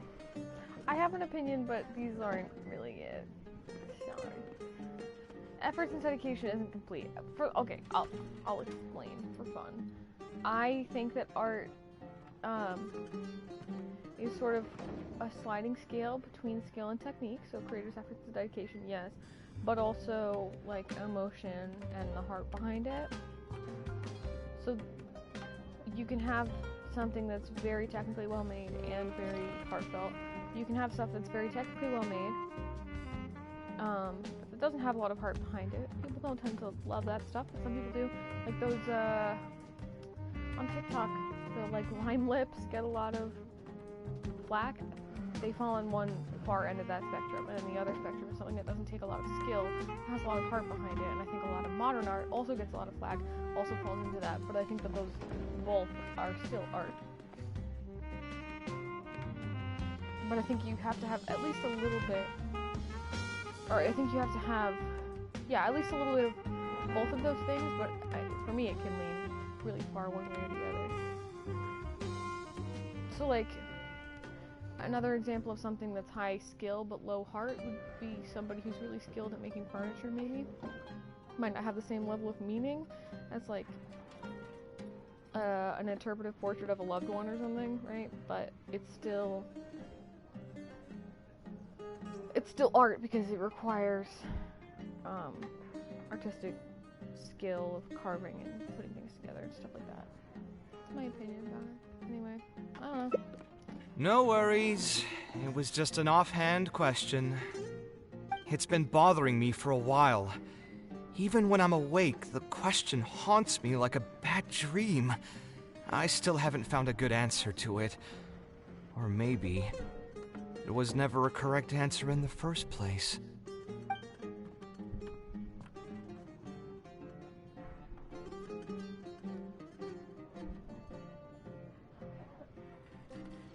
He still looks dejected, and the wine didn't help his mood. How can I help cheer him up?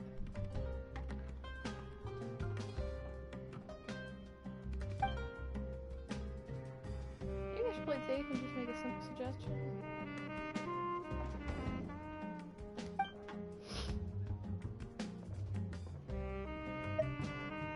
I'll help you convince the client to come to your side. That's how I feel. Thanks for offering, but you've seen how he is. He's not going to listen to anything I say. He understands nothing about my design, and all the suggestions he made were as if he just wanted to mock me. I don't think he was intentionally trying to be difficult. Okay, it is possible that I was just jaded by my frustration. Well, given I'm already on my 6th draft, I can probably push myself to make a 7th. Let's go have another talk with him. I know where we'd be able to find the guy. There's no time to waste. The wine can wait until another time. I'll go take care of the bill.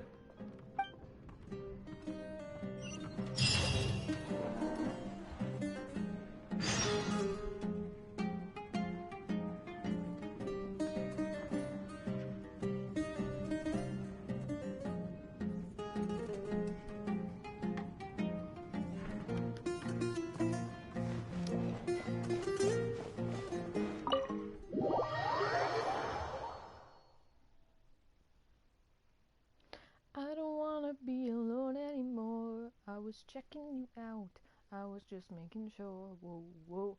No, I don't wanna be alone anymore, and I'll watch it tonight, although you hurt me before. Whoa, whoa. Didn't matter that I felt like a fool, 'cause I forgot when she walked through the door. I said I'm sorry, but she said it was cool, and I don't want to be alone anymore. Am I right or am I right? Okay. It's a Billy Joel song, if anybody doesn't know. I love Billy Joel. I do. That's an ABBA song.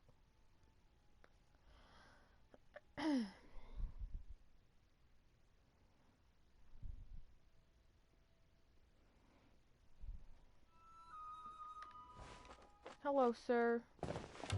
You need to appreciate the merits of unique architecture. Kaveh, what are you doing here? Looks like my old social associate. I've changed my mind. I was overreacting earlier. Can we try discussing the project some more? My apologies as well. Now that I think about it, some of my requests were indeed a bit unreasonable. If I choose you to create the design for my project, I should have a bit more faith in your vision. Thank you for understanding. Mutual trust is the basis for good communication. Now that we've got that out of the way, I think we can have a more productive conversation. To be perfectly honest, your commission request has been the most peculiar one I've ever received. even now, I still know nothing about the building's intended purpose. All I know is that you want to build something in the desert for public use. I am aware that overly specific requests will restrain the architect's artistic freedom. However, knowing nothing about the intended purpose of the building also means I have no idea if I'm on the right track. I've produced several draft proposals for you to choose from, and you've rejected every single one. If we don't get on the same page, it could be a decade before we can finally break ground on this project. Yes, I've given this some thought already. I think we can go with the general direction of the latest proposal that you just showed me. It's just... Just what? Putting the building design aside, can we get some less expensive materials for the floor tiles? Yeah, I know someone in the business, and the red bricks he sells can go for pretty cheap. The timber here as well. We should be able to find some substitutes. Please give me a moment. My head's starting to hurt again. Just please hold on for a second. So, let me get this straight. You want to reduce the cost of the project, right?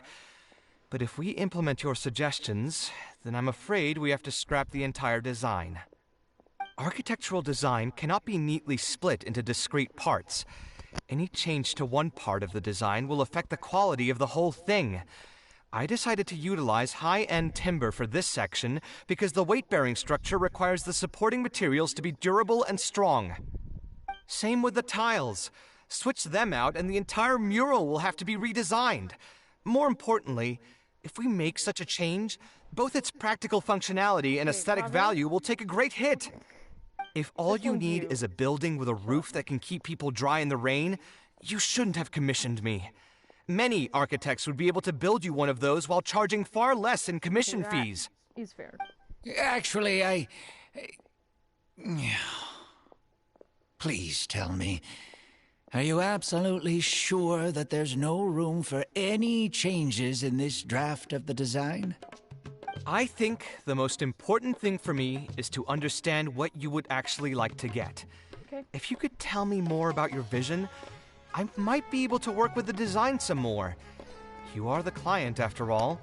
You should have the final say on how the project turns out. Good job, Kaveh. I didn't use the bathroom.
I have the puppy again. Anyway. I want to build something unique. Something quiet and warm inside. A refuge that can block out the world outside. I want all who enter this building to be able to temporarily forget everything that's going on outside of the building and just focus on their task at hand. Sorry if you can hear her. That's a bit more information than last time, but it's still extremely vague. To put it another way, every rich person who wants to build a mansion for themselves would request something like this. We've gone through many proposals, and this draft is already the cheapest one. Cutting costs by substituting building materials will not only detract from the overall effect of the building, it also won't save you much more in the grand scheme of things. Thank you for giving it so much thought. Please, give me some more time to mull over the budget. I'll get back to you once I've figured out a solution. I still have a few business meetings that I must attend, so I'm afraid I'll have to leave for now. You can just leave the proposal as is. I'll get in touch once I've given it some more thought. Go stop! You wumpus. You grumpy wumpus. Here you go. It's out. You should feel better. Grumpy. Alright. Why do I feel like he's hiding something? I also have a similar feeling. Should we follow him and see if any information comes up? Is that really okay? I mean, what he does now is none of our business. He does seem really suspicious, though. He dresses like a rich person, but when you talk to him, he hardly sounds the part. Sounds super frugal. That's actually pretty common. Not all rich people are spendthrifts. Many are just, as if not more, stingy than him. It's true. The more mora some people have, the more they love interfering with people's lives. Like constantly reminding you to pay back your debts, or hinting every other day that it's time for you to pay rent. Actually, now that I think about it, I'm not even sure this person really wants to work on this project with me. Putting his vague requests aside, he's still finding excuses to procrastinate even when we've decided on a plan. Who knows how long construction will take if he keeps delaying things like this? We should find him again and get some clearer answers. The sooner we can break ground on this, the better.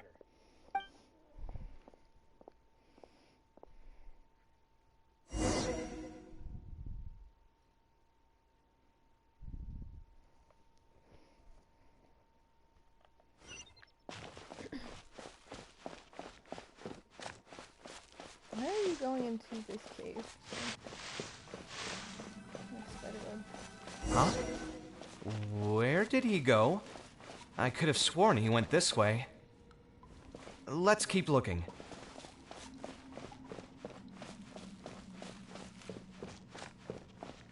Oh, we're in.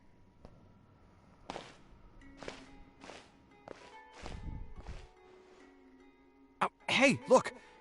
Isn't that Badawi? It sure looks like him, but he's dressed completely different now. What is he up to? Didn't I tell you before? I'm not looking for more workers. Plus, aren't you a bit old for physical labor? If something happens to you, I won't be able to pay for it. Oh, you won't have to worry about that. I grew up as an Eremite mercenary and worked in the desert my entire life. My body's still in great shape. I don't have many talents, but I still have my muscle. If you need someone to unload goods or drive away sumpter beasts, I'm your man. You used to be an Eremite mercenary? I know there are a lot of bad apples in our ranks, but most are just trying to make a living. We're not that greedy by nature, and we'll do our best when given a job. Let me think. I'm sorry, but I still can't take you in. I don't have any open positions right now, and don't have the Mora for anything more. How about this? Why don't you try your luck somewhere else? Okay. He used to be a member of the Eremites? Huh. From the way he was dressed, I would have thought he was a merchant from the rainforest. Let's ask him about it.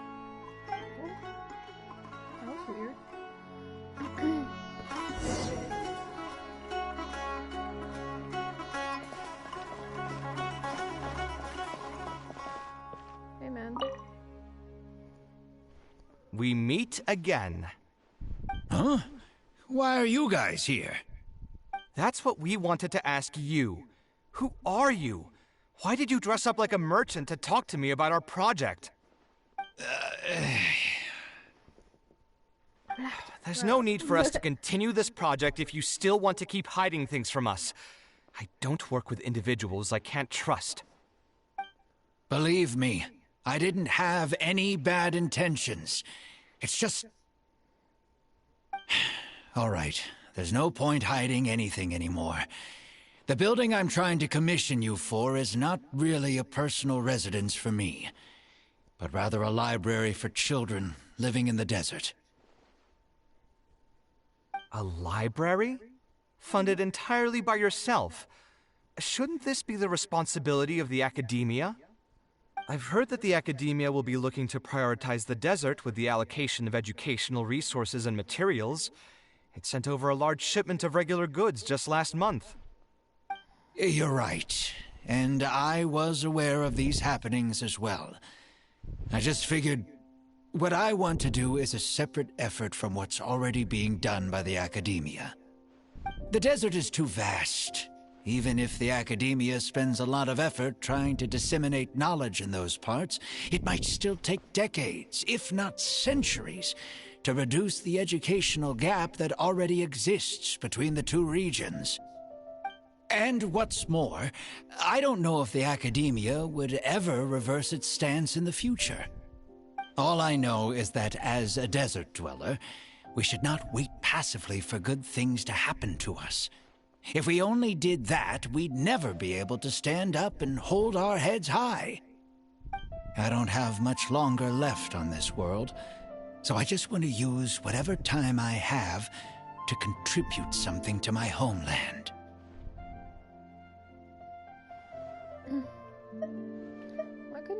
Why'd you need the what? I didn't want you to know that I came from the desert. I've lived in the desert my entire life, and there wasn't anyone here that I could trust. I figured I needed as much safety as I could get. To the point that you even disguised your identity?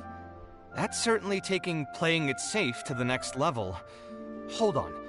Don't tell me you've also been scammed before. When I first came to Sumeru City, I brought a lot of Mora, hoping to find an architect that I could work with. Someone agreed to take on the project, and even took a sum of Mora from me, but then disappeared without a trace. After that, I heard that there are a lot of untrustworthy people in this business. Some would run as soon as they've been paid, while others would deliberately use expensive materials and take a cut of the construction funding. I spent a while collecting information in the city, and eventually learned that you're the most famous architect in all of Sumeru. I figured that you wouldn't need to make Mora by scamming people, so I decided to reach out to you. By the way, how did you know I was scammed? I don't think I've ever mentioned that to anybody. Just a hunch. A while ago, I accepted an offer to work on a project in the desert, and was also scammed out of a large sum of Mora. I ran into someone who was living in a pretty run-down house. I noticed a load-bearing wall on the verge of collapse, and suggested that I build a new house for him. He said that he had no way to pay for it, so I loaned him some of my own Mora, and told him to get some stone and timber from the local vendors. Soon after that, I found out that he had gone gambling with all the money, and lost everything, down to the last coin. And after that, he even borrowed Mora from me twice more, using a different excuse each time. I didn't even suspect him of any wrongdoing until he hired a group of mercenaries and tried to ambush me in his own house. According to him, I looked like an easy target because I was an academia scholar who didn't have any family or friends in the desert. What kind of person would just look at someone else and think, this guy looks like an easy target? Those kinds of things do happen every once in a while, yes. Folks like him are the exact reason why us desert dwellers' reputation has gone down the drain. I must apologize to you on their behalf. It's all right. You were also scammed by someone from Kasharwar, after all. I should apologize to you on their behalf. Ultimately, neither of our experiences had anything to do with the desert or the rainforest. People who are new to an area are always easy targets for criminals. Bad people are everywhere. Yeah, you'll find both good and bad people everywhere. I can't understand the logic of those who like to take advantage of others, but I have to accept their existence as a fact of life. Anyway, I digress. Let's return to the topic at hand. Did you keep rejecting my designs because you thought I was deliberately using expensive materials to take a cut as a middleman? That's what I was afraid of initially, yes. I eventually understood that you weren't out to cheat me. But unfortunately, I still don't have nearly enough Mora to pay for the design you proposed. I've done the math and know that we should be able to make it if we cut some corners. However, after our conversations, I can see that you're passionate about your design, and I'm quite fond of the proposal as well. So, I decided to try and see if I can afford your proposal as is. I've been looking for work every day, and in another month, I should be able to cobble together enough Mora to meet the budget. By cobble together, you mean you're going to spend your entire life savings on this project? But then, what will you do if something unexpected comes up, and you find yourself stuck with no emergency fund? To be honest, I haven't really thought about that. I mean, when you've lived to be my age and something happens, you can't really call it unexpected anymore.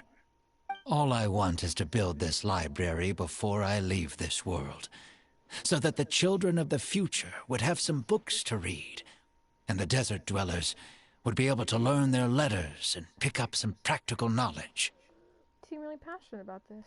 A while ago, I heard that the academia had decided to recruit a number of exceptional children from the desert. Of course, this is welcomed news. But as someone who's spent their entire life in the desert, I still have a few concerns. I know the desert life, and can predict what the problems will be. Many children from the desert have had neither the interest nor the proper environment to learn. So even if the academia would take them in, once they enter the halls, they might find themselves surrounded by other children who look and act very differently from them. And as a result, they might become socially isolated. Yes, I can imagine that. My father passed away at an early age. Even though I had a good number of friends during my years at the academia, for some time I still sensed many critical looks in my direction. I'm sure a child coming all the way from the desert will have an even harder time. But let's bring this back to the building itself. I think you said that you want this building to be quiet and warm, with its doors serving as a solid barrier to block out the sound and fury outside, and allow one to focus on the book in their hands. Building it according to the current plan will be quite costly. Even if I don't charge you any commission fees, I don't think we'd be able to keep it under your budget. Any ideas on what we can do?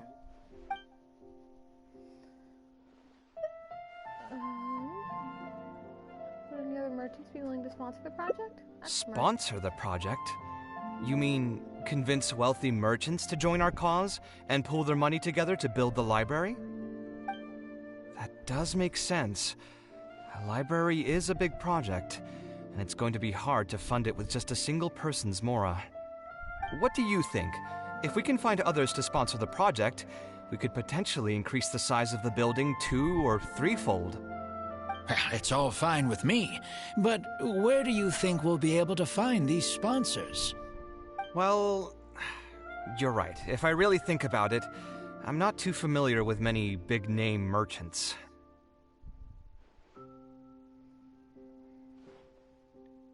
Can we at least ask Dory? Her? Hard pass. With her shrewd and greedy personality, she would never put Mora into something like this. Okay, but maybe she can connect us with contacts. Now there's an idea. She probably won't say no if all she'll need to do is to make some introductions instead of spending Mora. Let's go and pay her a visit. Hey, Excuse me? What was that creepy, creepy voice? Fresh fruits and veggies, Hey, both you're quantity normal. and quality. Who was that? That was so creepy. Hey. Was it you?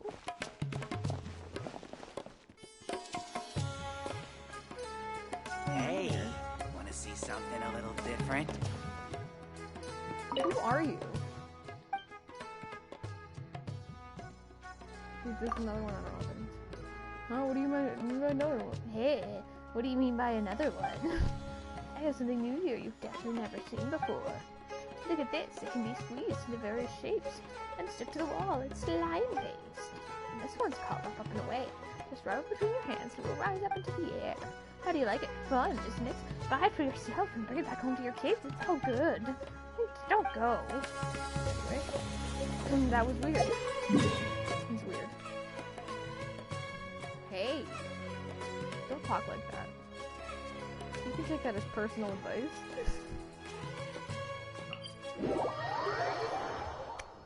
I'll kiss my baby. My baby. I love you. I love you, little Cole. You're so cute. You're so cute. You're such a big baby. Yes, you are.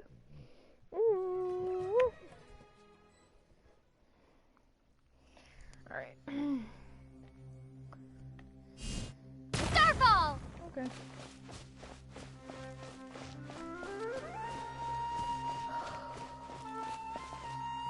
I have you. Thanks. I think so. The three sides. Yeah, no, the other one's no lock. Just stay, buddy. Yeah. It's nice to be here. Nothing. Okay. That's surprising. Can I get you, sir, to be on the other team?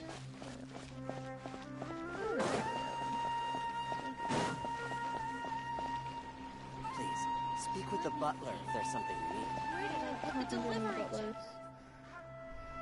I have nothing against butlers. Oh, As now people. here are some unexpected guests. Anyway. What brings you to the Palace of Alcazar Zaray? When I saw Kaveh, I almost thought it must be that time of month again. Sadly for me, I must wait a few more days before I can collect my shiny Mora. Hey, can't you think of something else for a change? You are literally living in an objet d'art, and yet your mind is still fixated on nothing but Mora? What is the point of wealth, anyway? Is your happiness entirely dependent on your hoard of cold, emotionless Mora? That's exactly right. Mora is extremely valuable, you see. If you don't keep your mind on it, your Mora may just find its way to somebody else's pockets. If you ask me, this place is still way too empty. Just give me some time and I'll fill it to the brim with lots and lots of Mora. You're hopeless.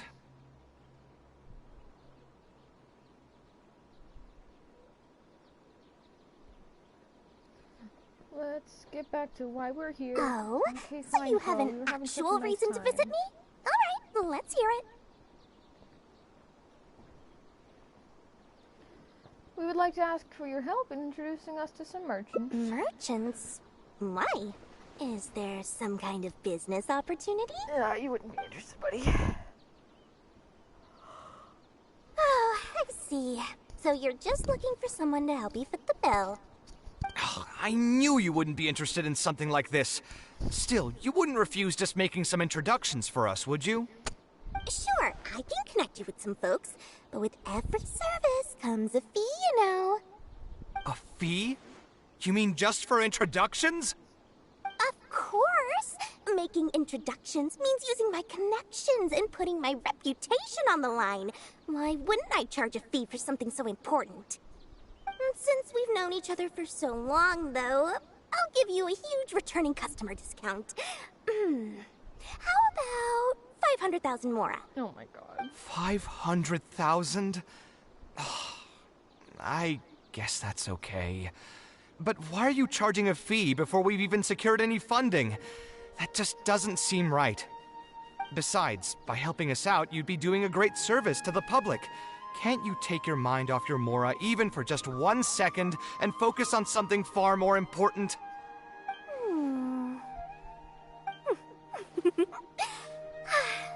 Very well. Since you're so passionate about this project, I'll help you out and waive the introduction fees.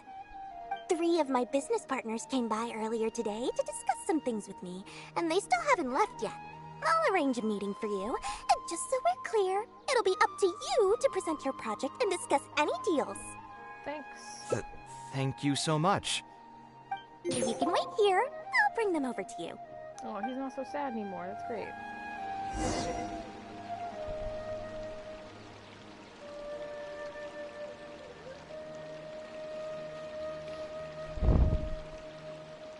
Hey, buddies. Dory gave us a brief introduction about the two of you. You are Kaveh, the renowned architect, and you are the traveler. Practically all of Teyvat has heard of you by now. To be frank, I don't feel like there's an obvious business opportunity here, but since Dory took the time to introduce you, we can spend some time to have a conversation. So, let's hear your idea. All right, here's the situation. I've been commissioned to build a library in the desert, with the intended goal of allowing the desert dwellers to have more access to reading materials. So it's a public welfare project? Correct. Then the commission fees will likely be very low. You should be careful. I'm not too concerned about how much I'll get for the commission fees, actually. I'm fine with doing it for free. I just want to get this project rolling as soon as possible. We're just a little short on funding. So what? You can't possibly expect that we just cover the shortfall for you. Besides, what does a library in the desert have to do with us? If you want to build it yourself with your own Mora. Seems simple enough to me. Hey, there's no need to be so harsh. They are Dory's associates, after all. Here, can you tell us a bit more about what we can gain from sponsoring this project? I feel like these are both good answers. Does she have a mole, or is it just like a little wrinkle? I guess it's a wrinkle. Anyway, you can get Kaveh's client to advertise your businesses in the desert. Naming rights to library. So we'd mostly be doing it for reputation and exposure? There is some value to that. It could make doing business in the desert a bit easier. Well, just speaking for myself, I've got nothing in the desert. Okay, well, you're mean and you can I also have a concern. It feels like there's not much to profit from in the short term. But in the long term, the reputation gain also doesn't sound like it'd offset the cost of the sponsorship. Then how about this? What if, instead of building a single library, we commit to an entire complex of buildings dedicated to culture and education? Wouldn't that just cost more? Yes, but in that case... Mr. Kaveh, please tell us what you have in mind. I'll just give an example. If we were to build a library and a school near Aru Village, then the desert dwellers would gradually begin to migrate towards the area. A whole suite of buildings will be able to host more traffic, and thus drive the economic development of the entire area.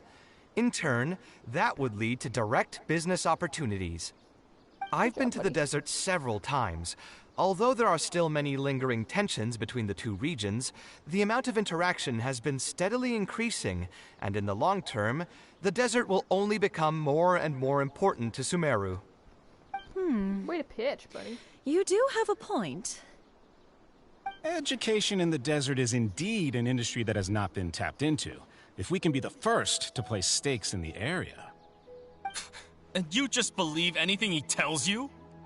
Even the greenest amateurs know that urban planning will affect population flow. If you don't believe me, you can ask anyone on the street to confirm it to you. You... Don't seem to think about your questions very thoroughly before speaking. Please only ask questions that are relevant to the discussion. Wait, something just occurred to me. If we're going to build a library in the desert, Aru Village would obviously be the best place for it. But it seems we're not the only ones with our eyes on the village. I heard a rumor a while back saying a lot of land and buildings in Aru Village have already been secretly purchased by a big-name merchant. What? What? In other words, if we try to join the fray now, there won't be much left for us. If we want to build a suite of buildings focused on education and culture, Aru Village is the prime location. If we want to build it anywhere else, we'll have to deal with a far larger list of problems.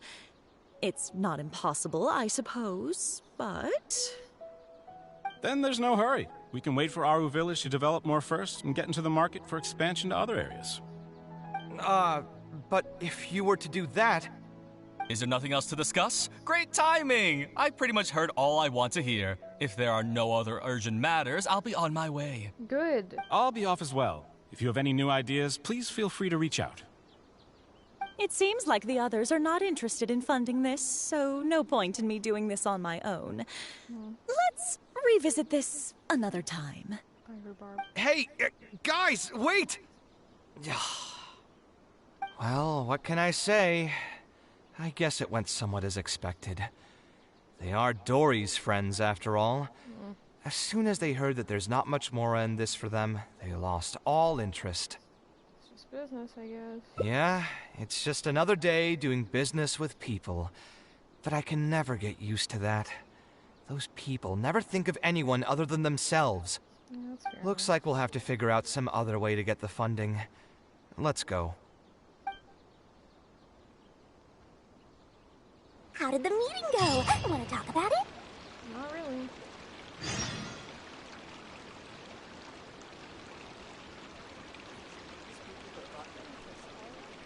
Let me think. Other's mad, buddy. Just, Oh? Where did all that passion go from earlier, I take it you weren't able to find a sponsor for your project? Please don't tell me that you're here to mock us. What kind of person do you take me for? Would the kind and generous Lord Sakuma Bay really do such a thing? I will say, though, I more or less expected this outcome even before I introduced them to you. You can try to talk up the project all you want, but the facts will remain the same. This project is high investment with slow returns. No sane person would put their money into this. Unless you care about people. But this isn't just a business project, right? Yeah. Also, if you already knew no one would want to partner with us, why did you still try to charge me 500,000 mora? You scammer! You might want to remember who your creditor is before you start talking like that, Kaveh. I'll pay back every last coin that I still owe you, but that's a completely different matter. Alright, since you're so devastated about this, I'll set you up for dinner with another big-name merchant. In fact, I'll be inviting the most famous merchant in all of Sumeru, so I'll be counting on your performance. What? Really? I would like to sincerely apologize for my attitude just now. So, where would we be meeting this merchant? Follow me. Oh, I suppose both of you can come. Thanks.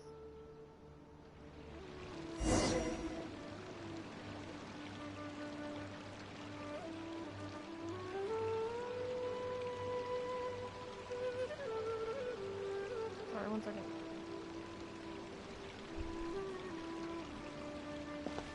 Let's go, girl. Is Kaveh not following us? Some people would actually do their jobs. Very slow. He's got cool shoes, though. I think.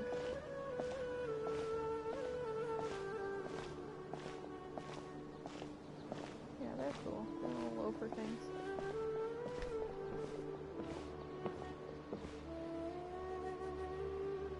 Ninkwang would be interested in something like this because she's a sweetheart. She cares about Mora, but, she'll do nice things. Just saying. This is the place. You said you're going to introduce us to the most famous merchant in Sumeru. Well, where are they? You still don't get it, huh? The most famous merchant in Sumeru. Miss. Huh? So you meant yourself all along? Then why did you bring us here? Well, I've given it some thought, and that complex of education and culture buildings that you mentioned does hold some promise. It'll be a pretty big Mora sink, and I'll have to fund it all on my own, but that's not really a problem for me. Seriously? Where's this generosity coming from so suddenly? Are you trying to scam me again? The reasons are not important. What's important is that I'm willing to help you. However, you know just as well as me that once this project actually breaks ground, it'll start sucking Mora from my pockets like crazy. So, to cut costs... I get it. I won't charge any commission fees, and I'll take responsibility for the entire project. Splendid! Then let's sign the contract right away.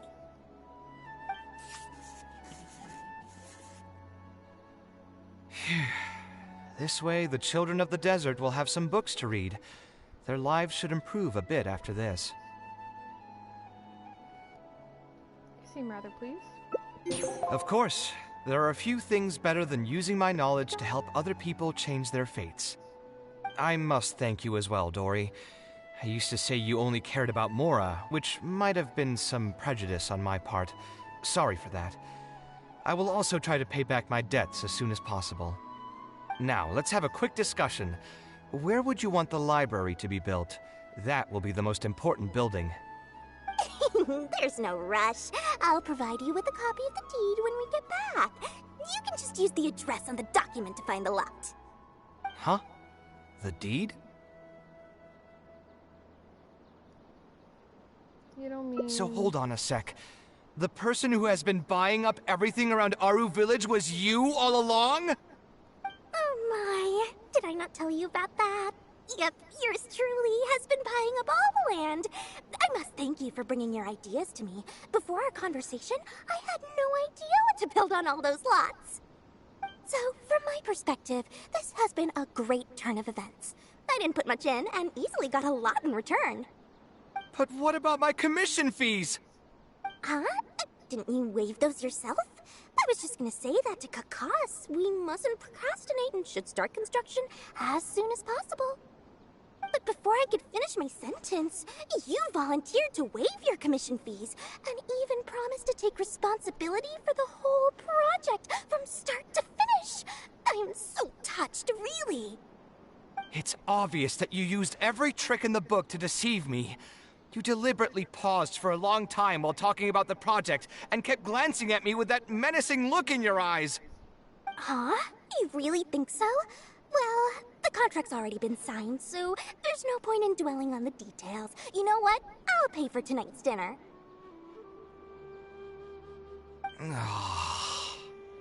Fine, I'll drop the argument on the commission fees.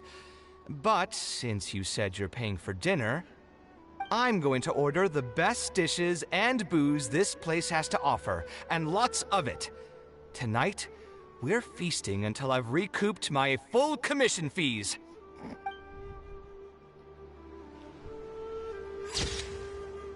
Aww.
We meet again. Huh?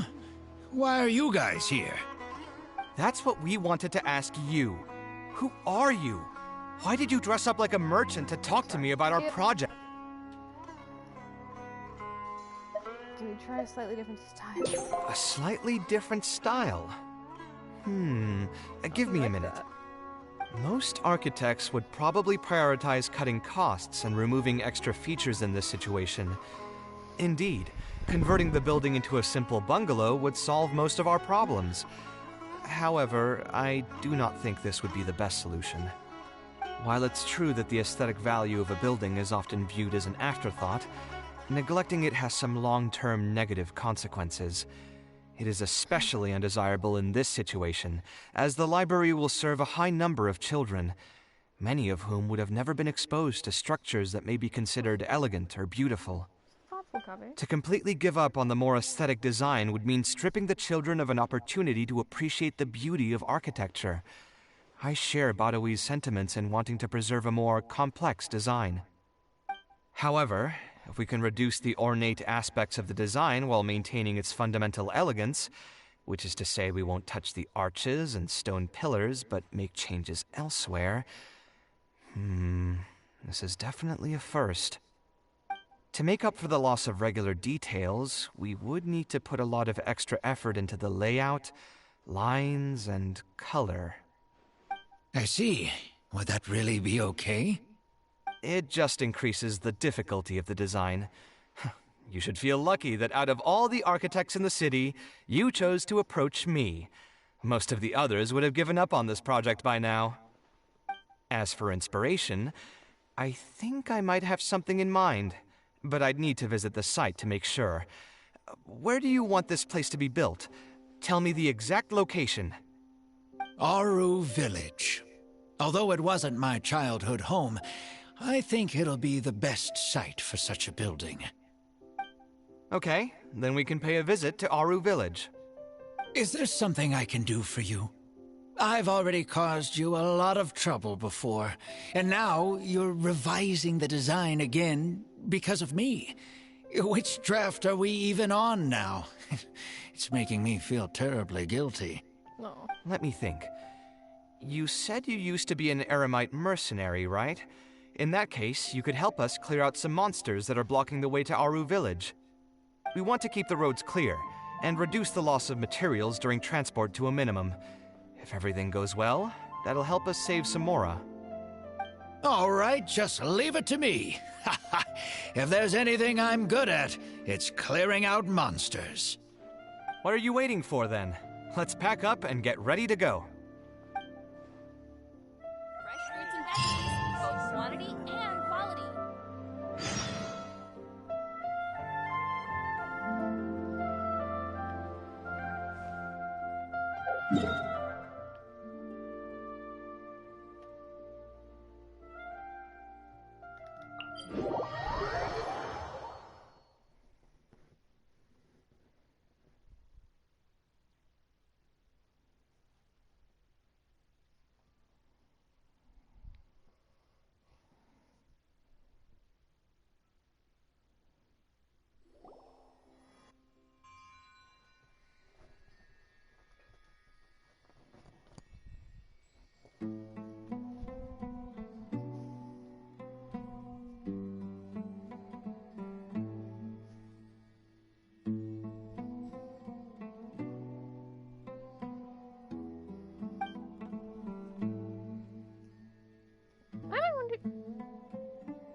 We'll meet again.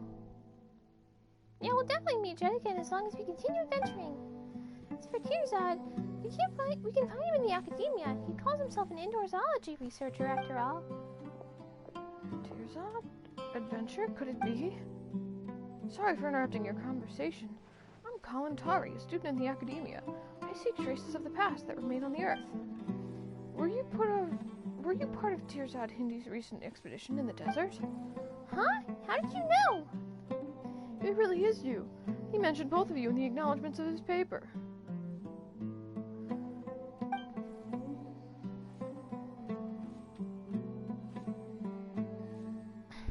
paper? Oh yeah, he did say he would focus on writing his paper once he got back. So it's done already? Yep. He locked himself in his room when he got back from the desert. The other researchers were worried he was depressed from failing to obtain any results from his expedition. Sorry. After a few days, we started betting on whether he would eat or drink first when he finally came outside. But he suddenly charged out and submitted a paper to the academia. The Golden Slumber, a study on governance in the later period of Al-Ahmar's civilization and stages of survival. It may sound a little rude, but never expected Tirzad to be capable of writing such a groundbreaking paper. Groundbreaking? That sounds very impressive. An indorsology researcher for you. Indorsology researcher? Yep, Tirzad did call himself an indorsology researcher when we first met. Indorsology. Yeah, I didn't see any mention of that in the paper. Guess I'll have to ask him when I get back. Anyway, how did he thank us in that groundbreaking paper of his? Let me think. It was at the end of the paper, so I can still remember it very clearly. I'd like to dedicate this last paragraph to a traveler and her companion. They are like the corollas that blossom in the nursery, the bread and salt during a long trip, as well as a gift to me from the desert. Without them, I in no way could complete this paper. Whoa, traveler! Tirzad really flattered us there. A gift from the desert, huh? Paimon's blushing. I must agree. No, you deserve the praise. Anyone who helps a researcher during the paper writing process is worthy of acknowledgement and gratitude. In the world of researchers, there's nothing more painful than writing a paper. If there is, it'll be getting stuck writing a paper. I hate writing. Tirzad was worrying about his paper when we first met. He probably suffered quite a bit before then. To tell you the truth, lately I've been trapped in that state of suffering as well. I'm gonna sneeze. There it is. I decided to enter the desert, thinking that perhaps I could make some new discoveries based on Tirzad's thesis. I didn't expect to meet the very person featured in his acknowledgments. It must be fate that brought us together. So, can you help me like you helped him? Yeah, sure. Awesome! I knew taking a day off and coming to Aru Village would be the right choice. Allow me to give you two a warm welcome. How does treating you to a meal sound? Of course, you'll be well compensated for your trouble. Whatever Tirzad paid, let's discuss that later. Yay! Delicious food and Mora! Alright.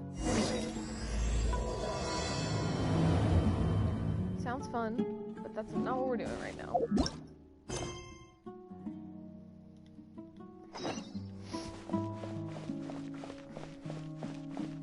I find it interesting that the hangout event's the last one, because is Noelle the only one that has an act 2? I think so.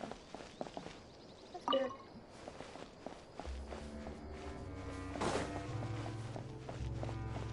I should have tried to net him. No, whatever. Most materials going from Caravan Ribat to Aru Village would pass through here. There are a lot of monsters out here today. If you find it hard to keep up, just let us know. Oh, don't worry about me. This is nothing. I'll be careful, though, and you should do the same.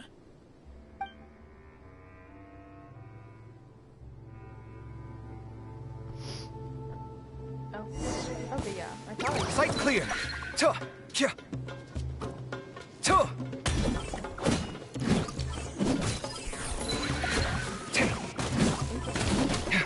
Tuh! Scanning! Kya! Ha! Ha! Sight clear! Tuh! Kya! Tuh! Ha! Scanning!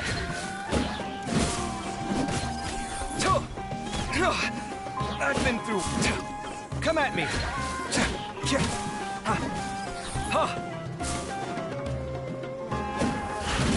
Scanning. Feast your eyes.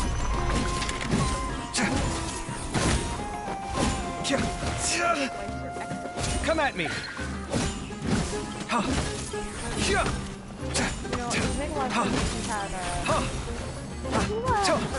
Hey, cut it out. She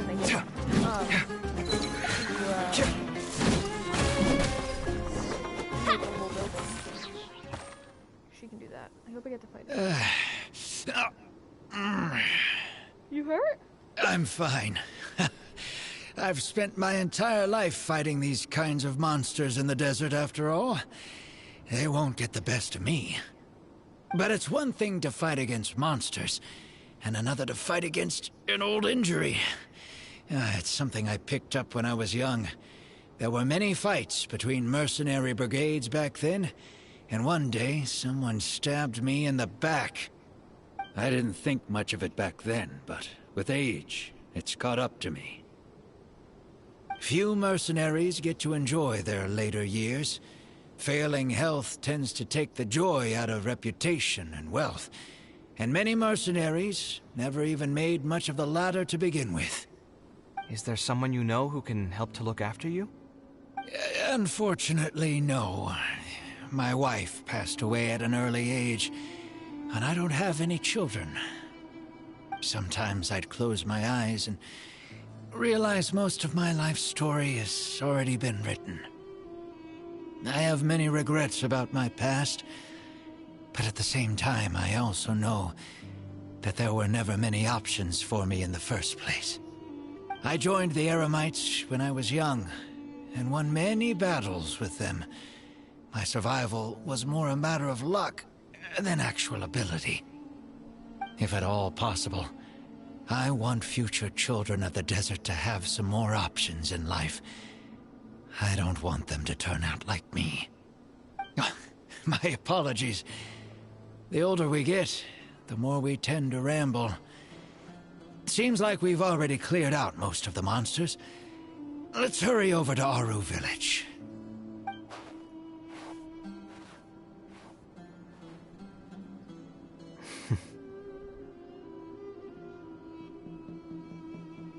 What's on your mind? I think it's really admirable of him to spend his whole life savings on people he's never met. Maybe he's doing this out of natural kindness. A kindness that hasn't been eroded away by the struggles of his life. Doesn't that also sound kind of like you, Kaveh? Oh. You're also a kind person while you're helping him. Doesn't that sound kind of like you? Perhaps. To clarify, though, I don't think I'm quite the same. Yeah, but you are a nice boy. Some people call me an idealist. I do have some sentiments of that general persuasion, such as wanting everyone to be able to lead a happy life. But my situation is more complex than that. In the beginning, what drove me to harbor those thoughts was less idealism and more a desire to make up for a sense of guilt. When I was young, I impulsively encouraged my father to take part in the first Inter-Darshan Championship, hosted by the Academia. He set off confidently hoping to win something for me, but failed to clinch the title. What's more, he fell into depression after the competition, and requested to join an investigative research project in the desert. I never saw him again.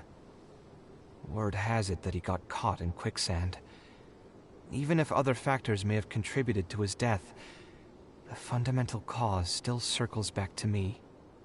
I started doing many things in life because I wanted to make amends. Even in cases where I couldn't do something for a specific person, I still did whatever I could. I think I just wanted to make myself feel a little better. And is that still how you feel? At this point, even I don't know. I've tried self-reflection, but it didn't help. I can't seem to walk away from many things that I see or hear about, even if they don't directly concern me. And I can't quite pinpoint the source of it. Maybe it's just like what those Vahumana scholars often say. It's hard for people to truly understand themselves. I could be doing things out of endless guilt, or I could be doing them out of a strong sense of empathy. It could even just be a matter of conceit. The potential motivations could number in the dozens, but the actions they result in are the same. Anyway, I suppose I don't really mind being called an idealist. They also used that term to describe my father. It seemed to carry fewer connotations back when he was around. I've known Al-Haytham for many years now, and discussed my ideology with him for nearly as long. Maybe argued is a better word for it. He told me a long time ago that no matter how strong of a swimmer you may be, you'll still get dragged under by the others who are drowning once you run out of stamina. He believes this is the fate that awaits all idealists. That sucks. I still believe I should live by my ideals. You should. And I've given him countless reasons why I think it's a good idea to do so. Perhaps my ideals are flawed, but are there really any perfect things in this world? Unfortunately, he remains unconvinced. His personality is the exact opposite of my own. If someone happens to drown next to him, he'll most likely stand on the shore and mumble something along the lines of respecting other people's fates. But as you can see, I'm not the only idealist in the world. Just as there are different seasons, there are also different people. There are many others who will continue to care about the fates of those who are not directly related to them. And when I finally run out of stamina, someone will also reach out and bring me back to shore. Someone will help me, right? Yes, I've already been helped like that before.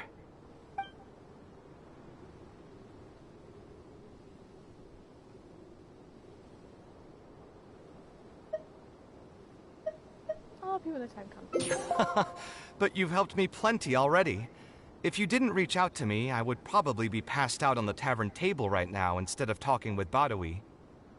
Either way, I'm feeling much better than when you first found me at the tavern.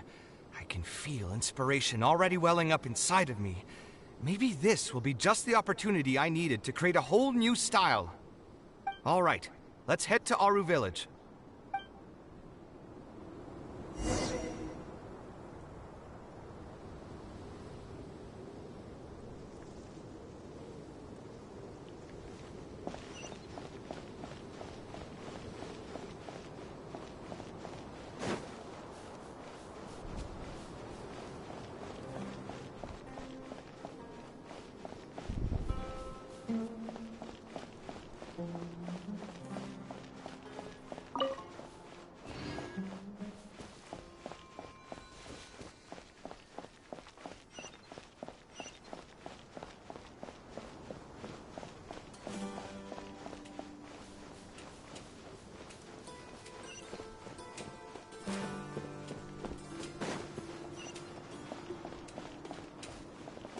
Isn't that just the cutest?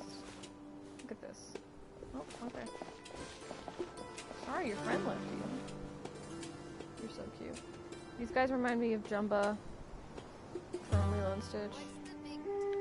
Anyway.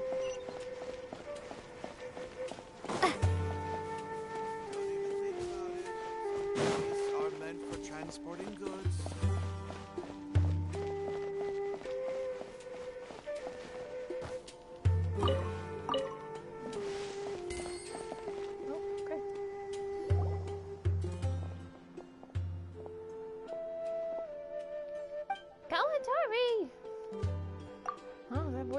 Oh, Kalantari! Huh, that voice sounds really familiar. Kalantari, I didn't expect you to sneak all the way to our village. This old bag of bones is gonna fall apart chasing you, you know?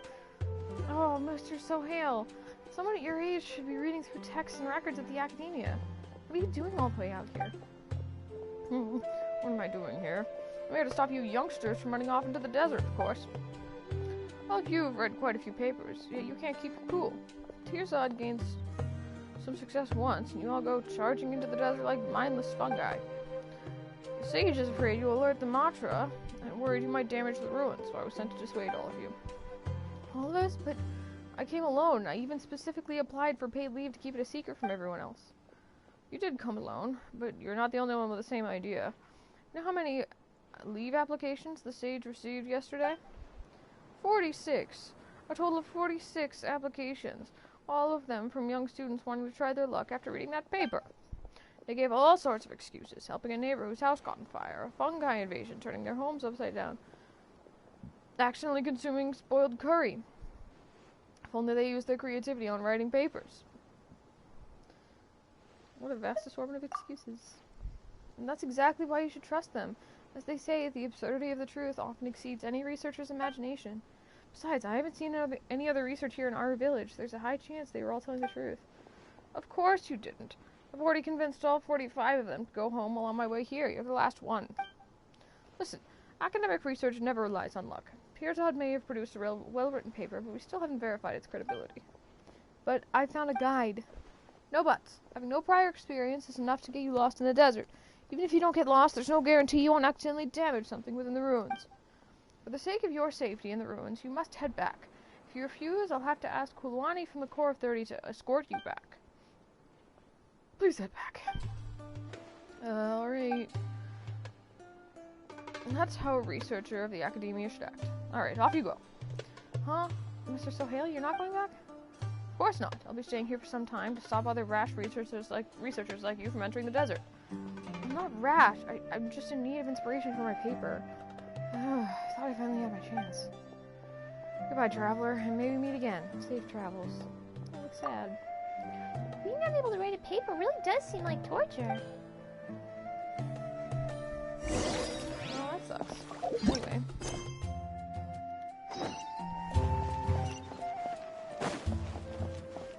Stop this.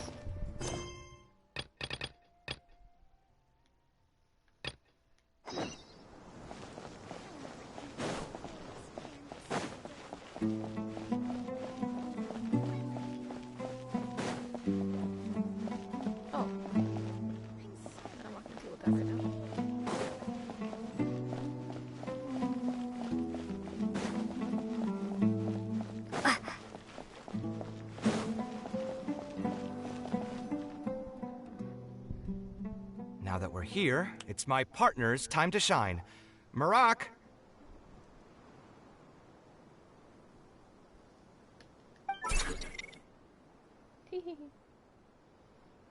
Oh, what's this?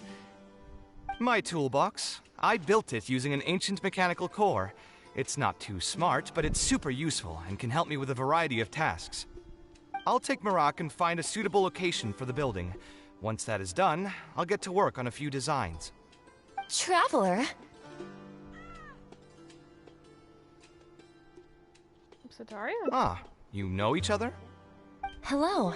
I suppose you must be Kaveh from Kasharawar. I have heard of you before.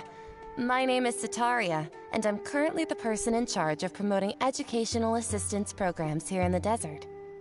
Educational assistance programs? Then you must be familiar with the local conditions here. I can't say I'm too familiar just yet, but if you have any questions, I'll try my best to answer them. I've been commissioned by Mr. Badawi to build a library in the desert. We've settled on the general design direction, but we are trying to finalize some details based on the conditions around the intended location. A library? Do you intend to open it to the public for free? That's right. I want to make sure the children will have books to read. That's fantastic! I'm sure the children will be thrilled. Right now, we don't have access to many paper books or a quiet place to read. Truth be told, this very thing has been keeping me up at night. Let me get straight to my questions, then. Can you estimate the number of children around here who'd be interested in reading? Besides the usual noise of village pedestrians, are there any other sources of noise in the village? Oh, and have any landslides occurred here recently? And also, where are the spots around the village that have been most affected by wind and erosion?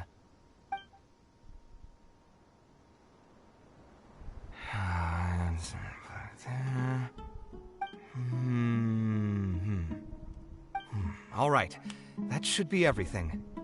Badawi, let's go over the budget again. We'll keep the building structure the same, but make the place a little bigger, so it'll be able to hold more people and get better natural light. The parts of the project that cost the most will be the insulation and ventilation materials. I'm sure you understand, no one likes to read in a place that's hot and stuffy. I want to make significant changes to the arrangement of the bookshelves, tables, and chairs. I'll go over the specifics of that shortly. I have two plans in mind.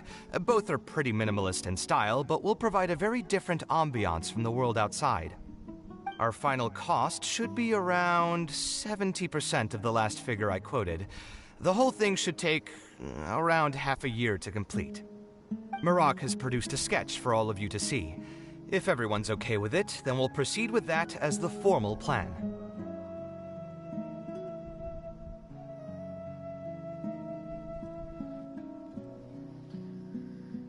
You got a new plan already? The inspiration just came to me naturally. All I did was put thoughts to paper. I must give you credit, though.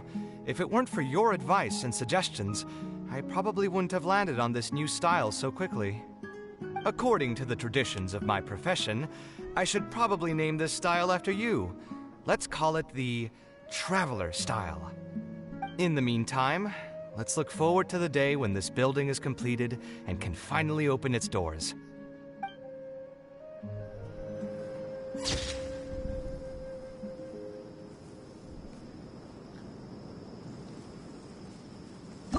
Great. Okay, I'm gonna go take Tom's.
Hopefully it'll chill my stomach out a little bit.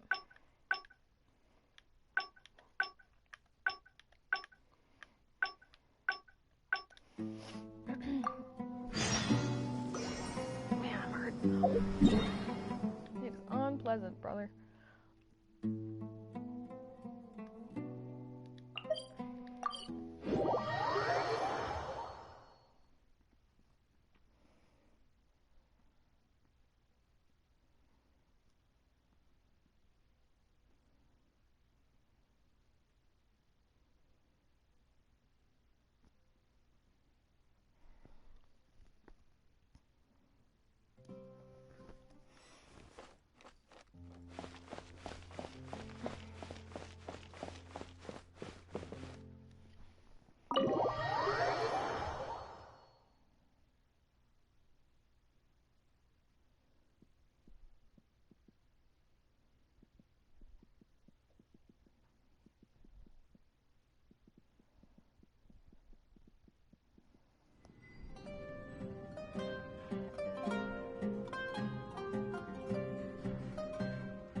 Taking this commission was truly the worst decision ever.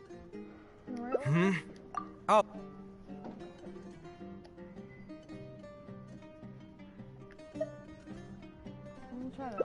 Exactly.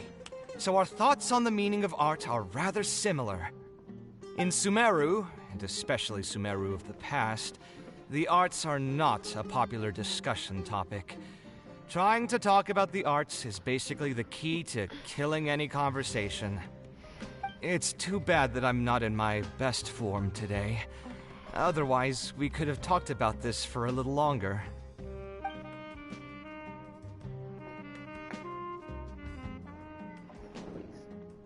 Sorry, I'm trying to turn my lamp off. There we go. Holly still looks dejected, and even the wine didn't help smooth it. Alright, okay, see it again. I'll do something else, clear your mind. Sounds great to me. I don't even want to think about this project anymore. But what should we do? It's probably not a good idea to just drink until I pass out here. No, it's not.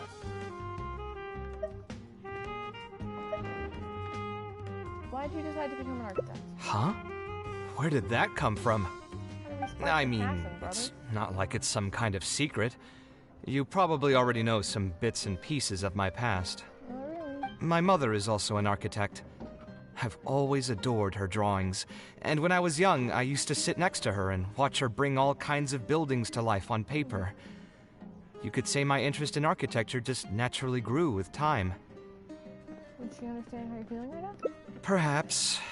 In fact, I have also seen my mother argue with her clients, but she would always quickly find the motivation to return to her work. Unfortunately, I've barely had any contact with her since she remarried and moved abroad. Even if I wanted to ask her about her ability to stay positive after an argument, it would seem rude to barge into her life again over something as trivial as that. I did remember something else, though. When my mother left, she only carried some small personal luggage with her. She left most of the belongings in the house to me. At the time, she even told me that it would be great if I could learn a few lessons from her life experiences, so my life and career could go a little more smoothly. I hadn't quite come to grips with my emotions, and didn't really have it in me to go through any sentimental items, so I just packed anything with memories away in a box and haven't reopened it since. It's been a really long time. Now that so many years have passed, maybe I have finally developed the maturity I need to face those memories without losing my mind. Yeah, I should dig it out and take a look.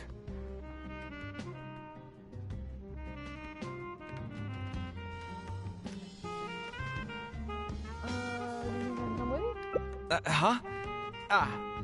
Sorry, I've had too much to drink and wasn't thinking clearly. You're right. I should do these kinds of things with the support of a friend.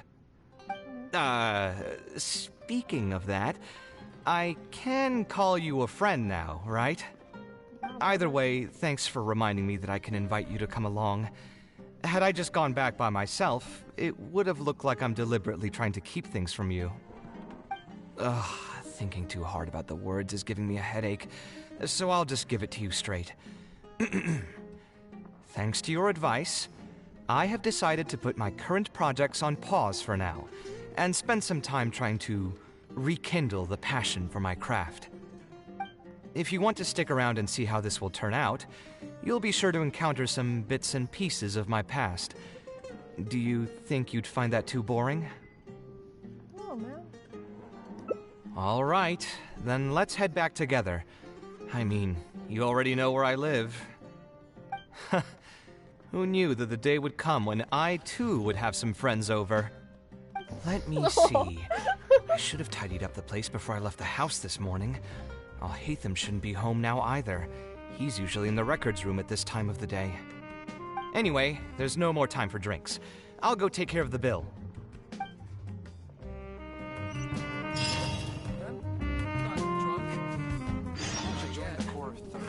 Your theory is just putting the cart before the horse.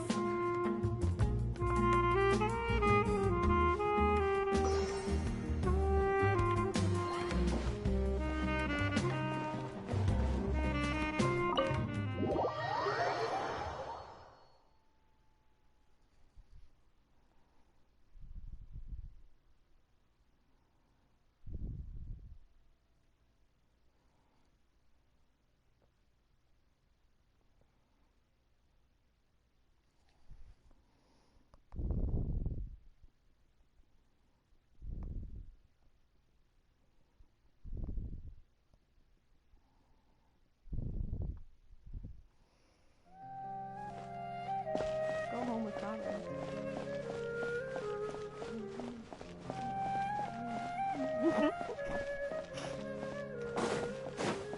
Gladly going through this quest.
Alhaitham isn't in, so feel free to sit wherever.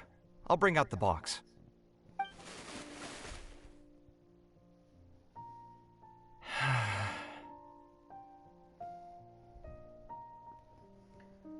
What's wrong? Oh, nothing. I just didn't realize how much time had passed. The box is pretty dusty, which means it's already been a while since I've moved into this place, and many years since my mother moved to Fontaine. I'm happy for her. I hope she'll be able to find happiness there. She raised me all by herself after my father passed away. It definitely wasn't easy for her. Anyway, enough about that. Let's see what I packed into this box. What are all these things? A little drawing? Is that a drawing? Oh, I remember now. This is a drawing I made in Port Ormos. Obviously, I wouldn't call it anything special now, but I was less than 5 years old when I made this drawing. That's more than 20 years ago. Wow. You could say it's pretty good for a child of that age. Good to know. Now that I've said that out loud, I suppose I do have some level of artistic talent, right? Yeah, sounds okay. Criticism and self-doubt have always been a part of the artistic process. Without criticism, there can be no improvement. It's normal for me to question my abilities from time to time. Sure, but... I admit that I may have spent a little too long questioning myself this time around, but as you know, the heart tends to dwell on whatever it pleases. Anyway, never mind. The more I talk about it, the less confident I feel. Let's see what else we have in the box. Ah, my building blocks! It's been years since I've last seen these. When I was a kid, I used to stack them super high, and could even stabilize the tower to keep it from tumbling over. Oh, and this blueprint. I made it by copying my mother's sketch, and the aspect ratio was horrendous. It's still technically the first blueprint I made myself, though. Aww. I was super proud of myself when I finished it, and put it in the same pile as my mother's sketches, hoping she'd notice and compliment me for my good work. Unfortunately, my mother didn't realize that I had put it there. When she had a meeting with a client the next day, she handed my blueprint to him by mistake. The client was completely confused by this new blueprint, but apparently he felt too tongue-tied to question such a famous architect. It was only a few days later that he finally gathered up the courage to pay my mother a visit. He asked, "The door in this blueprint is even taller than the roof. Is this supposed to be part of the design?" What happened after that? My mother took me with her to personally apologize to the client several times. She didn't scold me about it in private, though. Instead, she went over all the steps required to draw a good blueprint, and was very patient throughout the whole process. I still remember it like it was yesterday. Let's see, is there anything else left in this box? What was this again? A diary? Notebook with a lock? Ah, this is my mother's notebook. She used to write and sketch in it all the time. When I was a child, I used to be super fascinated by this notebook, and always pestered my mother to let me read it. After asking her a few times, she told me that I could read it as long as I could guess the password.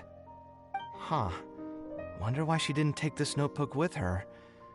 Did she leave it to me on purpose?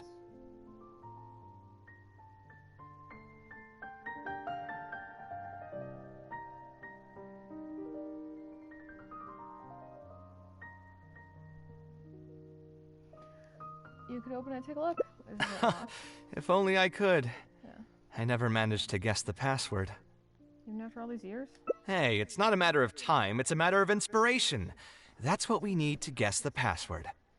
Who knows? Maybe this time something will click in my head, and the answer will just present itself. Let me think. What could it be?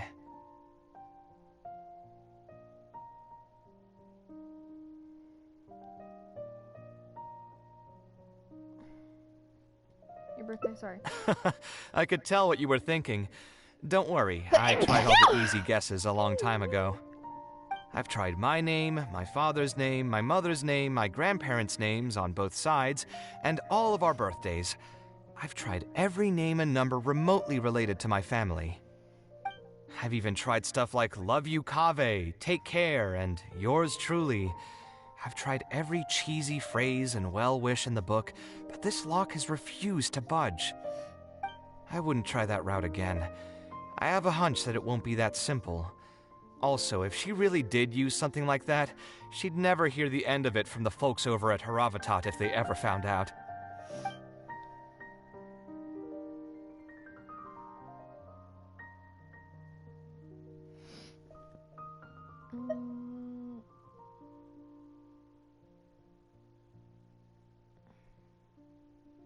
Try asking some old acquaintances, yeah. So we could find someone who was close to my mother and see if they might know anything? I see what you're saying, I don't know your mom, but Kave. who should we talk to for that? My mother was never really the one to be social. My father was the one with more friends, but all those connections were severed when he died. Let me think. Is there still someone at the academia who would know my mother? Ah, actually, there is someone. Professor Zaha Hadi.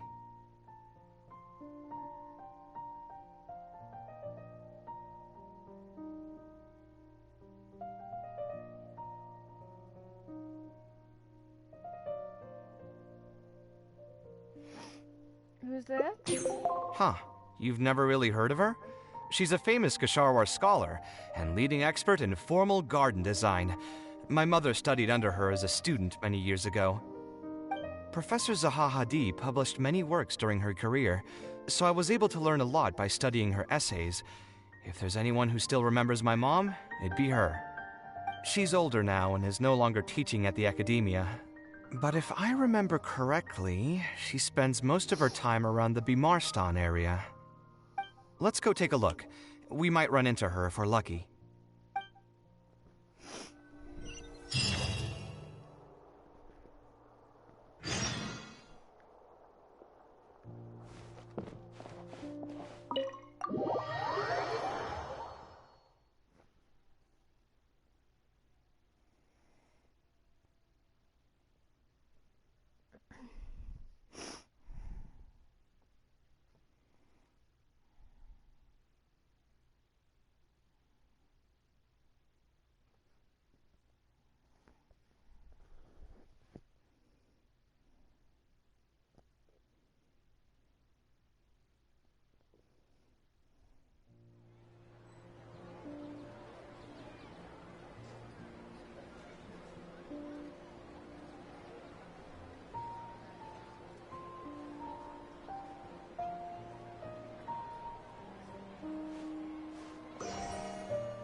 What am I supposed to do now?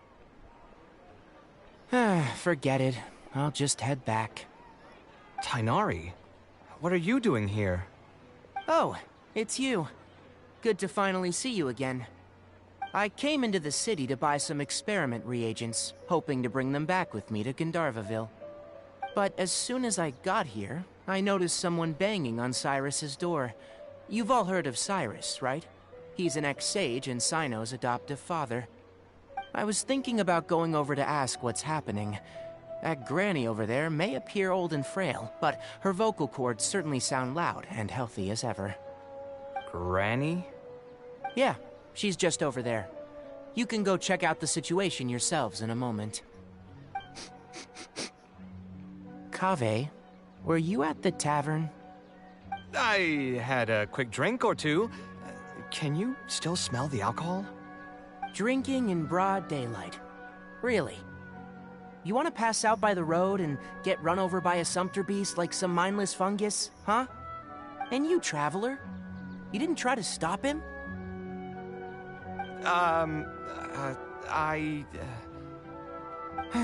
You look like a wreck, Kave.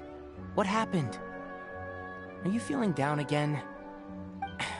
You know what? I'm hosting a meal at Pardistii tomorrow evening. Do you want to come? Huh? Oh, I had no idea. Let me think for a moment. I'll come if I can find some time. All right. Then I'll plan on reserving 2 seats for you. I'll be heading back to Gandharvaville for now.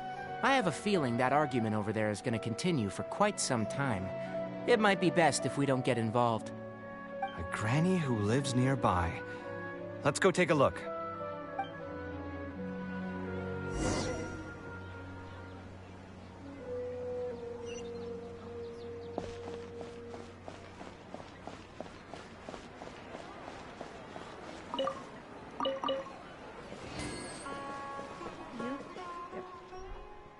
Ha! So, plan on keeping yourself locked in there, huh? Fine by me. If you're not going to come out, then I'm not going to leave. My tomato was growing so well, it had all the potential to become the best tomato this year, and you cut it straight from the vine. I already told you I had nothing to do with it. Why would I take a tomato that's still weeks from ripening? You'd have to be awfully green as an investigator to think it was me. You see, the word green here can refer to both the color of the tomato and the fact that your skills could use some. Enough nonsense! Just come out and face me, you coward! You're out of your mind. If I've actually done something wrong, then get a mantra and pull me out by force, why don't ya? Oh, why you?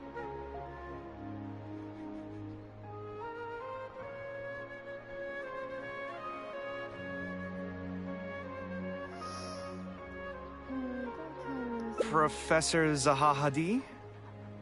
And who are you? Oh, Kaveh. Fancy seeing you here. How long has it been? Come on, get over here and let the professor take a good look at you. Not bad, not bad. You've grown taller again. Professor, what's going on here? It's no big deal, really. A few of us old scholars got bored in our retirement and decided to put together a vegetable growing competition.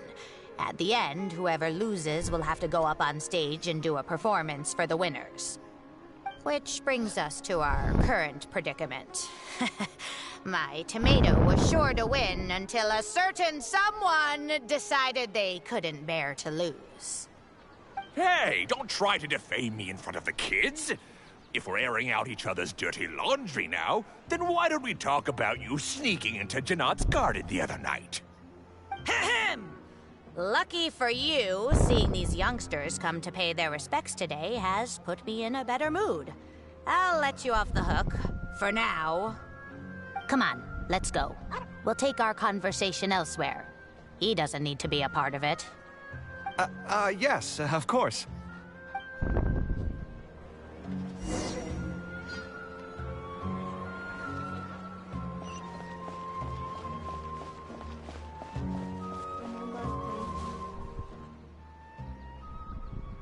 Is Faranak still doing well? Yes, as far as I know. She left for Fontaine some time ago and started a new life for herself. She's still doing work related to architecture, though. Ah, yes. I did hear about that. Did that upset you at all? No, not at all. She's already sacrificed a lot raising me as a single mother. That's good to hear. Your mother did struggle quite a bit those few years. It's probably a good thing that she found a new place to call home. Sometimes I wonder if things were harder for her because she was so beautiful. People were always drawn to her beauty first, only to realize she had a sensitive and vulnerable heart underneath. She was still quite young when she first joined my class as a student. Beautiful and radiant with her golden hair, yet quiet and single-minded. She seemed like a lass from some aristocratic house who was seeing the outside world for the first time. She had to make a lot of drastic changes in her life to raise you on her own. Even during her time in the academia, she was a thorough perfectionist. If she was unsatisfied with something she had made, she'd insist on redoing it, even if I was perfectly happy with it. She had many admirers, and they'd always fill up the first few rows of seats, hoping they could get closer to her sitting in the first row. If it were any of my other classes, you'd have found nobody sitting in the front. But every time I saw her, she was always in that same rigid pose. She'd have one hand on her forehead with the other clutching her pencil. Her eyebrows would be knitted in a frown as she concentrated on the blueprint in front of her. I'm sure she had many difficult moments in her life. How did she cope with the stress? I'm not too sure.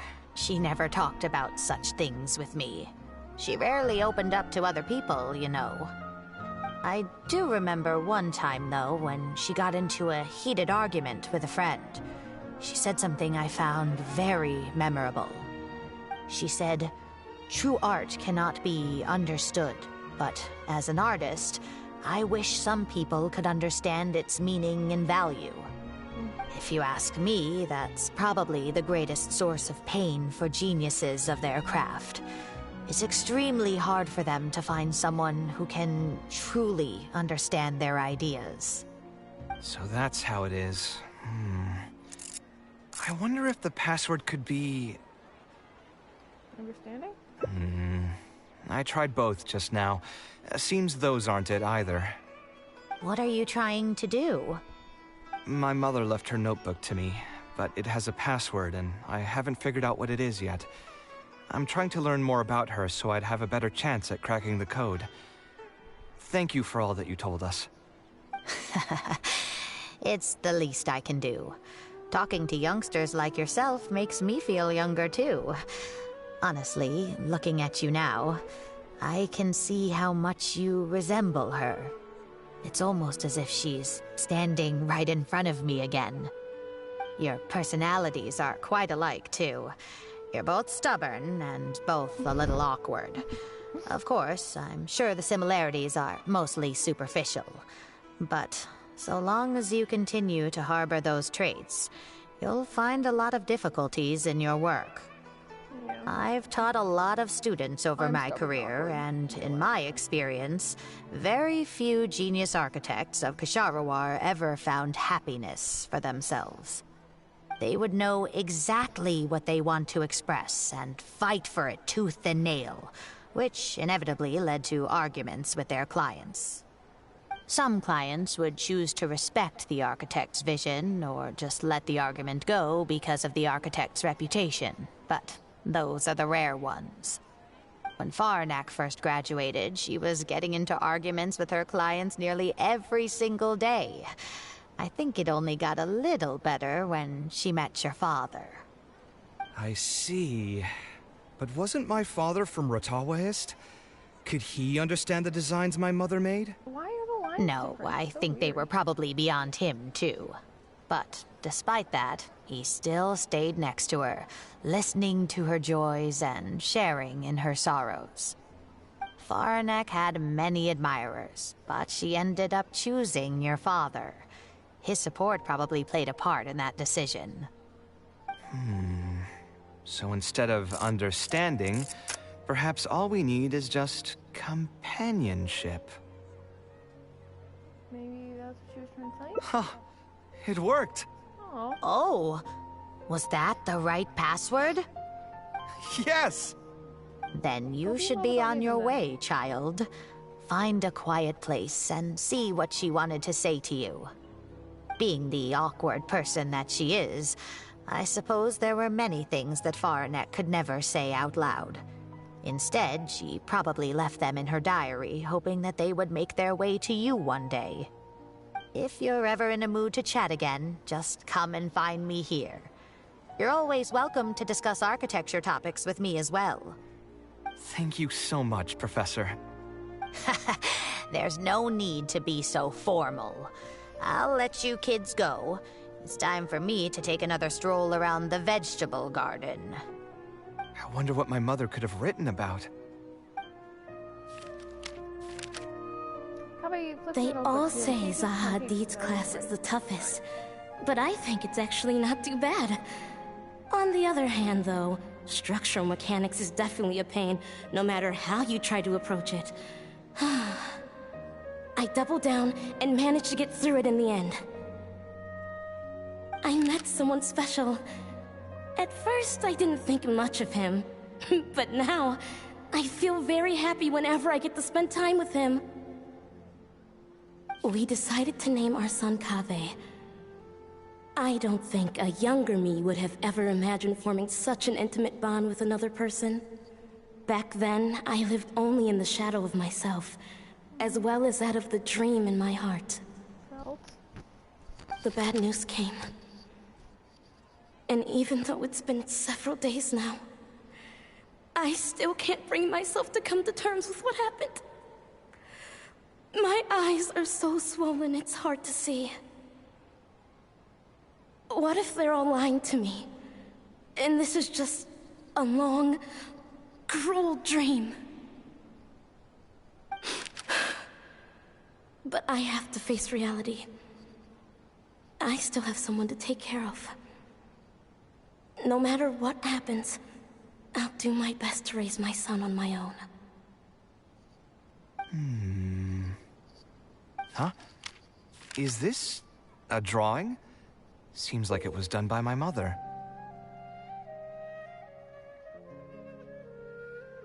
Interesting. This blonde man was probably my father. But who are the other people in the picture? Huh? Why do a few of them look somewhat familiar? Yeah, they do seem familiar. From the dates in the notebook, she probably drew this more than 30 years ago. I hadn't even been born yet. Maybe we were thinking too much. Oh, there are a few lines written in the diary about this as well. The one who invited us to the gathering is a talkative woman. Including us, 3 couples showed up. There was also a person who came alone. The talkative woman introduced everyone to each other. She spoke really quickly, so I couldn't quite catch everything she said, but I also didn't feel like asking her to repeat herself. My husband seems to be friends with the man with long ears. I couldn't really join their conversation, so I've resigned myself to sitting in a corner and drawing in my notebook. I don't think I'd be able to become friends with any of these people. Especially that stiff-looking couple. That man is certainly very handsome, but he would constantly alternate between disjointed and serious ways of talking. His wife is a bit more bearable.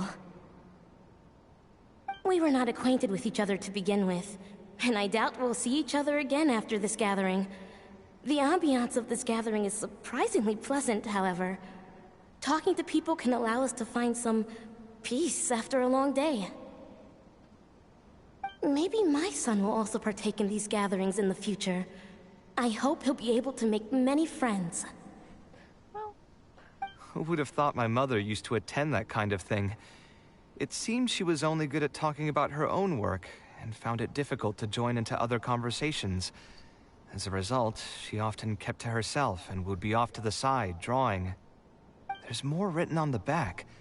Oh, it seems like it was written to me. Kaveh. I was both overjoyed and distressed when I learned of your decision to continue your studies in Kasharwar. You are very talented, and I am confident that you will become an architect of much acclaim. However, the more talented you are as an artist, the more misery and anguish you may encounter. No one will be able to help you during your journey as an artist. But outside of your life as a creator, you can learn to form connections with other people and enjoy many other things in life. It's the only way to alleviate your suffering. Whenever you feel down, seek out a friend to sit and have a chat. You can accumulate joy and fulfillment by spending time with them. The positive feelings you gain will get you through the long and difficult years. Never forget that companionship, is the most important thing of all. So that's the answer she prepared for me. She really thought long and hard about me and my future. Well, now that I've read her words, do you think I should accept Tainari's invite and attend that dinner at Pardis Di? Wait, you're actually considering not going? The thought definitely crossed my mind. No. Although it'd be nice to get together with friends and chat the night away, I don't want to bring down other people's moods because I'm sad.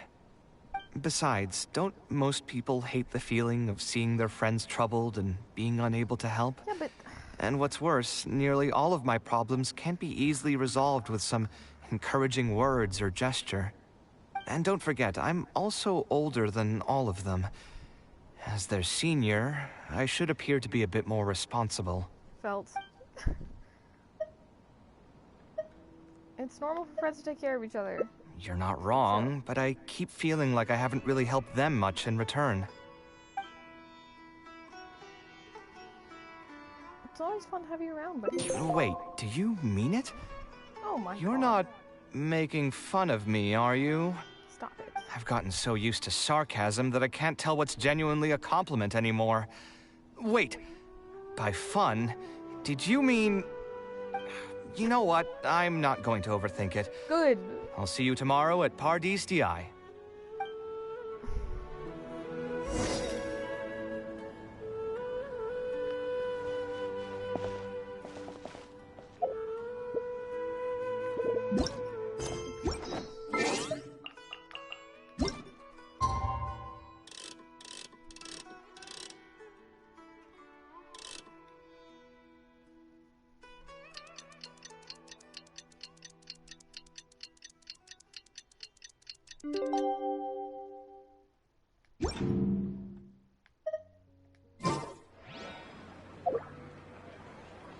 Oh, did that count as a day still? Okay.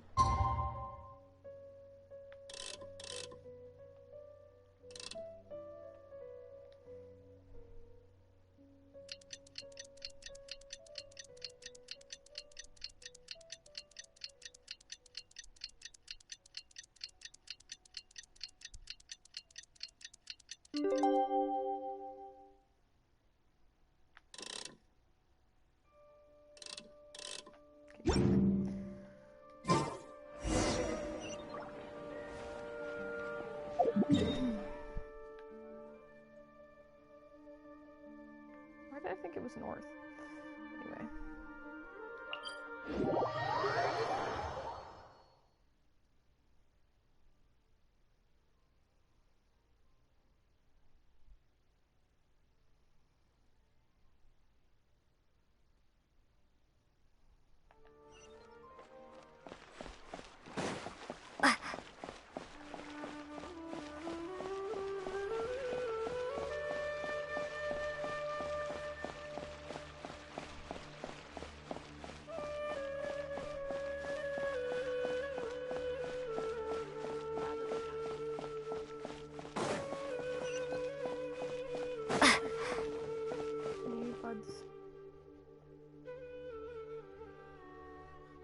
Alhaitham also got my invite, right?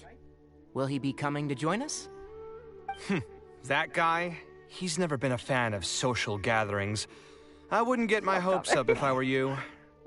Are you sure? All right then. I guess we won't wait for him. Yeah, let's go. I mean... Maybe we should give him a little more time. Good job. We can keep chatting for a while longer. Oh my God. Oh, sure. You still haven't told me, what's the occasion for getting us together here at Pardis Di?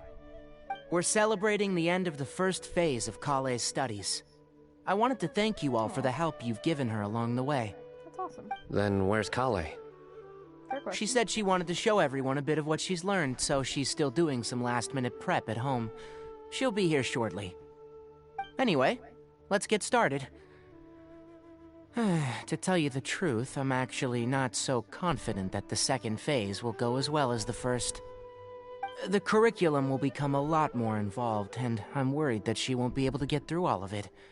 I was hoping we could brainstorm about it together before she gets here. I knew this wouldn't be just a simple free dinner. Is that why you also invited Alhaitham? Yes, I thought it would be good if we could all put our heads together about this. Anyway, let's take a quick trip down memory lane. What did you guys do when you ran into a problem that you didn't know how to solve? Or got assigned a project that you knew you weren't gonna finish on time? Never happened to me. I'd just pull another all-nighter. You two are hopeless. Does anyone have a more useful answer to the question? Adjust the pace of the curriculum. Ooh, that's a good point. Confidence is the most important thing. Once you lose your sense of confidence, it'll become all but impossible to find the motivation to study. Now that is very meaningful. This could be a potential direction. I have already redesigned the literacy curriculum, and I was originally hoping to ask Alhaitham for his opinion, but... It's very simple. Instead of focusing on the amount of material you would like to teach, focus on the amount the student would be able to remember. Wow, you actually showed up. I could probably count the number of times you've actually come to gatherings like this on just one hand. It's still more than the number of times you've managed to get a proposal approved on the first try. As long as you're still aware. So, what made the difference this time? Are you looking to drink your sorrows away with some friends? That's your purpose for being here, not mine. Don't project your ways of thinking onto me. So you're saying the only reason you came is to help Tainari with his brainstorming? Precisely. Kale will have a long road in front of her. Hey, just to get one thing clear. Even if Kale manages to make her way to the academia, we cannot let her enroll in her Avatat. Kasharawar is obviously the best choice for her. She's been a trainee forest ranger for so long, she'll definitely be good with her hands. What are you saying? Spontamad is the better choice. It's where I graduated from, after all. Then what about Amorta? That's the Darshan her master actually graduated from. There are only 2 other Darshans left. We might as well select all of them on her enrollment application. I'm trying to have a serious discussion here. Traveler, you aren't associated with any of the 6 Darshans. In your opinion, which Darshan would be the best choice for Kale? She should finish the second phase of her studies. Well said. Agreed. And my goal in inviting you here was to gather some thoughts on the execution of this second phase. Phase 2 far exceeds Phase 1 in both curriculum complexity and the speed of instruction. I hope Kale has prepared herself for what is coming. Hey, what are you thinking now? Please don't tell me you're planning on lending her those abstruse books from your home library. Actually, I was thinking about lending her a professions guide. I'll make sure to write, "Don't become an architect" on the front page of that. But you love your job, man. You're right. I can't deny that. Is there another phase after Phase 2? What's the ultimate goal of all of this? Are we trying to prepare her for a job in the academia? We don't need to think that far ahead. Hold that thought, though. I think my vegetables are done. He's cooking for everyone. What a cute TV. I'm telling you, that client had no idea what he was talking about. No matter what I did, he had something bad to say about it. Lightweight. Have you considered finding another client? They're all the same. I haven't had a good night's sleep for months now. Who do they think they are, ordering me to alter my design over and over again just because they have some Mora? It's too late now to change careers. You might as well try to find some joy in the pain. Besides, you'll be getting up in the middle of the night to make edits to your own design even when the client doesn't request it. No! That's not true. Cheer up, Kaveh. I'll tell you a new joke. We'll save that for the end, Sino. You can keep it to yourself until then. Whatever. I'm not going to use my brain anymore. Let's drink tonight to our heart's content.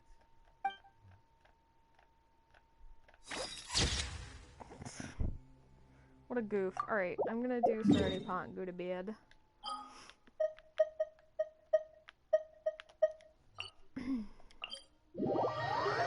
It's late. I should have gone to bed earlier, probably. But normally I get up early, but I am not gonna go to dance tomorrow. So it's okay. Because I'm not getting up early. But normally I would. Okay. We have put in much work of late, and to much avail. Slowly but surely, the area is coming to life.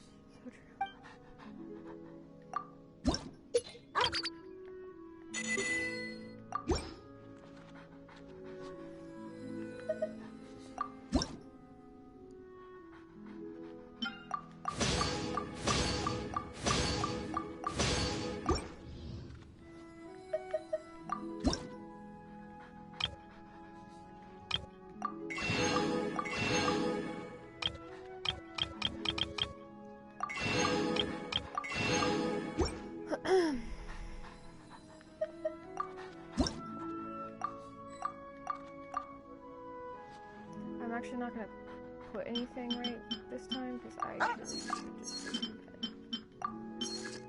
Oh no! What do I need?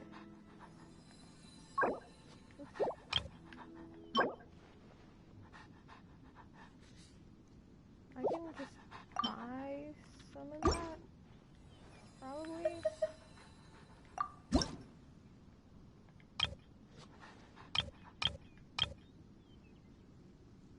I don't know how many I need. 2. Oh, that was 20? Okay, well, you know.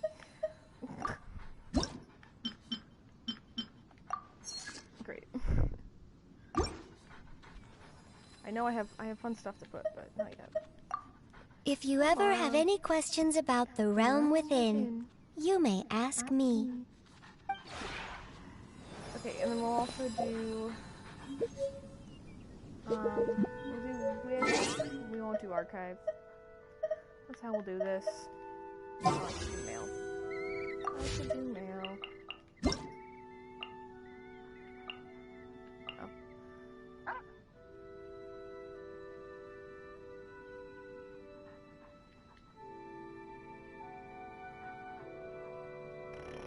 When did I claim that? That's weird. Anyway.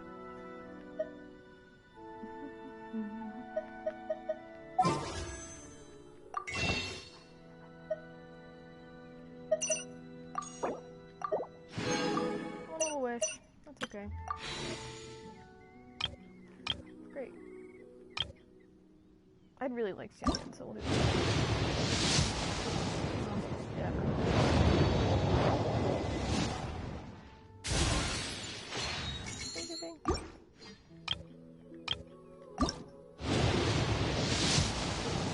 Woo, yay! Purple. Wait, is that gold? No, it's... Oh, okay. Well, you know, that's fine. That's for... Still good. Use Constellation, we'll do it.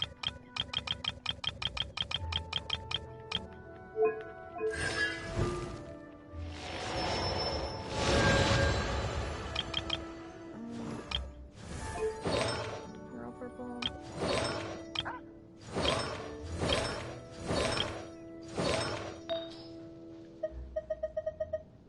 Nothing.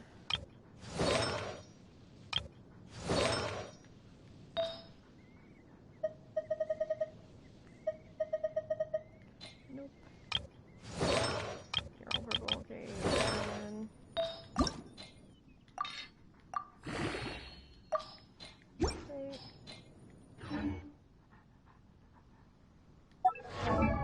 Wait, that's it. Okay. Smell you later.